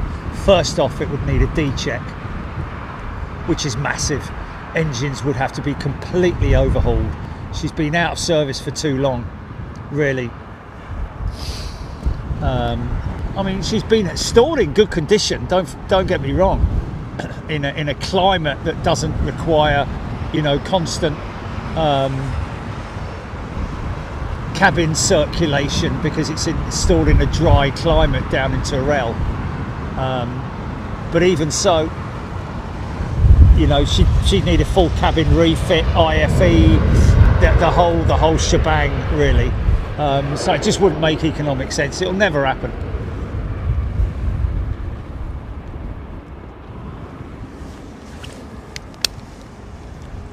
But the question obviously is, why is she still there?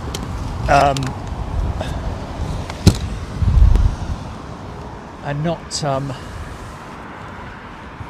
off somewhere else, being a converted cargo 747. Although these days they're not as much in high demand, are they? I think operators would rather go with twin engine jets. That's why Mammoth operating the 777-300 conversion operation at the moment. But again, there's only so many they can do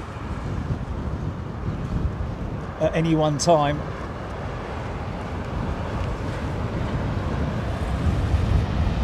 It's crazy the amount of times I read, you know, literally from one day to the next, I can read that the cargo industry is suffering massively, you know, big shortages here and there, and literally the next day I'm reading in a completely separate article that there's a huge demand for freighters and so on and so forth. So they can't really seem to make their mind up. Depends on the on who's writing the article, really. Scropey, it will not happen. Four-engined new designs. The only possibility of that 4 engines will be small domestic aircraft with electrical or hydrogen power, one of the two, but certainly not from a large commercial airliner standpoint. The 4-engine jet is a thing of the past in terms of new aircraft designs.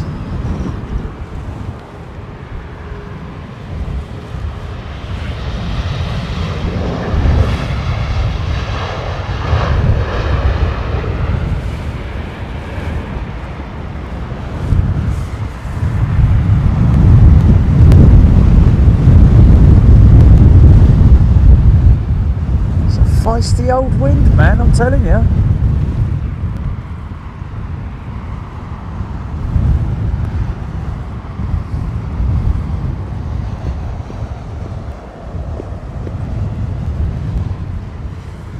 So we are on the A380 going out to Miami. I tell you what I am going to do. I'm going to see how I get on with the cabin crew, asking them if it's all right for me to live stream the departure like I did with Iceland Air, obviously with my phone firmly fixed to the window and nowhere else. See how we go. Gary Pitt, £20 super chat. Thanks, Gary.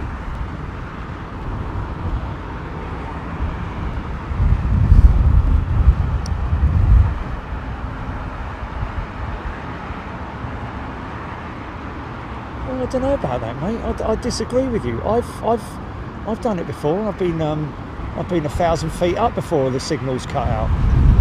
Not using the Wi-Fi.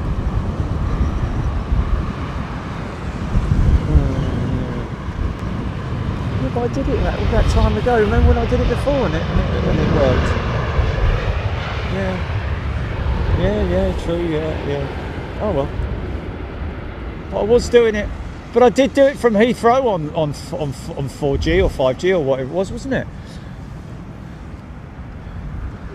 What, since we went on the Iceland Air jet? Yeah, that's what I'm saying. I wasn't. It wasn't working. I couldn't connect.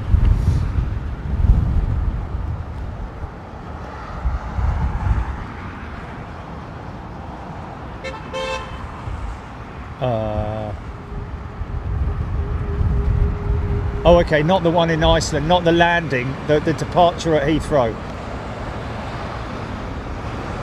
The departure at Heathrow. That went really well until about just before we rotated.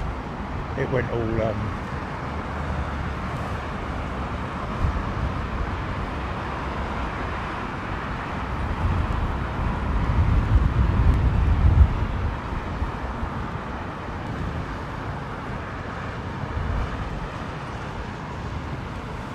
Oh, okay, so I was on the Wi-Fi then. Yeah, I was on the Wi-Fi, yeah.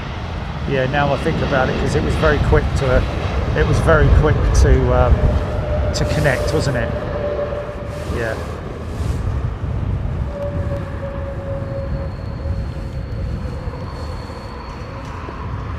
Yeah.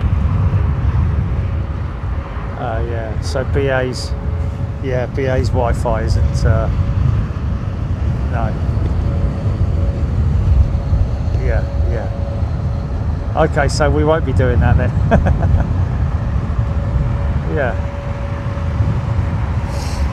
Yeah, it takes ages, man. Yeah, it takes ages. You're sort of like over the coastline before you can attach to BA's Wi-Fi.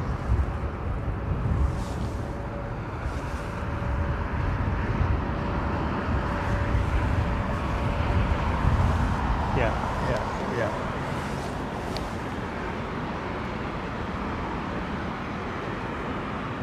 7 minutes for CX7. Thank you, Aidan. Car spotter from Sweden. We have, I believe, we got double 380 and a 747. Is that right, GP? To close the show out today. A 747 and a 380. There we go. Steve Blanco. Smooth landing for the Swiss jet.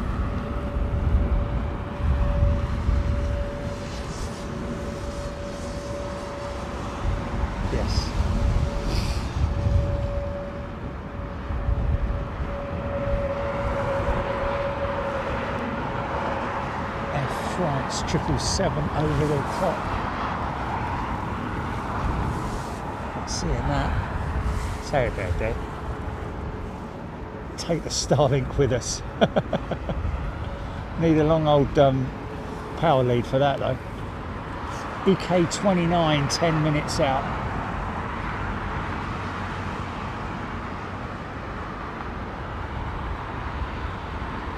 Another old lofty livery like it.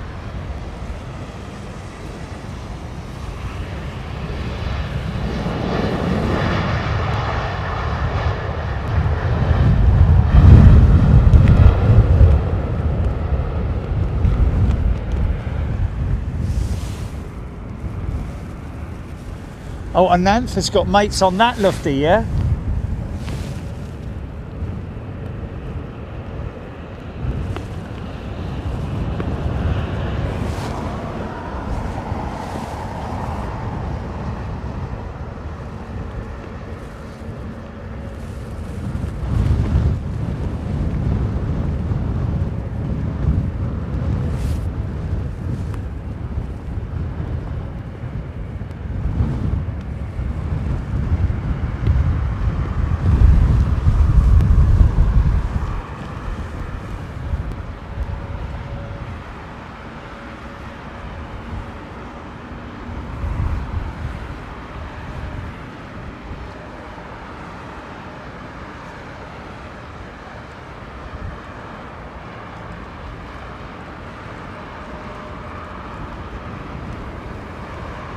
Such a chunky undercarriage on the 787, man. Although, interestingly enough, reading articles about the 787-10 and the fact that it is so bad on range, partly due to the undercarriage configuration and the wing as well. Really, I think Boeing were just desperate to get the 787-8, the 787-10 into service in time to compete with the A350-1000 that they didn't go to the extent of extending the wing and modifying the main landing gear so that it could give that extended range, because it's beaten hands down by the A350-1000 is the 787-10 in terms of its range capabilities. I think that's why the A350-1000 won its favour with Qantas for Project Sunrise. Oh, easy. There we go. There we go. You're down. You're down.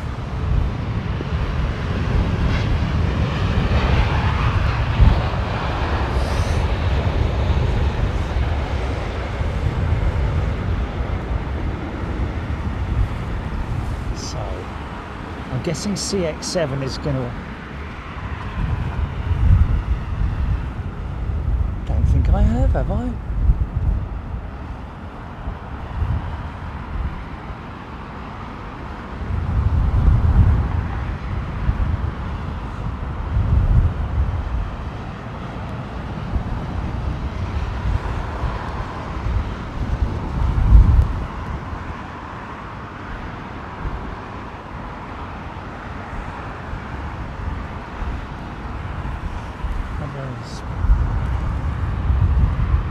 Yes. Yes. Okay. Right. Why did I miss it? Oh, right, that was it, yeah.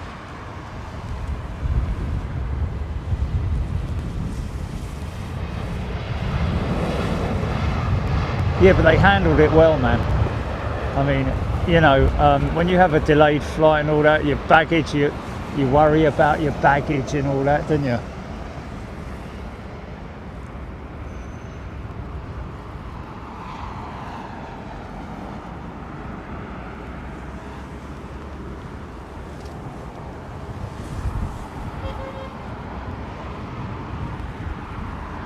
Here's old Red Nose.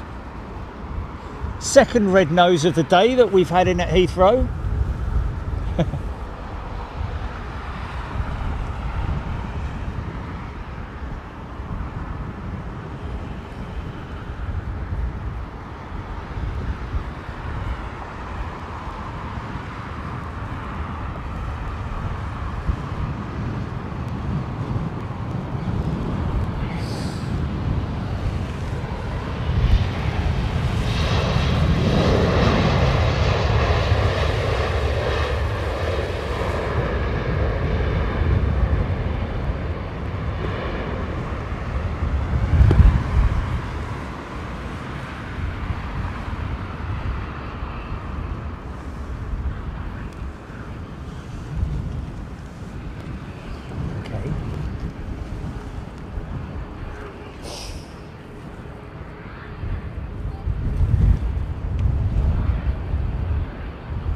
That's a good point, Mark B777X. Why did Boeing indeed design the 787 with such a low gear profile when they knew that the future of engine technology will be big fan? But then again, it was just this one-sized engine that was looking like it. Mind you, if they were to make a 777-11 or something like that, then, you know, maybe that would have been the case, that they would have needed to extend the undercarriage.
Back on.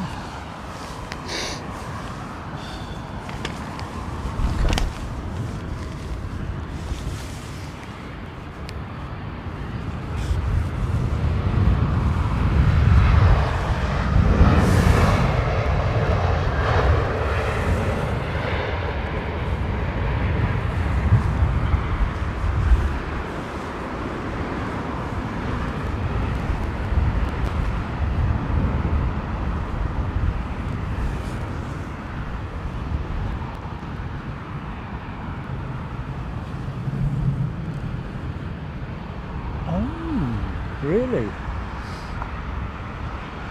When you say before the other one, you're talking about the 4Gs, yeah?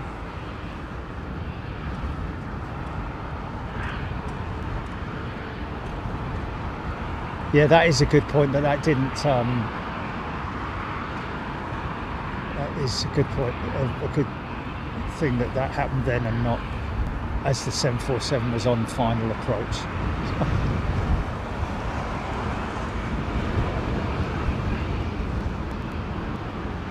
Battery go around.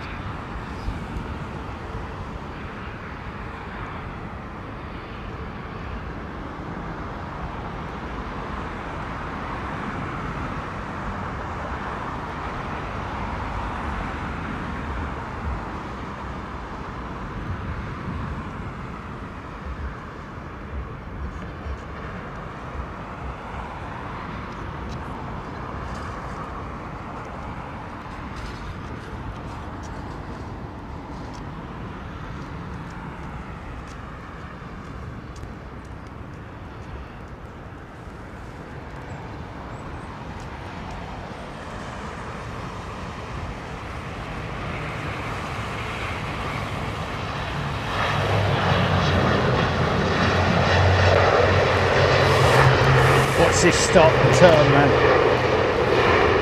Gonna make that turn, he's gonna make that turn. Oh, is he gonna get it? Yeah, fair play. Wow! Right on the brakes, man. Just about made that turn. Fair play.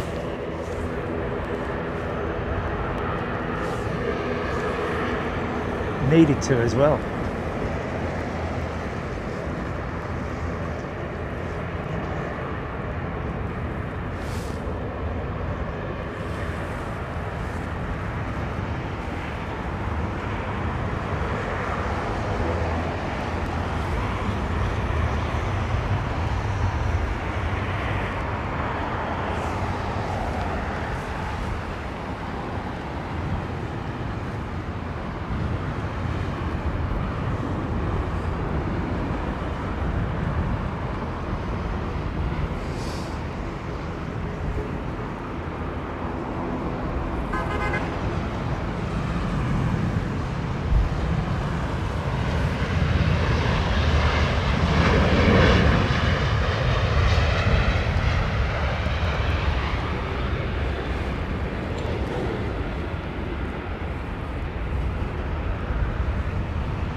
.747 established.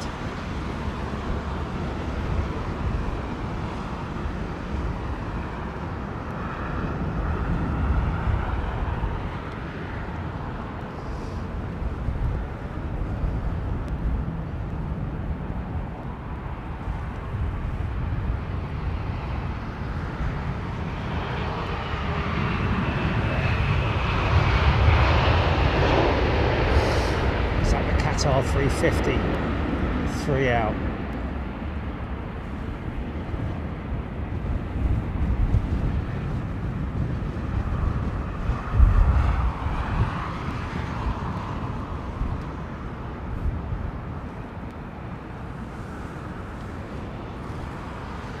Aaron Thomas, we saw this jet at Anchorage. No surprise there. Thank you, Aaron.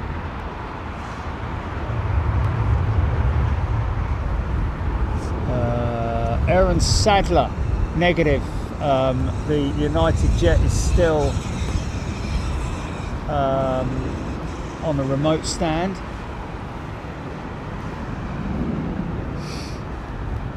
I would imagine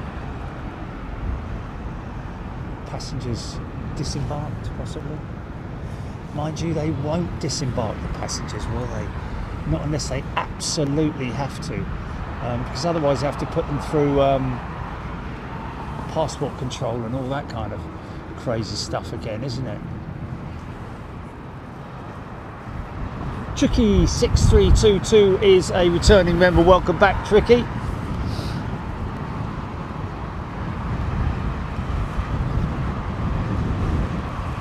This is most definitely a CS300, A330-300. The reason I say that is because of Swiss Airlines have grounded their entire A320-200 fleet in order to maintain their 300 fleet. Crazy, isn't it?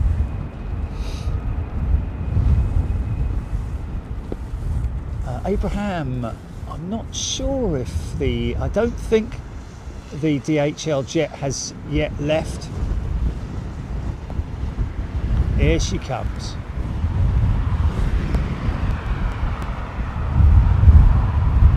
Busting through.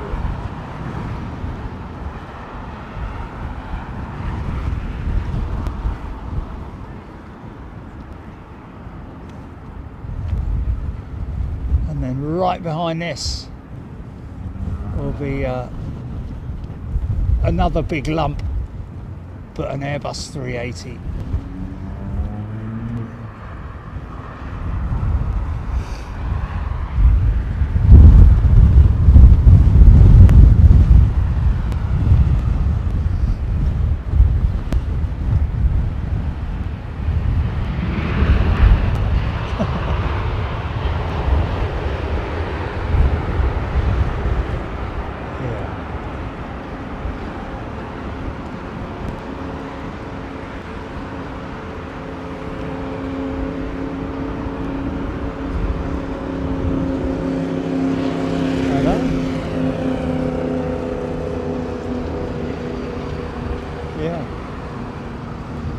Good point now. Surprised nobody's caused a big stir about that.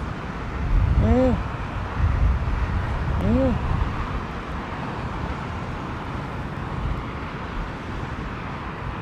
Surprised that community's not up in arms about it.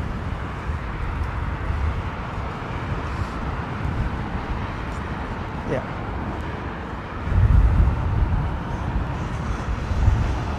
Oh, okay, Aidan Campbell, EK29 is a long way behind, fair enough.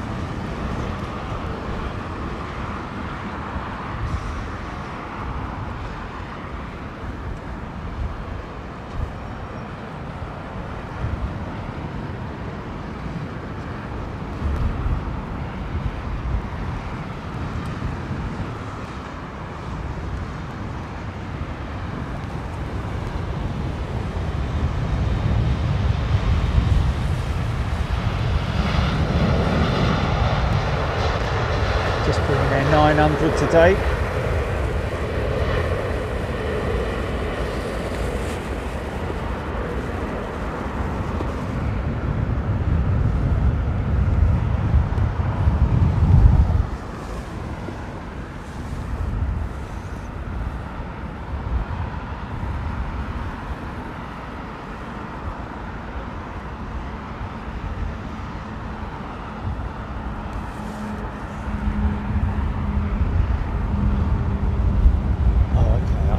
EK29 was right behind the jumbo. Oh, okay.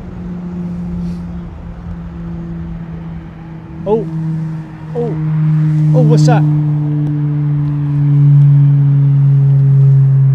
Oh, there she is. Yeah. No, it's a A400 right over the top.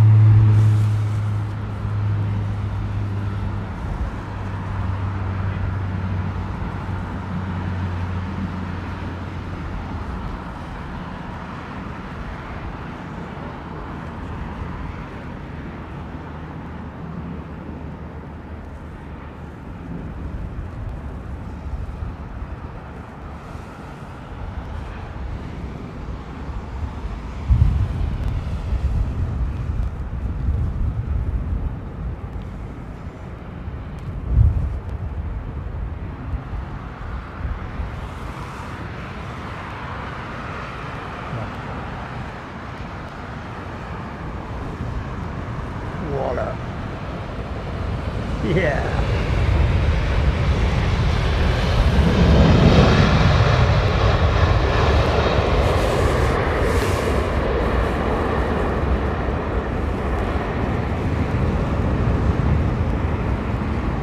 Very calm.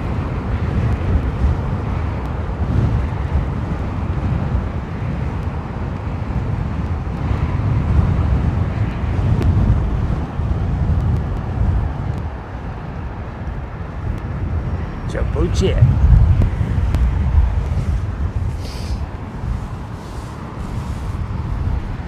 Looks like another 350. Indeed it is. BA's 1K. LM80 saying flight radar 24 has CX7 making a fairly sharp left turn over the airport. Oh wow! So it's transponders whacked, is it?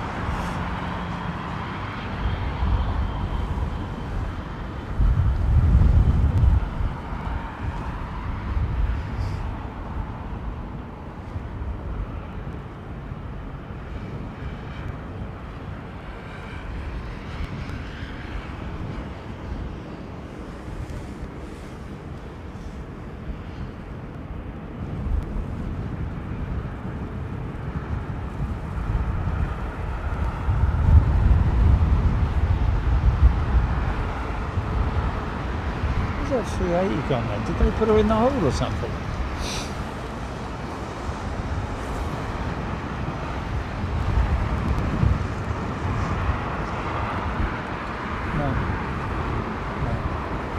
No, I'm looking at 4. There's no, she's not.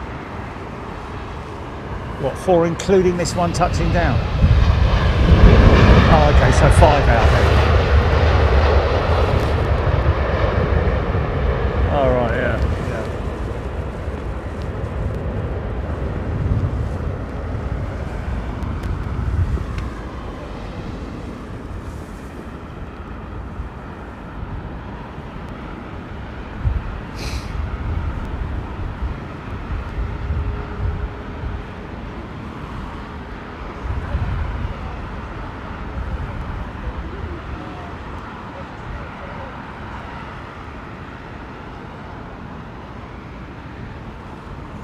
I love the profile of a 777, man, when it's on finals like that. I take it is a triple, isn't it? High angle of attack. Oh, there she is behind her, look. Yeah, look at that, man.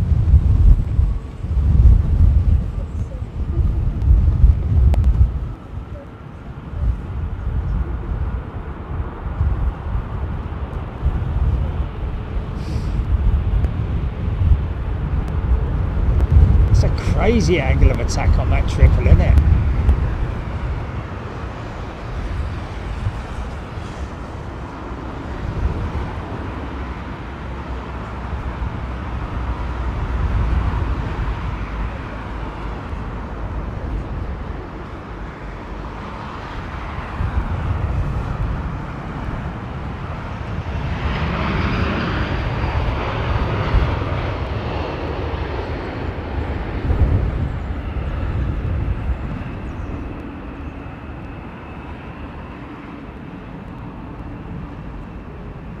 Still no gear extension.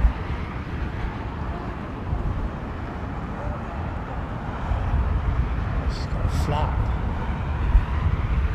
Here we go.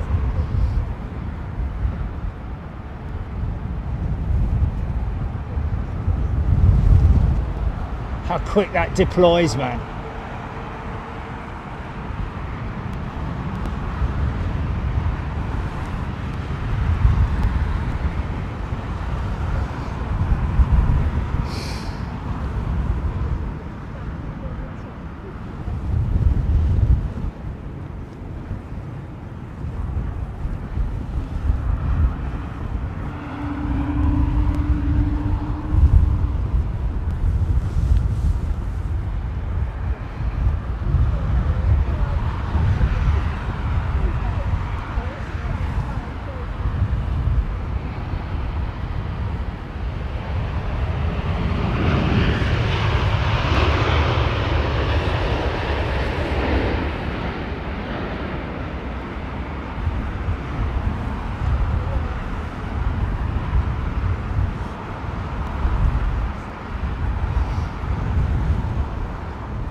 India 003, Emirates A380, the big one is here. Roxy Simmons is learning, like we all are, Roxy.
Drag, isn't it? Get it down if you want to. I mean, Emirates standard operating procedures is it's above or below, basically. You have to be within that range of gear extension and gear up after. Well, gear up after takeoff's pretty mandatory anyway, but gear extension, you have to be within the range with Emirates. Otherwise, you get an email in the morning.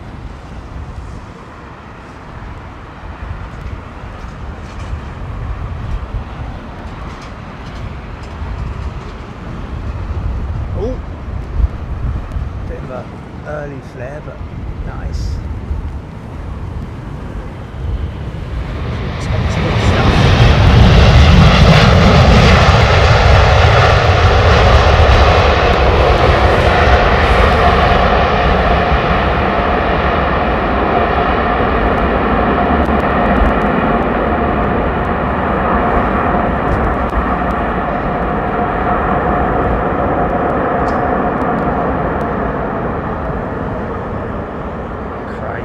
Crazy machine, man.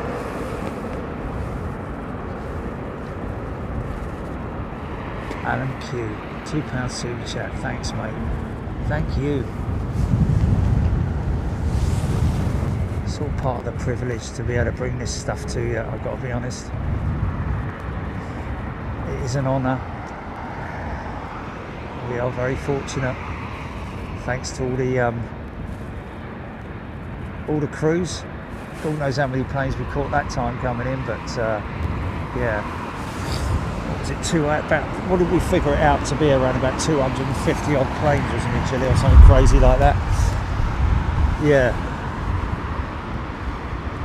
it all depends on the flow. It all depends on the flow, really, but you know, insane. Thanks everybody. You have been great once again. Thanks for your company.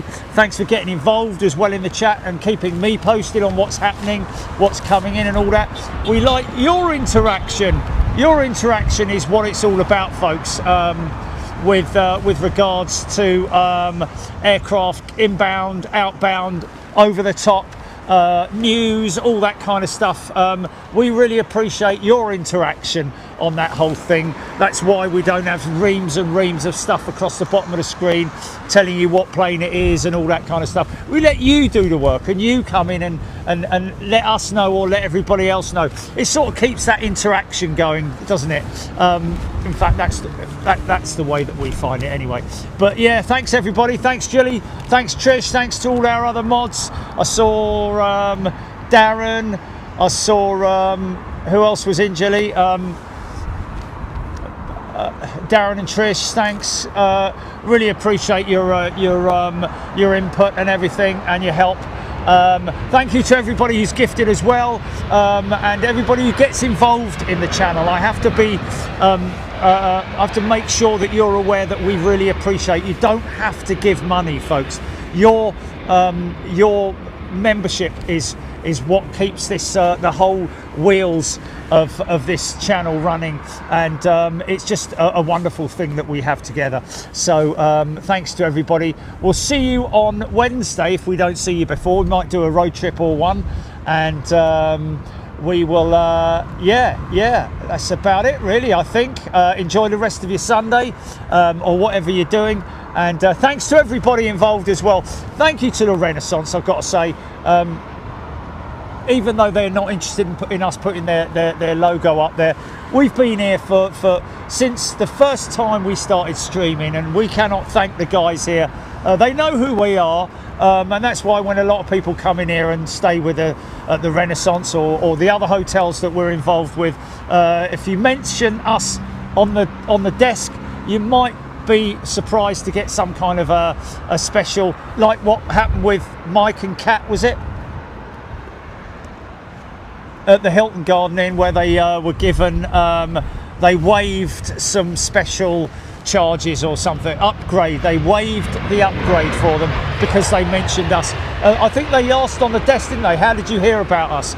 And they mentioned Big Jet TV, and so they waived all the upgrades fees. Yeah, they asked if room 747 was free, and they waived the upgrades. But isn't that great? The GMs and all the staff who work at these places are fantastic people, and we really appreciate it. Thank you, Heathrow, again. Thank you to all the operators. Thank you to American as well for bringing out your beautiful. Shall we finish on that? Because there she is in all her glory, man. If you didn't see her earlier on, folks, there she is.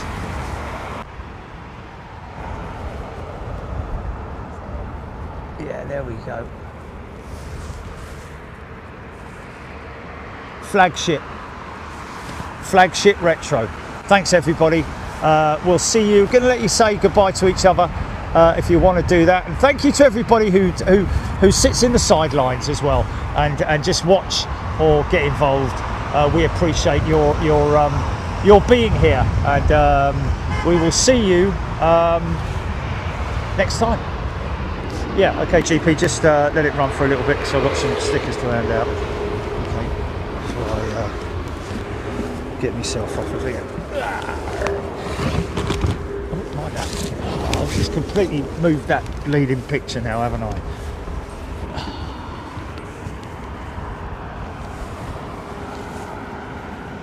Can you see that clearly, or is that clean? Yeah.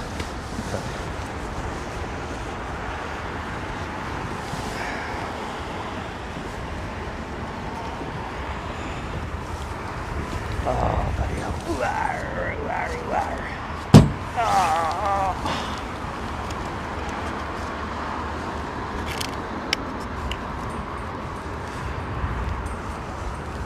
Okay. You want some stickers there, mate? Yes, please, buddy. Can you charge them for something? Yeah, just let me finish and break everything down, yeah?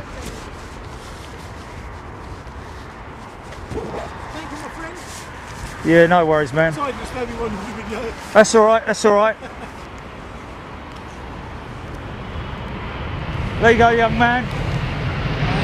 Give me a pilot one day, yeah? Good on you. Work hard at school, yeah? Take care. Thanks, Jerry. Thank you.